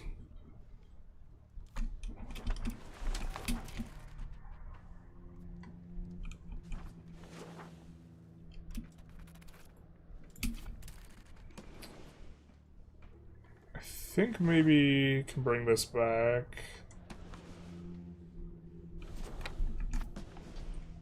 Also, at this point, maybe we just park this army over here. But the thing is, I think it's just actually probably crushing this guy on food. Oh, the food market's recovering. I guess maybe not.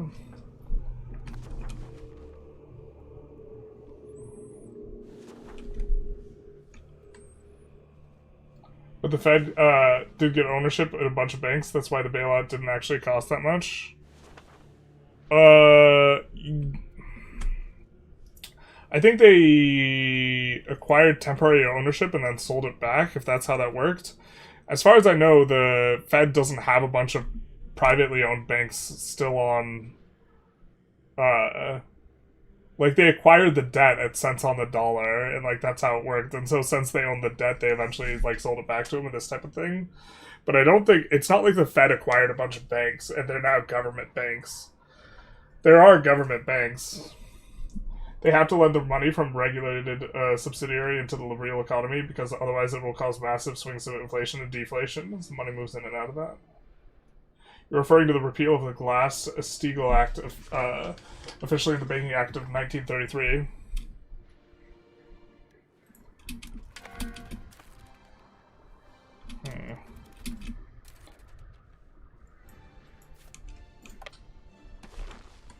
We're going to siege this down as well.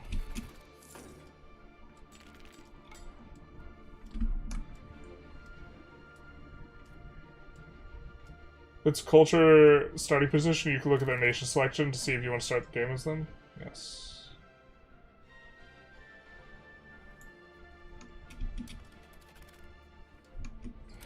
If we stop taxing labor, farming fruits and vegetables would be a lot more profitable.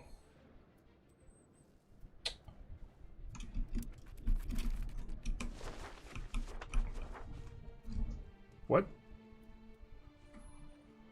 I assume you mean accompanying, like, being able to pay less wages. Yeah, I mean, the prices won't have gotten better by then. But this we can now upgrade. Yeah, and it is a cheap price.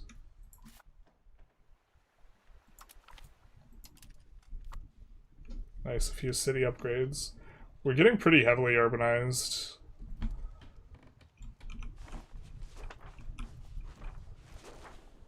Where are we currently annexing? Not Portugal. This guy, I think we already looked at his locations. This guy. I think we can leave this rural. And that'll be kind of fine with us.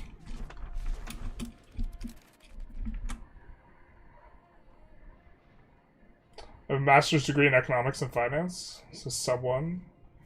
The main reason I got an econ was due to my interest in politics and how it intersects. Yeah. It's kind of why, like, my mom got into econ. A little more complicated, but... she also has a graduate degree. Let's siege this, I guess.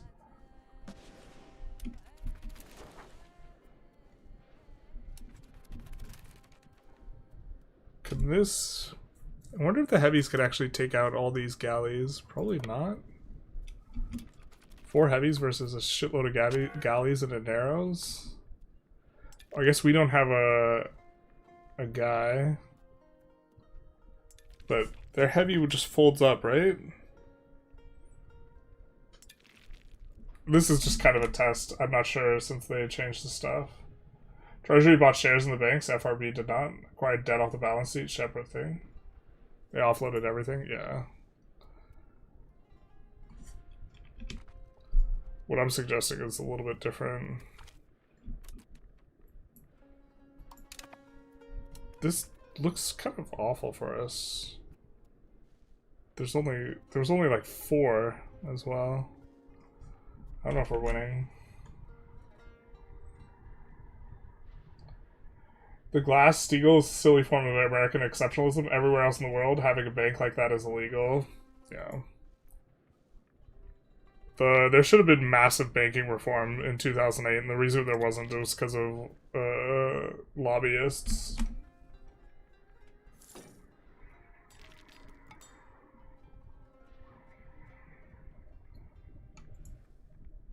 Looks like this guy's... I mean, now we're working on the transport. I mean, I guess it looks like we win this, but kind of narrowly. Narrowly considering we have, like, 29 galleys going into 4 heavies, basically, because transports are completely useless.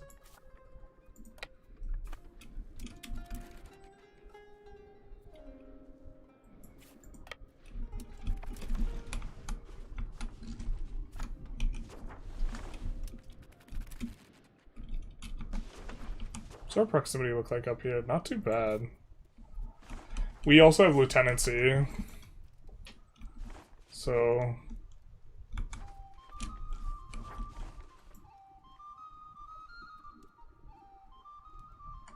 if we have less than 30 anywhere, we could just build a lieutenancy to improve it. Oh, what is this?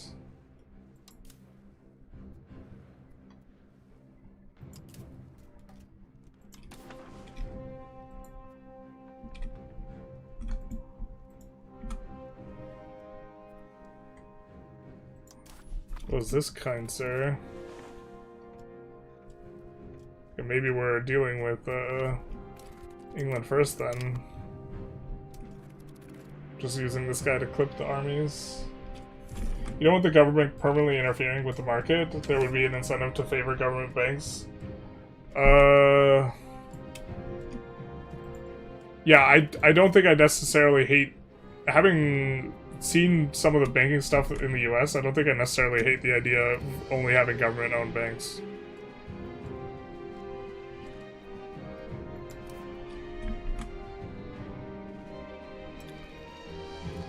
Could getting a PU and feeding them lots of land to avoid antagonism be a strategy? Maybe. I think it's a little niche. I think it's kind of a reach.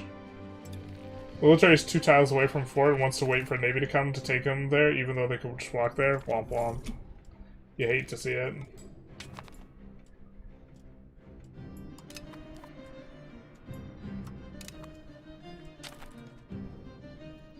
It's looking like that's going to be pretty bad for them.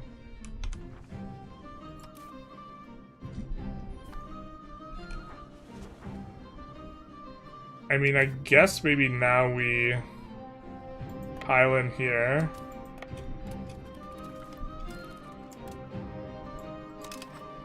That's a stack wipe. I guess this guy could actually transport this now. I don't think they're gonna repeatedly drop off on us. And then we could deal with this in Geneva.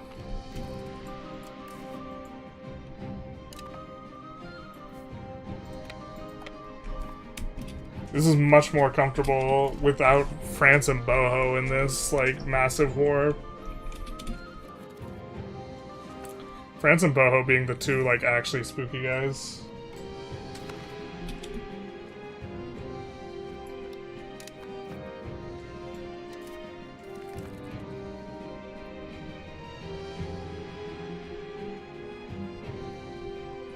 How does competition help with the efficiency of banking? Competition just generally leads to better institutions, but not in instances where there's not true competition or perverse incentives and this type of thing.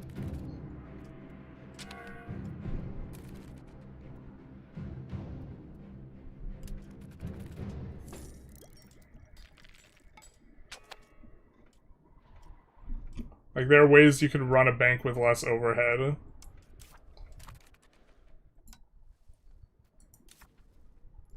For example.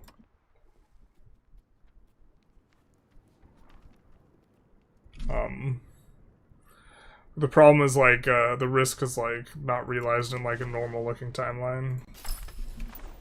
And let's swap to that. Oh, what are we doing? Not paying attention.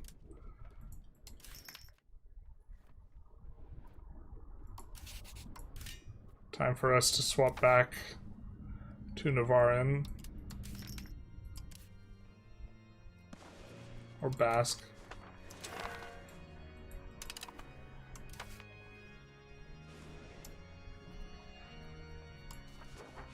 Which, we might have swapped back to Basque fast enough. That we have no cultural influence. We're gonna brick on the assimilate area. This is what hell is, though. Alright. I think we go for this.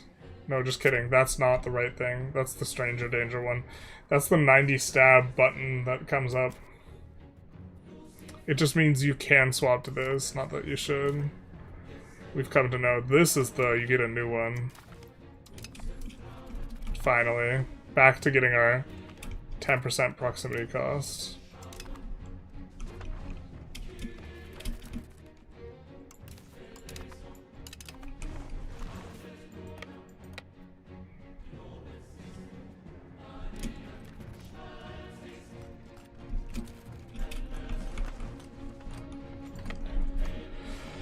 Alright, let's do that.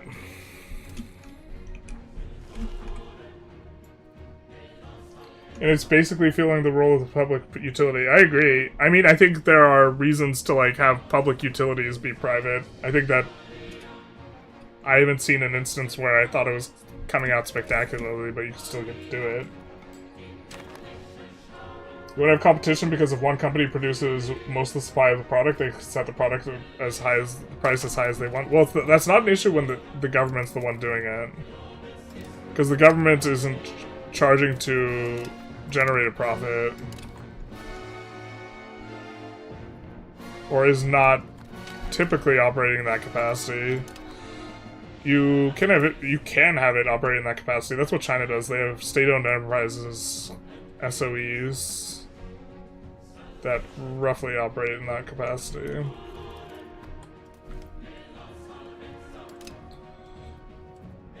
It's still silly that there's no war goal here, by the way. I don't know if we've covered this, but this is one of these crusade wars where there's no war goal. It's entirely from blockades and battles.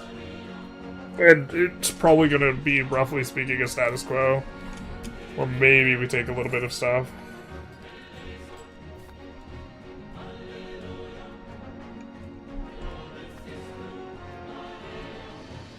Like, we might end up separate piecing England. But they're not even liking this very much, yeah. How is that not... Do they not have control? What is England doing? Who's shit in their bed?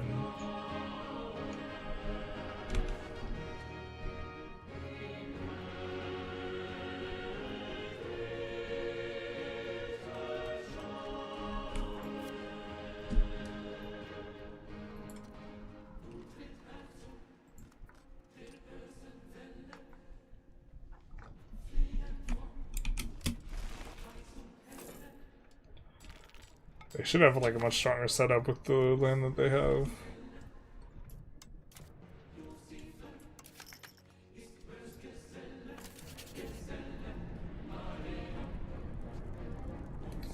Yeah, it's just gonna be like another 4 or 5 months till we're back on top there.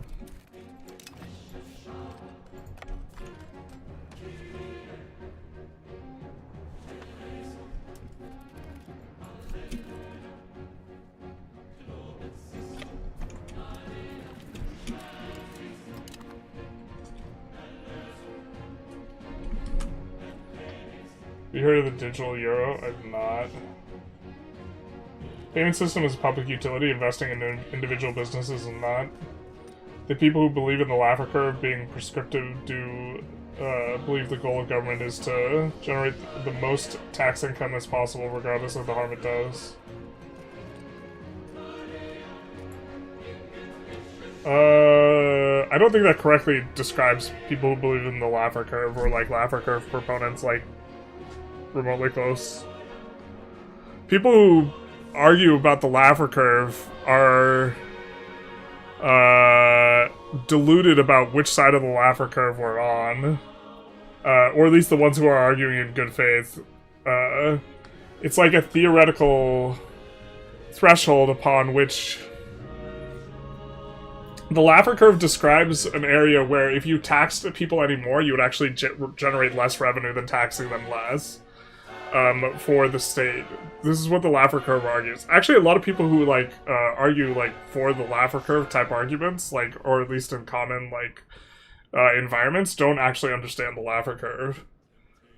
But because at a certain point, if you tax people 100% of the money, they just like won't generate value. If you tax them 90%, they'd be more incentivized to generate value. So there's a certain threshold by which taking more money from people doesn't generate more money from the state. And so it's like this theoretical construct, right? But like what the people, I think in bad faith or they're just deluded, argue is that the state is going to generate more money by taxing people less. But we're nowhere near being on that side of the Laffer curve. Like, you have to be taxing people like 80% of the money or something. The goal of taxation is not to generate the most income. It should be to prevent inflation. Well, I don't know if it... I would say prevent inflation. There are, like, certain services the government has to provide, and they have to have money to be able to provide it. So I think that that's the primary goal of taking taxes, to be able to at the very basic level, to like prevent complete anarchy. The government protects like private property, right, which involves some amount of police enforcement, and the state protects its own sovereignty, which involves either diplomats or military or a combination of the two. We're just doing new colonial subject every time, but that's not an instance where we actually wanted to do it. Damn it. I'm not going to reload over that, but that was actually the one instance where I wanted it to feed into the previously placed guy. Oh well.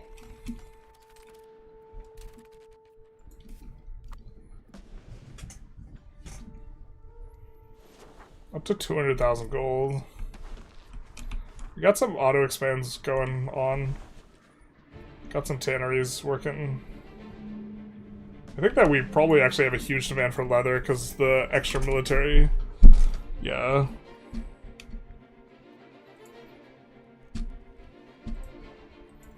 It tends to create enormous leather demand. So like leather in all these other places is not very high demand because we don't have barracks there.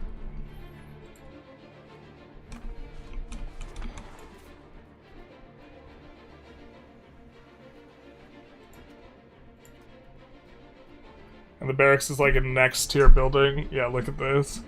Each one's demanding a full leather.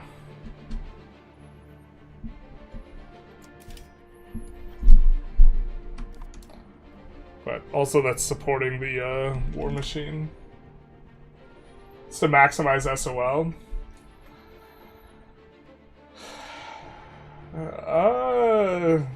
It's complicated, but the point is the Laffer curve is like a theoretical thing. Like, it should never be used as like... Oh yeah, let's... What was it exactly you said? Something about... practical.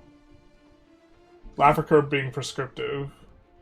I don't think anyone believes in the Laffer curve being like prescriptive, that you should just maximize income.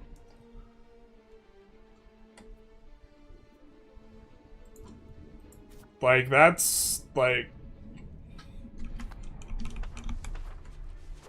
interesting.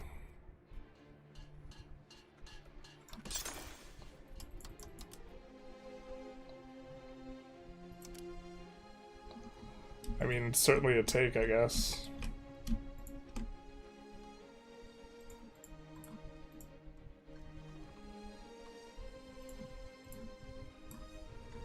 Technically, some bridges are actually just not useful at all. So maybe we should be a little bit more careful, but it's kind of a pain to suss out which ones will utilize literal zero proximity propagation or whatever. Now we're back to flipping these guys back Basque. Or we will be, actually. We're not yet. We are waiting on this. Actually, while we wait...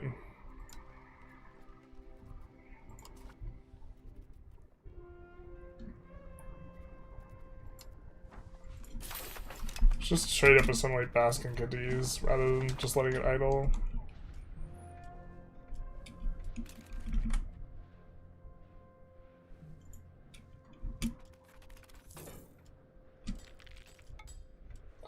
Some public services are beneficial and should be provided regardless of not being profitable. Yes. But like, in an economic sense, you would still, like, calculate that in terms of, like, monetary value if you're trying to evaluate it, like the utils or whatever.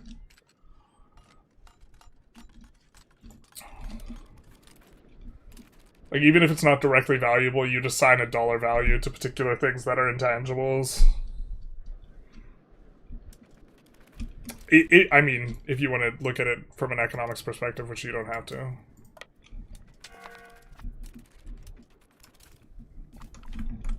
I believe in maximizing the laughter curve. This guy gets it. Oh my god. My kingdom to, like, be able to... Like, the game's laggy and choppy and we're trying to make progress and, like, this type of thing. And, like, the Navy is just, like... big sad. All the time. Like, I don't think this is an issue of, like... Navies move around really fast and they're, like, functionally impossible to micro. I don't think the solution is making them slower, because I'm sympathetic to the argument that it's like, that's actually just really poor simulation, but like, if they're gonna be this fast and you're supposed to be focused on the army, they should be relatively good at, like, handling themselves in some way. And, like, just feeling, like, hyper bent, and the fact that the patrolling doesn't work properly is another big issue. Because we're trying to keep our patrols up while, like, trying to tag armies. I mean, maybe we're just supposed to make a mega doom stack every single time, and then just patrol the doom stack around. That's actually probably the solution. But then you're organizing and reorganizing your stack into a doom stack literally every war where someone has any sort of relevant navy.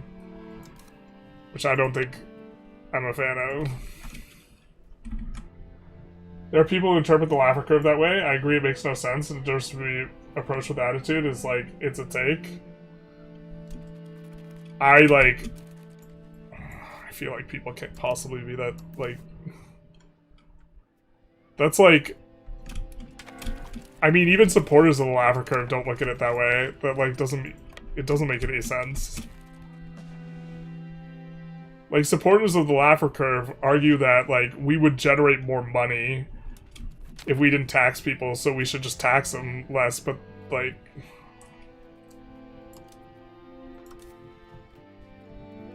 This guy's still on hunt armies, I guess so. That's interesting, because I think this gets bricked. When you're at peace, like, this stops showing up and now it's back? We probably shouldn't have upgraded him. He was fine sitting with what he had, now he's gonna take a bunch of manpower.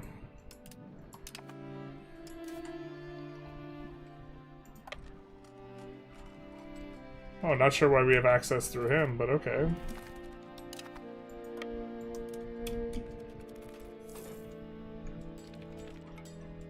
Bro has 200 ducats and worries about spending the 0.0001 on the bridge, but also you brick the slot. Come on, I don't want to waste money on the bridge. You don't make this many ducats by not squeezing the small margins, man. It's not how it works.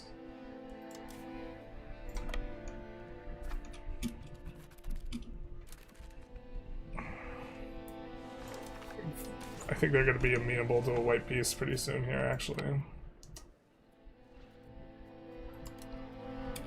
Let's do that, and then...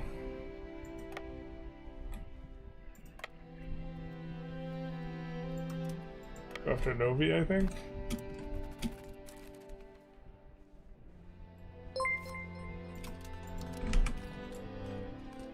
Legal Mind too, they give the fallout much appreciated. Don't people deserve a bridge? No, they deserve to swim. MMT is very interesting. I found it to have some of the most accurate descriptions on how economy actually functions, but it's very controversial. What does MMT stand for?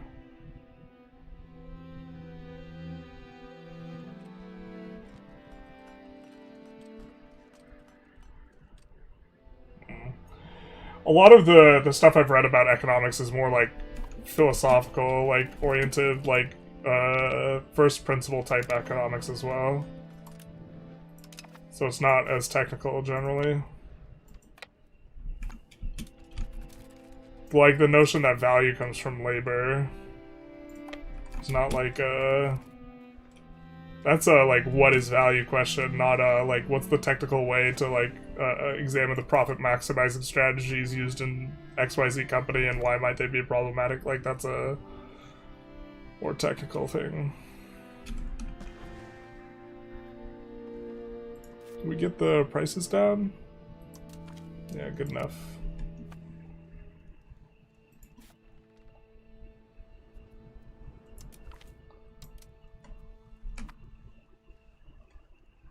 Good enough. I wonder what our demand for fine cloth is right now. 51. God. It's like in our Kilwa run at like this date, it's like 10 in our best spot. Yeah. Like it's just a completely different vibe. How many heavy ships does the Naval Hedge have? 137. We keep losing them. We keep losing lots of heavies because we get wrecked on battles because our frontline heavies get wrecked. And then it doesn't auto-repopulate the frontline. And so we just have like 111 or 001, and then they single file into the battle and get shredded. And so this means that if you have to reorganize stuff so much to like play optimally. This is like kind of some of the tediousness I'm talking about. Because, okay, so what we should do is we should do a little bit of... I don't even know if we have enough heavies left to kind of show this, but like all the heavies should go in here, and then we should just distribute the heavies like this.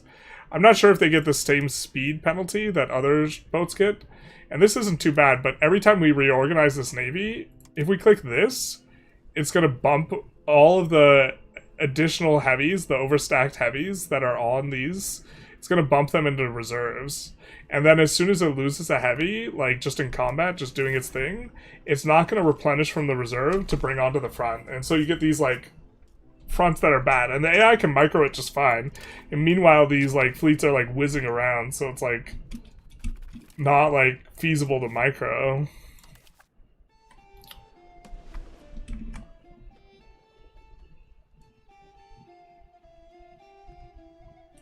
How much RAM do you have and how much of it does the game use? I have 64 gigs.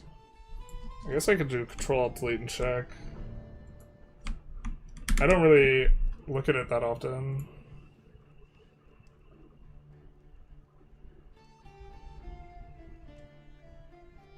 I'm using 13 gigs of RAM right now.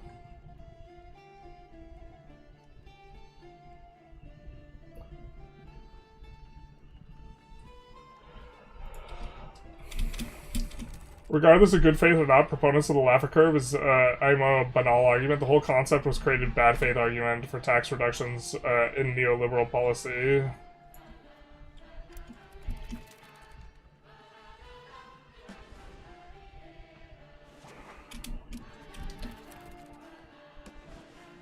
I'm not sure that's why it was created, but that's certainly why it was propagated.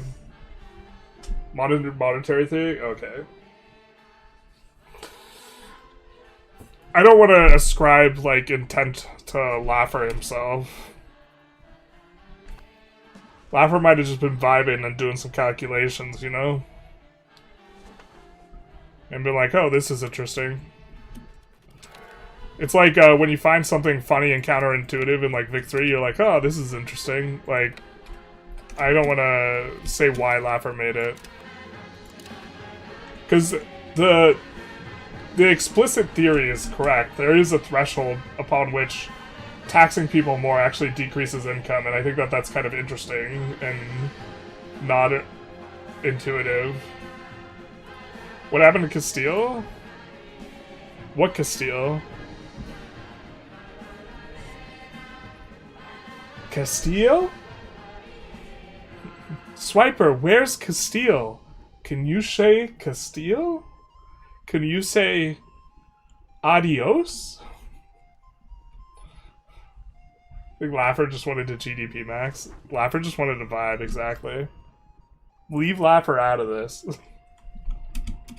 No, but like the it's two different things.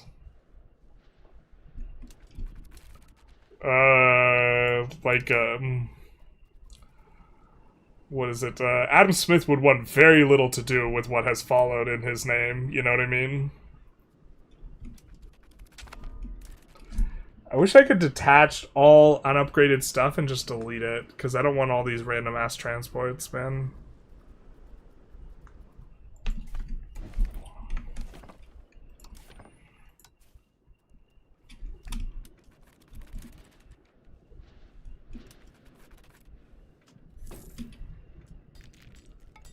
Laffer famously scribbled the concept on a napkin in a smoky restaurant in a meeting to three main guys of the GOP as they were prepping next election.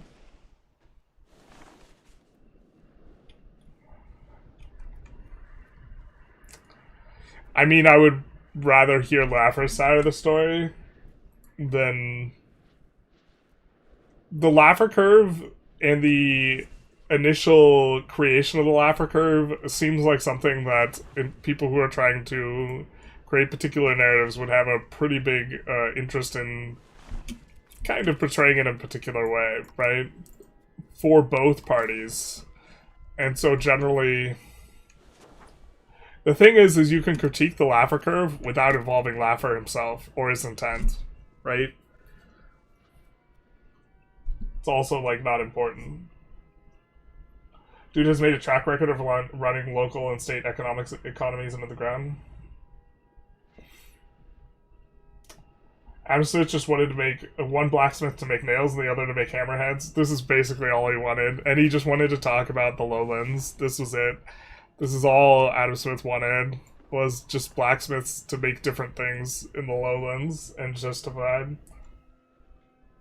What some people say in Adam Smith's name is only a thing because Marx redefined the word Smith used. Yeah, I mean, Adam Smith would probably be a democratic socialist.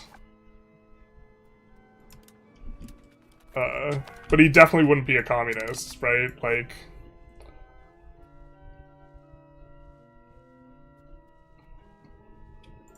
this guy was starving out anyway.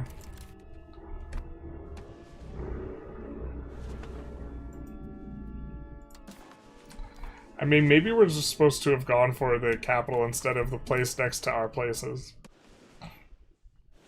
Just, it's way easier, it's more straightforward. Like this guy, blockading, oh, he's zipping around, alright, fair. This guy's on blockade order, but he's like avoiding our navy. Like, microing this just seems nightmarish. No, I mean, I think Navy should be like the way Victoria 3 does Army, which is like hands-off. If you want stuff to move around this fast. And there to be this many different sea zones. Like, the speed combined with the number of sea zones is like super not oriented towards like manually doing things while simultaneously needing to pay attention to military. I mean, maybe I should just get better. Maybe I need to be doing more of this. The thing is like, this is like clunky and slow as well. The hotkey, like, I mean, maybe I'm just playing wrong. Like, if you play RTSs, this is like slow as hell for like snapping around to like monitor multiple things.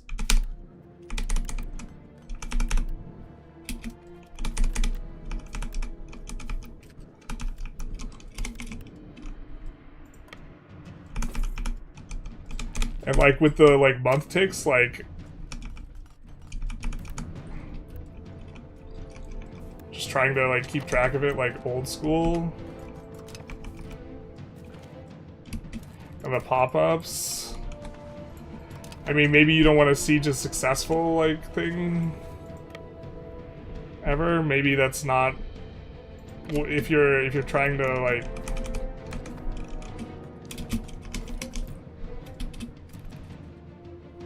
Like, how are we supposed to click these things? Faster, I guess. But, like, you would want the hotkeys to be instant snap if you're going to try and micro that. Not like this, like, pan snap, which is... I'm not a fan of it at all. Like, this is supposed to be fast. Why are we bothering with panning?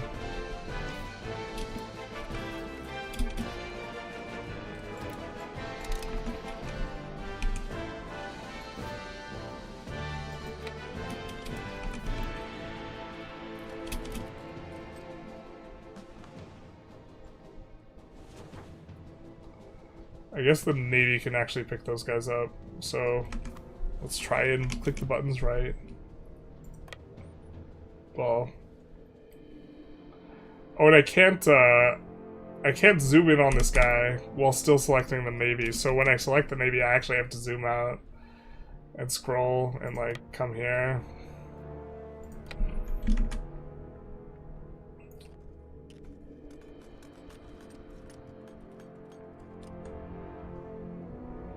Pretty sure Adam Smith would be dead if he'd be alive today. That's true. Advocating for military-related thing made similar fashion Victoria 3. EU fans, get them. Basically. I actually, I like the design of Vic 3 military. I just don't like implementation, especially the Diplo play. But, like, if Vic 3 operated the way it's, like, intended, it would be my favorite military system. It just doesn't.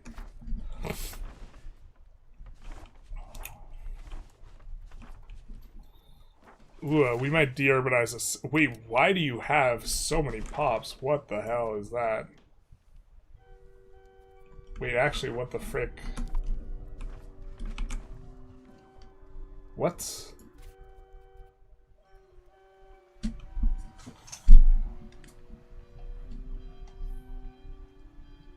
You don't have a slave center, dog. What's going on here? I mean, I guess at that point you can keep them. We were about to say something about de-urbanizing them.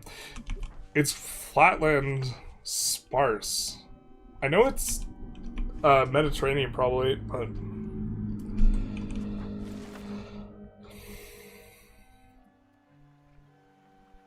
pop capacity of 500,000.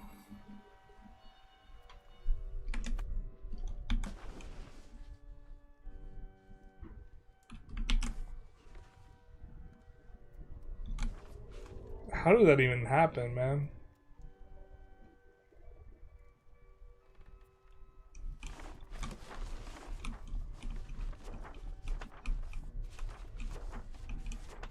I'm not sure I want to annex that. I guess we maybe annex one of these guys who's not having the province.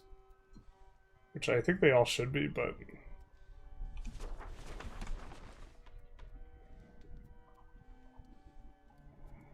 Yep. The good old free cabinet action dev province. Let's go.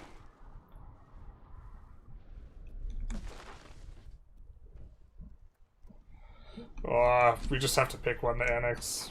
I hate it. It's probably this one.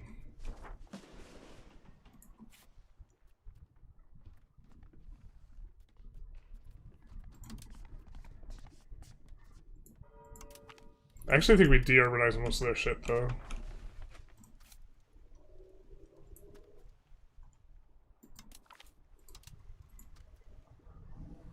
Or at least these two. You have a decent amount of pops, 21k. These are probably okay. Close to the coast. Not super good. RGOs or something. In a province with iron. And wool, for that matter. So you will be able to get the most out of tools. Navarre's color is so pleasing. Please don't form another country. I got some bad news for you. StarCraft players raging about the speed of the controls. Maybe this is Brood War. Maybe it is Brood War. Maybe I've just forgotten the face of my father. Why would you ever need to control more than 2 units at once? Wait, can you hockey? I don't...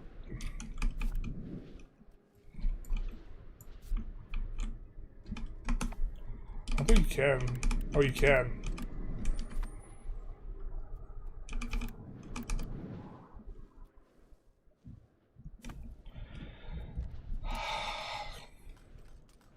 I mean, I still wish it snapped faster. This just feels like it takes forever. Maybe that's a setting and I'm just an idiot. Help, I have no money. Someone keeps forcing you to make sure every single province that road is going to be adjacent provinces instead of building my economy. Was that me?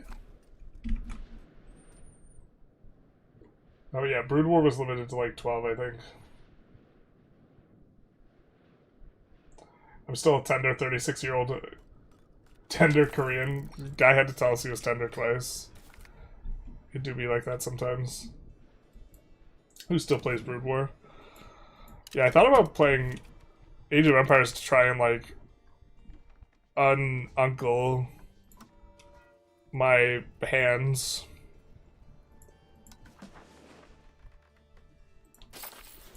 For trying to be better in case people wanted me to like try and do Parabellum or whatever.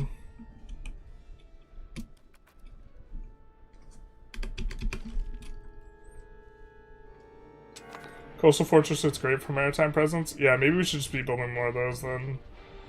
This is maybe fair, like, skill issue. Like, you should just do the thing that's more convenient, even though it's, like, in the abstract weaker. First non-human crush, Zerg Kerrigan. Mine was Harambe. Never forget.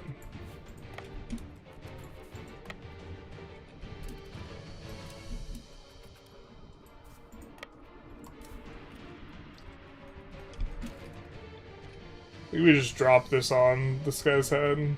Oh, looks like our subjects got it. I mean, we could land London. We're not trying to, like, take a shitload of this stuff, though. I mean, maybe at this point that's how we're supposed to fight this. Because we're right here. We could assault the other place, or we could have one of these guys grab Canterbury, one grab this. They're control group together, though. Got him. 5 a.m. bedtime? Yeah, go to bed. I found myself staring at her face blankly. I wasn't the fastest kid in that regard. Womp womp.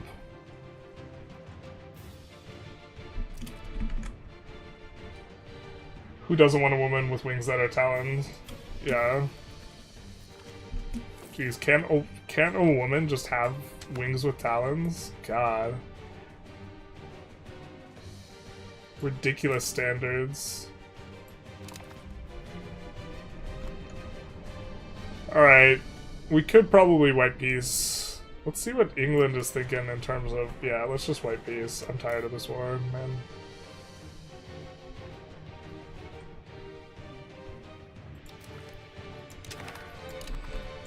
The good old bugged crusade. You hate to see it. Alright. And now we can just move the navy. Can we not? Okay, that works.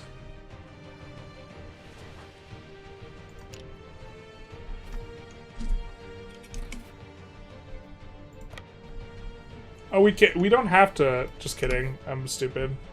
We can hold. We can select them without. I was just double clicking every time. I don't have to double click every time. I'm just actually bad at the game. Sorry, chat. But our plan on using a bunch of galleys to avoid the micro kind of backfired. I should just build an overwhelming navy, though. The cost of losing the maritime is just too expensive. Like, it's just more expensive than the navy required to, like, maybe keep things in shape. So maybe this is just like, you need 5 carracks here, too.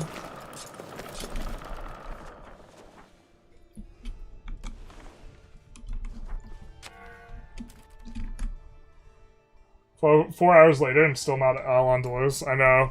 I was thinking we could do this guy in one war and we couldn't. Not that that would have been enough. We still have to annex more people, it seems.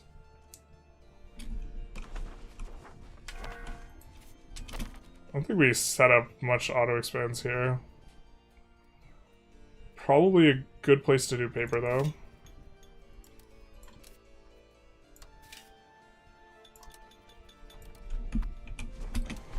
Really do love the auto-expand mod so much.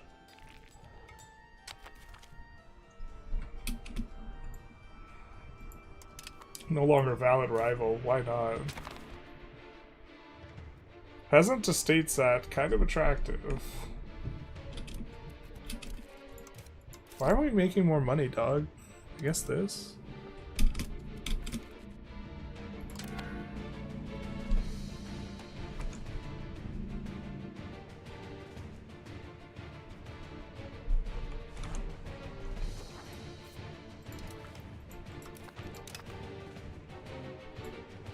Bulgaria is getting the business.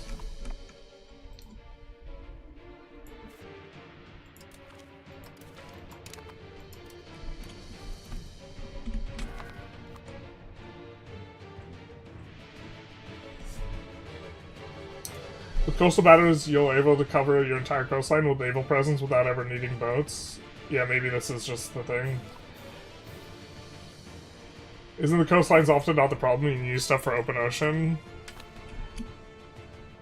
Yeah, just to be clear, in terms of how we are pushing proximity, I was gonna say we're pushing through here, but we don't have enough maritime there. Psych. Yeah. It's actually a huge issue for our proximity here.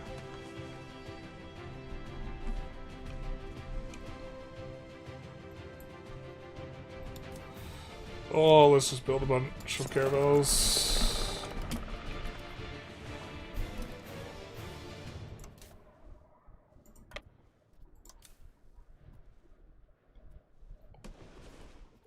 And now I wish we could detach the new units, but we can't. I think they're mostly at the bottom.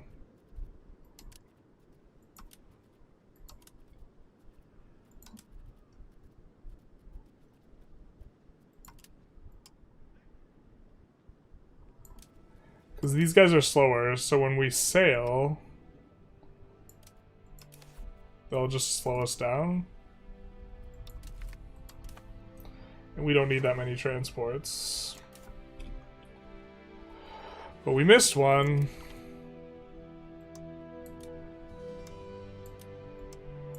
We could just pay money to upgrade him so that we could cull him from the herd, basically. Because they'll go to 1%.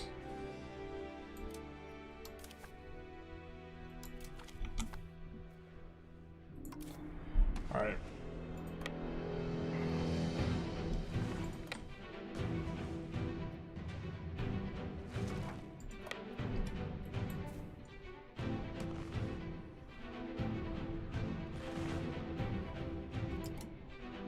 Oh, was this 2 armies? This was 2 armies.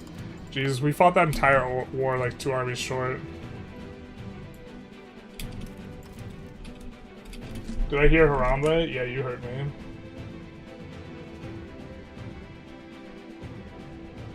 I haven't found a good way to keep the open seas up on maritime. Just parking a navy there seems to be like the best way to do it, which is like super tedious. Having a single naval competitor and immediately going bankrupt is just proper Western RP. This guy's pretty good. I don't think we have another guy who's very good behind. He doesn't have any kids either. Womp womp.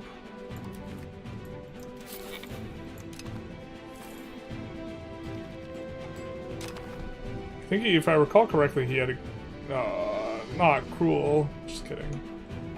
It's terrible. Maybe we should leave some troops behind, but I kind of don't want to here.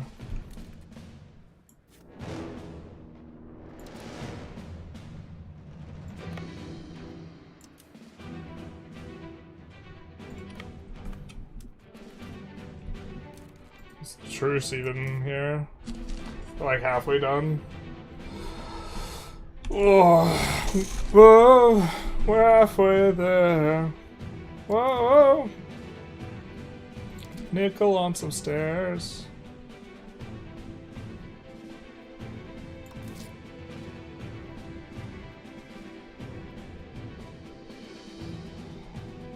Diplo spending's expensive. Building maintenance is expensive, but it's like net positive. Oh, we're spending a ton on stab. And we don't think that we need it that bad anymore, so... yeah. There we go. We're trying to run up the high score, man. Can't do that making nothing. Portugal and Leon we're relying on for the CB, but after that, they're going to be fair game to annex. With Portugal being kind of like the one we want to annex the most.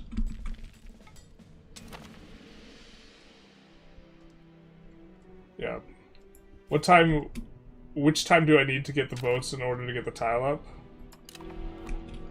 Well, like this boat here is helping this, but it's going to take forever for him to do that because he had to stay parked at home this entire time. And like, so all of our proximity on our naval on the coast isn't that bad, but the thing is, these guys, this proximity would go through this open sea zone if it didn't have such ass proximity, or ass, I guess it wouldn't. Really? Well, trying to make a point here in that down this coast, it would use these nodes, because they're smaller. Or it's a smaller number of segments you have to go through. Every segment costs the same, but it's the lack of... it's that this place has 87 instead of 100. So even though it like looks like we're okay and we have 100, it's like it's not okay. It's the region? Yeah. Sorry. It's a province. So you see how this is Gulf of Cadiz? It has 10 locations. 3 of these locations are non-coastal.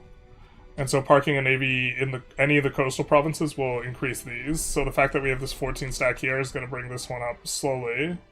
You can see it's plus 24, but like, we would keep it in constant good shape if we could, if we didn't have to worry about our fleets getting bopped. But we've tried patrolling the seas with like two fleets that are bigger than their entire fleet, and like they just like spread out and they clip our guys occasionally, and then like we have to like either micromanage it and like go speed 2 and like just micro the boats, which like is not a game I'm interested in.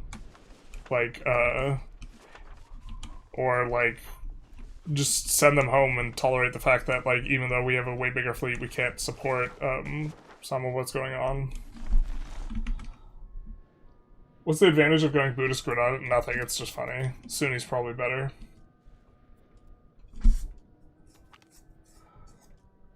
Localization Specialism, QL. Is that the mod? Yes, that is the mod. That is he. It's crazy that detach damage and reattach like EU4. There is, but we don't want to detach the damaged ones. We want to detach the unupgraded ones. Very specifically because they move slower. Which is a big deal when you're going through like,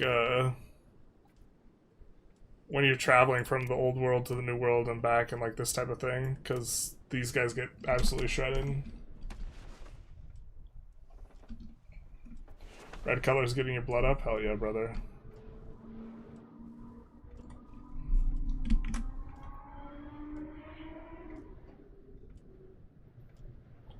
But the bonuses don't synergize. Us going Granada into Navarra is just because Navarra is really generally pretty strong.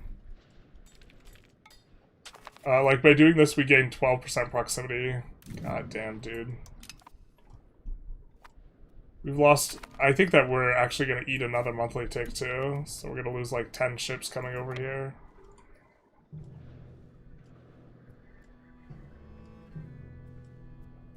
I feel like this shouldn't be so hard to do. Maybe we're just taking the wrong pathway. There's several ships. God.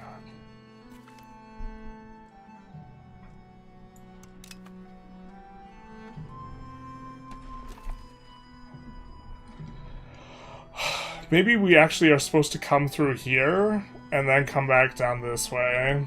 It's just not the fastest way, so the route doesn't suggest it. That's actually probably how we're supposed to do that. God.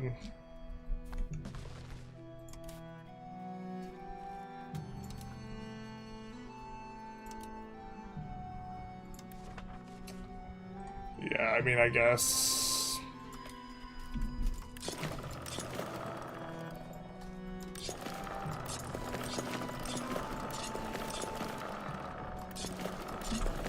Just gonna build 50 heavies. Before they would go back to harbor, go back, reattach, not just drop them off there. Yeah, that's not. Yep, there was also go home at war, which is what we would do with all of these. The fact that we have to click it every time is kind of obnoxious. How unified culture are you? Not very, because we swapped. Jesus. We were told by chat, deceived even, that we could go Moroccan into Navarran. So we initially flipped Moroccan, and then we discovered this was not the case with testing, and then we're like, okay, we're not doing that. Then we flipped Basque, and we formed Navarra, and then we were told again by chat, deceived even, that Mercantilism division would not break if we swapped off of Navarran, which is why we weren't swapping off of them. So we swapped on to Lucy, and then it was in fact incorrect, and so it was bricked, and so then we swapped back from Andalusi back to Basque. So culture's not that unified. We do accept the biggest segments that aren't Castilian. And Basque is our biggest one, but we have issues. Were you out of naval range? I don't think so. Out of naval range in here. But I'm out of naval range for all of these segments.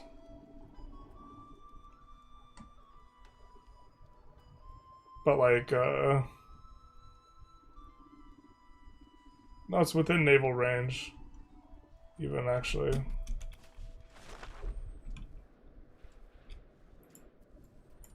I don't know, we're just gonna have to wait until these things heal up. We're overstacked. We probably have to just try and leave on the correct day of the month or whatever. What a wild ride chat set you on? Yeah. Well, us also choosing to go Buddhist once after we form Al-Andalus is also going to be just a little bit of a strangeness. I wish I could auto-do that one.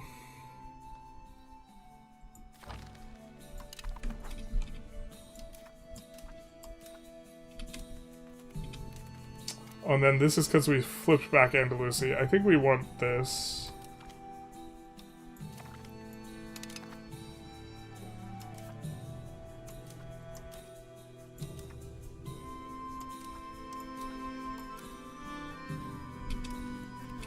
I think this is okay. I don't think we want the other things, so... Oh, we got the... I think we're gonna get this tech and then call it. And then be set up nicely for next episode, adding in all the cloth and all this type of stuff and microing a whole bunch of eco things. So we'll just peel a couple more months off and get the tech.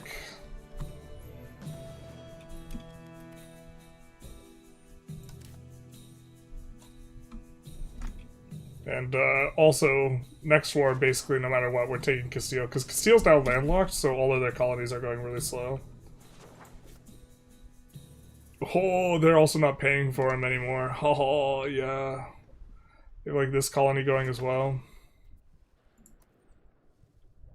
Oh, just kidding. They abandoned it. I'm not sure I've seen the AI abandon.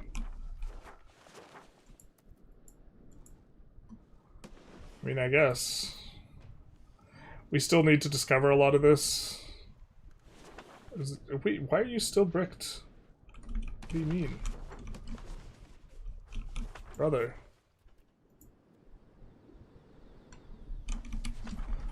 Okay, completely lacking sugar. I understand. That's...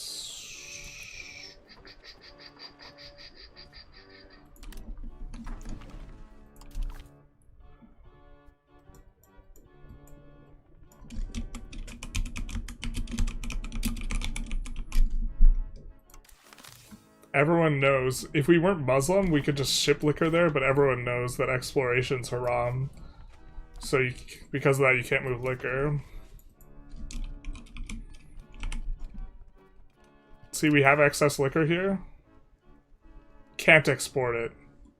Why? Because the only people here are Muslim, and since they're Muslim, of course, exploration's haram. And we could export it here because we don't actually own this market, but this market we own. Like, exploration here, that's okay. That's okay. They, in fact, are probably getting some of it from imports. No, they're not, but yeah. Haram. So, instead, we will export the sugar.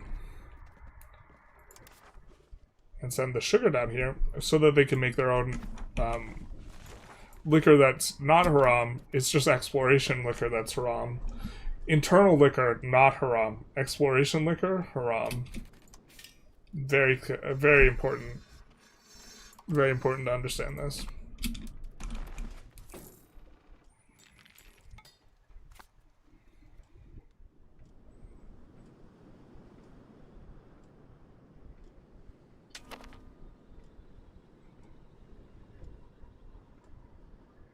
Bueller? We sent you sugar, man. Are the pops in the market center consuming it? Maybe they are.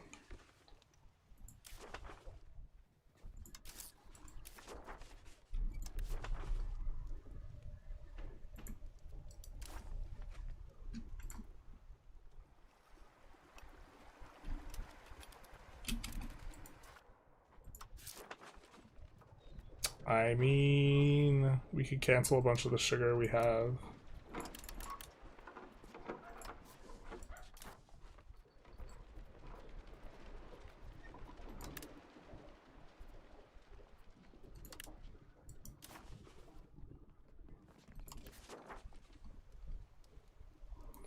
This is super overkill. Actually, let's see if we still have active trades. No, the sugar didn't take. Alright, cool.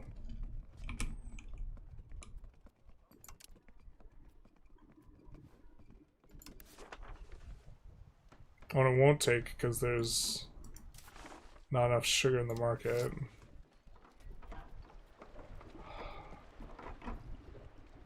I swear to God. Or am I clicking import instead of export like an idiot? It's probably that, actually.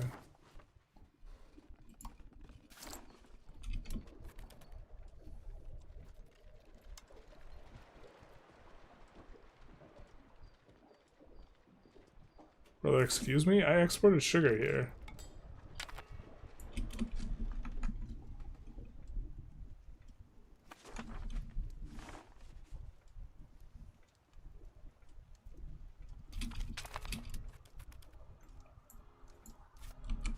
What the hell is going on?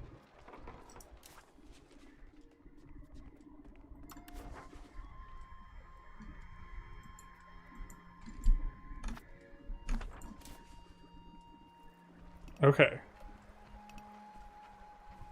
Okay.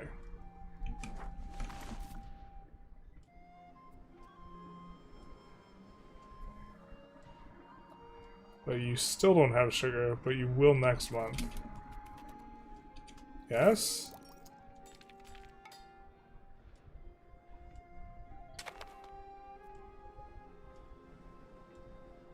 Okay, so now lacks the pottery. We were doing this so we can annex Castile, because we can't annex them unless we can see them. Castile is John Cena. You can't see me. Not like this.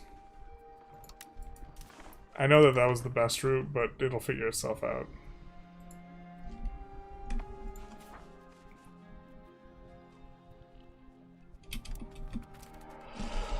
Okay.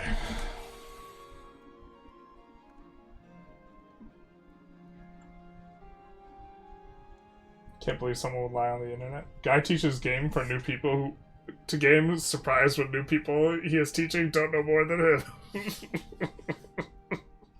Someone said they tested it. I could have sworn someone said they tested it. If someone says they tested it, You know what they tested though, I think? The issue is they tested country rank, not country tier. These are two different mechanics that are in the exact same place, and it has to be the most confusing thing ever. It's like, it's such a, yeah. Saw an Ethiopia run, guy switched to Slav culture since Ethiopia text country tide, got crazy good procs. This was on Reddit, yeah, I believe it. Ethiopia is straight up banging. Ethiopia gets like, I think the most... Ethiopia, I think, is tied for like most procs in the game. Or they get like 20%. I think Ottomans get 20% and like, Aragon, Navarra get like 17% or something. Famously, no sailors were Muslim. It's haram. Open waters haram. Yeah. Is there a way to see the proximity cost from bailiffs? Proximity coast? I'm not sure what you mean. The proximity cost from bailiffs. Bailiffs always give the same flat, like 30 proximity. Ethiopia worth forming as Kilwa? Yeah, that would be strong. You should also just swap Shona as Kilwa as well. Are these guys Shona? I think they will be. We could maybe show this on our way out here. Because I think we're gonna call it, but let's take a look at Shona. And next time we can do some eco building right before we like do other stuff. So let's game rules. Allow country change.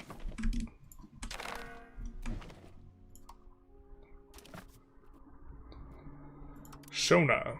So what we should have done is we should have just swapped cultures to Shona because it would have been very easy. And then we would have gotten a lot of this stuff.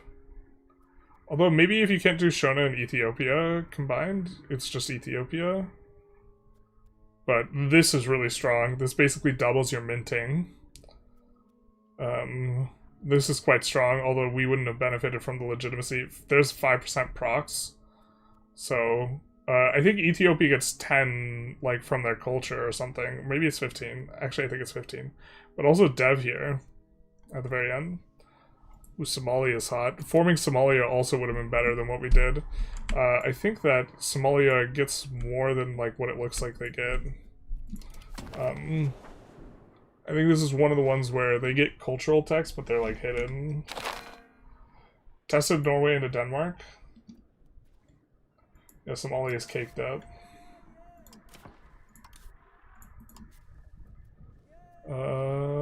It would be in here.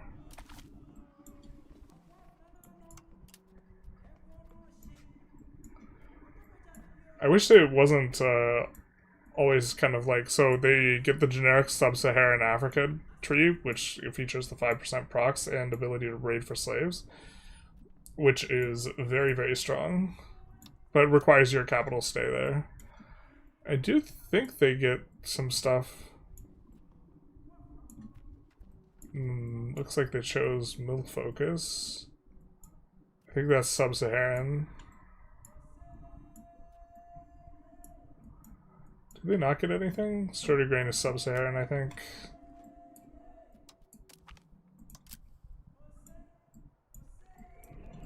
Let's see what they're doing mill research-wise.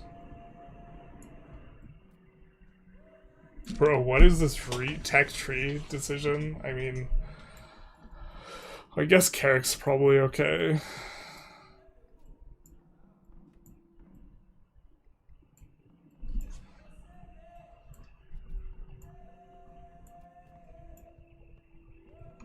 I guess I'm not seeing anything. I still want to take a look at Ethiopia and show people. Well, you need to be Ethiopian culture to form it, but I guess it's based on tag, not culture. Well, you can flip culture. Yeah.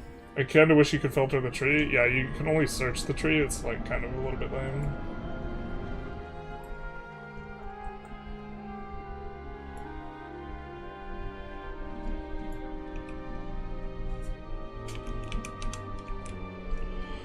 Just searching the Twitch category because we're gonna be done soon.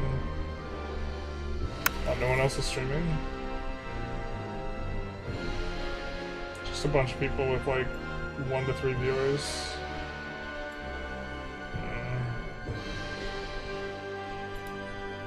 Alright. I think, so they get the sub-Saharan tech tree, so that's already 5% proximity. Although if you move your capital, obviously, you lose that. They get permanent capital 5%, and then they have another thing that's 10%. And I think it's a government reform that you get early on that just doesn't show up here. Also tax efficiency, great, fantastic. Infantry power. The Kawa units are kind of interesting. But getting your own barracks is also really hot. What's the requirement on this? Just nothing. And can build multiple levels? What? That's so much better than I remember it being. But yeah, I think it's a privilege that they get for the 10% that they just get to keep. So yeah, I think it's 20% total.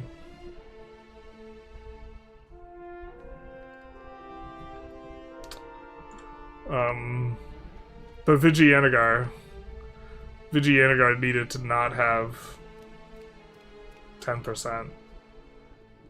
And so it was nerfed before release.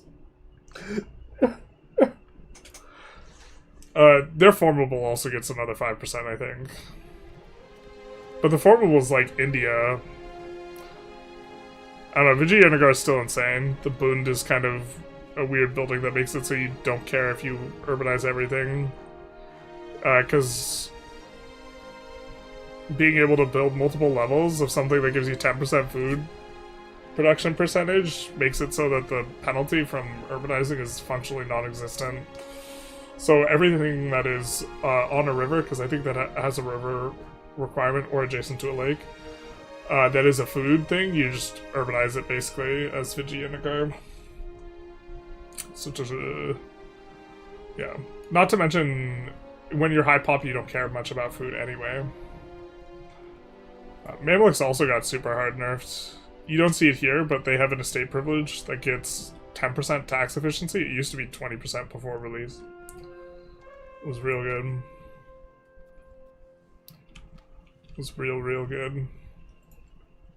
And on top of that, the Mamluks like used to not get all the bad privileges at game start, and now they do. Doesn't their religion get procs as well? Is that it? Maybe it's 25%. But yeah, they did not used to have banal lordship and wife payments. Or communal lands, but communal lands isn't bad now. It's just New World, where you don't push centralization. I don't think that this gives procs, but I'm not really sure. Or you mean like per the mechanics of the religion? I don't think it gives procs.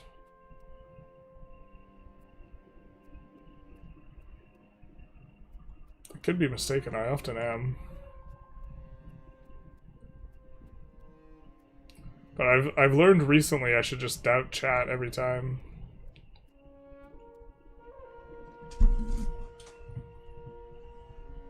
That's what I get for doubting chat. God damn it. Roll barracks, damn. Hey Hamkits, how's it going? It's going pretty good. We're just kind of finishing up, taking a couple looks at some things. When I believe chat, they're never right, and when I don't believe them, they're always right. The truth hurts. Not really, I'm being hyperbolic for effect, but... I've also not gotten...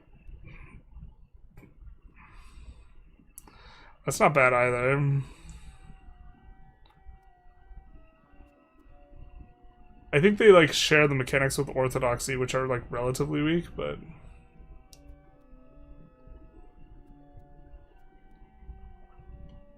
That seems okay.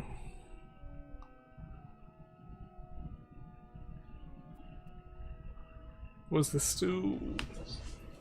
The clergy food consumption, kind of not thrilled with. Raw materials output's a really strong modifier, so this is just bad. I think. Chat was right. Feels strong, man. Yeah, feels bad. What's your recommendation in terms of late game PC optimization? I'm not very knowledgeable about hardware, but I would say having at least 32 gigs of RAM. The game just dies past 1500. We're kind of chugging along with our run. Fortunately, I mean we're really close to the end at the point we're at. Or maybe even like focusing on the eco is like just kind of silly. I just think that that's like an interesting inflection point, but we won't even get to see the benefits of us focusing on the eco kind of with where we're at, because even though we're done for this session, like we just have to play towards one more war, and then we get to annex Castile and form Al-Andalus. I just started a new campaign with the Europe only mod. Can't confirm it'll solve your problem, but if it is a CPU, but my VRAM. Do you know anyone did a tier of all formables list? You think you could do some crazy stuff? You chain the max you can? I mean, I've gone through the game files of like every single advance for every country and like all their laws and also the gov reforms, so like I kind of know, but I don't know what ranks everything is off the top of my head. That's like something I'm a little worse at. Also, I don't know like every single country by heart, just generally. Strongest theoretical country. The thing is, Rome is just so obscenely strong.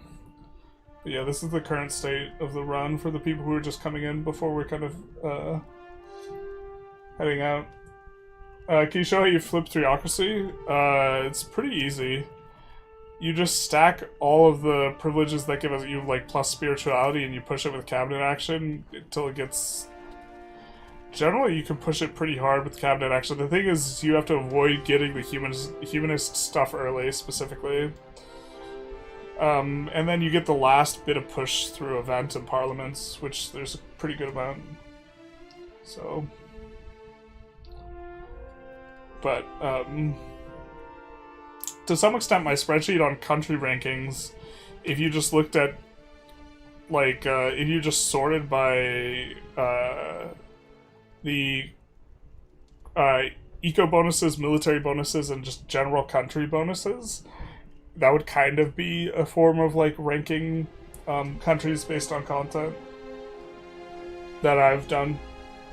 It's in the spreadsheet. So, anyways. I think we'll be on our way out. The bank balance. The perfection meme when you... Where's the perfection meme when you need it? The bank balance. Oh, yeah. We're getting there. Approaching 1 million. On our way. Also a ton of pops here. Off of some of our annexations. Like, despite these guys blobbing super far out, we're quite a bit stronger. Tax base 2K.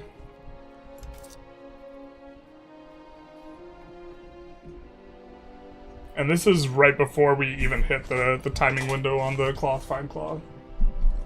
I meant isn't tier the formable, it's confusing.